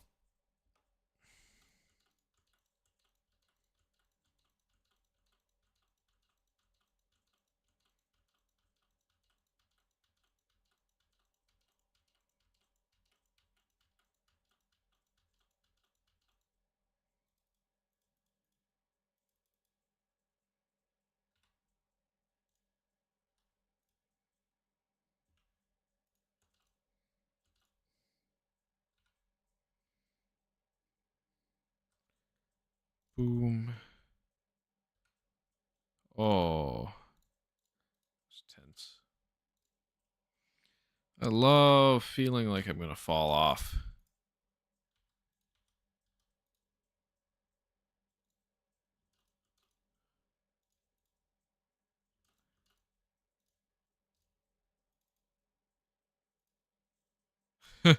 I put myself inside that block.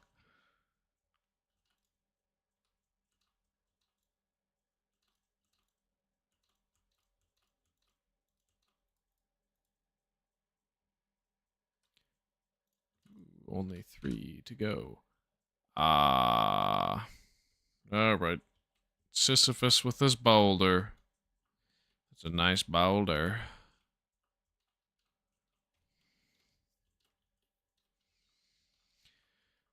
Bada bing, bada boom, bada. Let us go.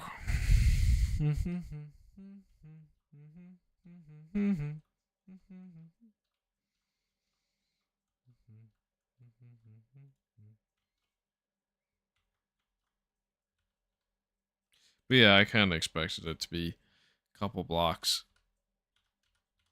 Oh, crap.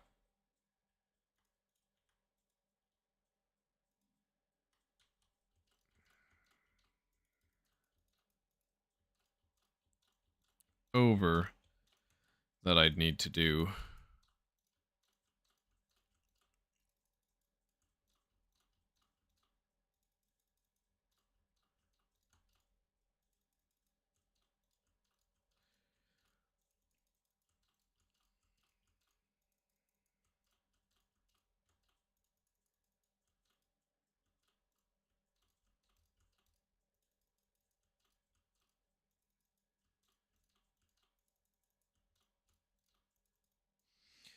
It's much harder to dig up than it is down.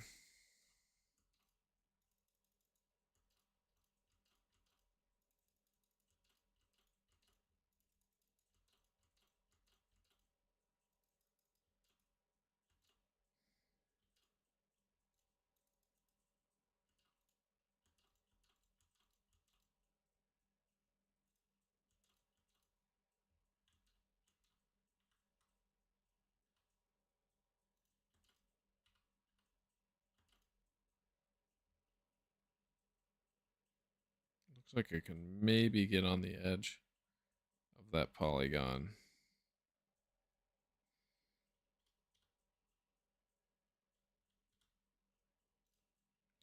Ooh, yeah, that 45-degree strat does work, I guess. Break that, break that.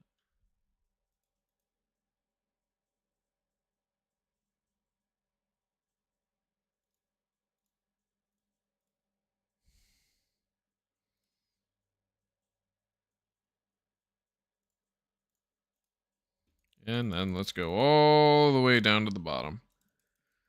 And there we have the chunk. The chunk is now a staircase. And it is gorgeous. So we shall start from the inner edge and work our way all the way over to the outer edge.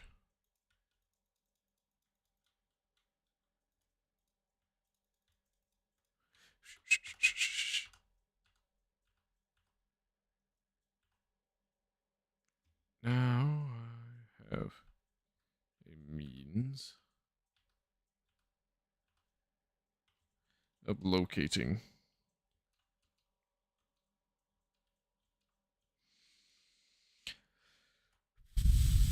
or I guess traveling to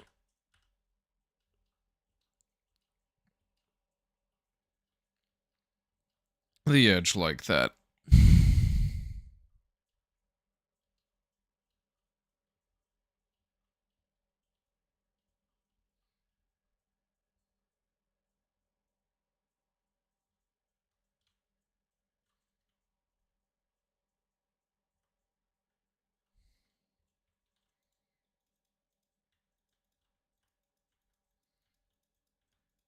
Ooh, yes. So let's just stay on this island of it.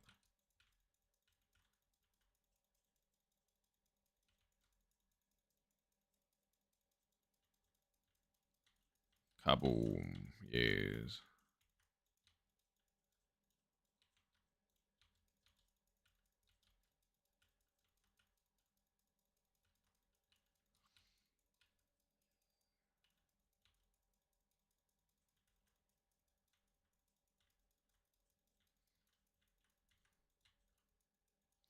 Thankfully, the world files are still quite tiny on these versions. It's crazy how early Minecraft had cloud saves before those were common in gaming or anything as a whole, really. And then they removed them as soon as worlds became infinite because obviously Mojang doesn't want to store 17 petabytes of data on their servers. Or is it 97 or whatever number was it? All right, perfect. The chunk is mined out.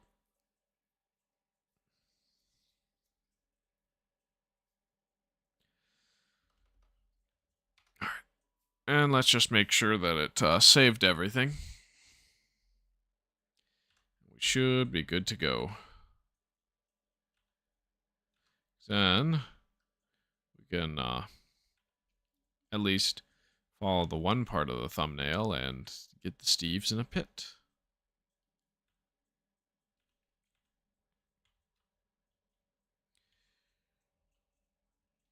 Alright, yeah, let's climb up to the top and let's just spam G.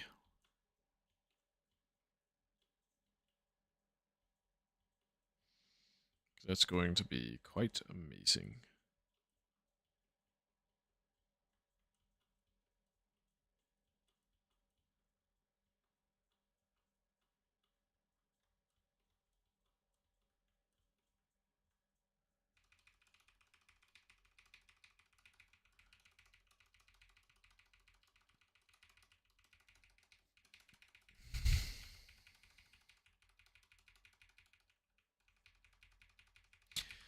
They all just fall. Ashes, ashes, we all fall down.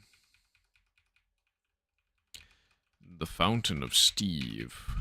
Will any of them make it to the main area, or will they all die? They all generally die. Perhaps things can change. Ah, wonderful. Wonderful indeed.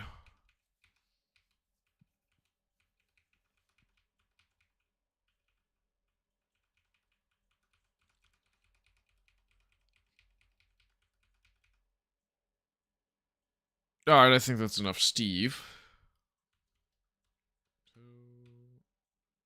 We shall build a box. This is the pod. Ah, yes, the pod. We shall build the pod.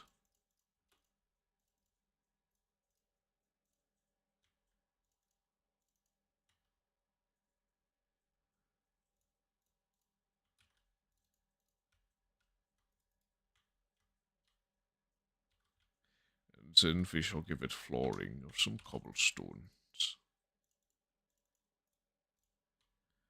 Courageous. Very wonderful. So wunderbar. And then I'm gonna have to make a backup of this, but that's gorgeous. That's good. Alright. Time is now locally 8:34 p.m. I said I would go till around 8:10 because of things I had to deal with and clean up. And now I've gone a decent bit over it. I think I'm going to call it a night and see whoever shows up to my next stream Monday, 4 to 8 p.m. Central Standard Time. Be there and be square.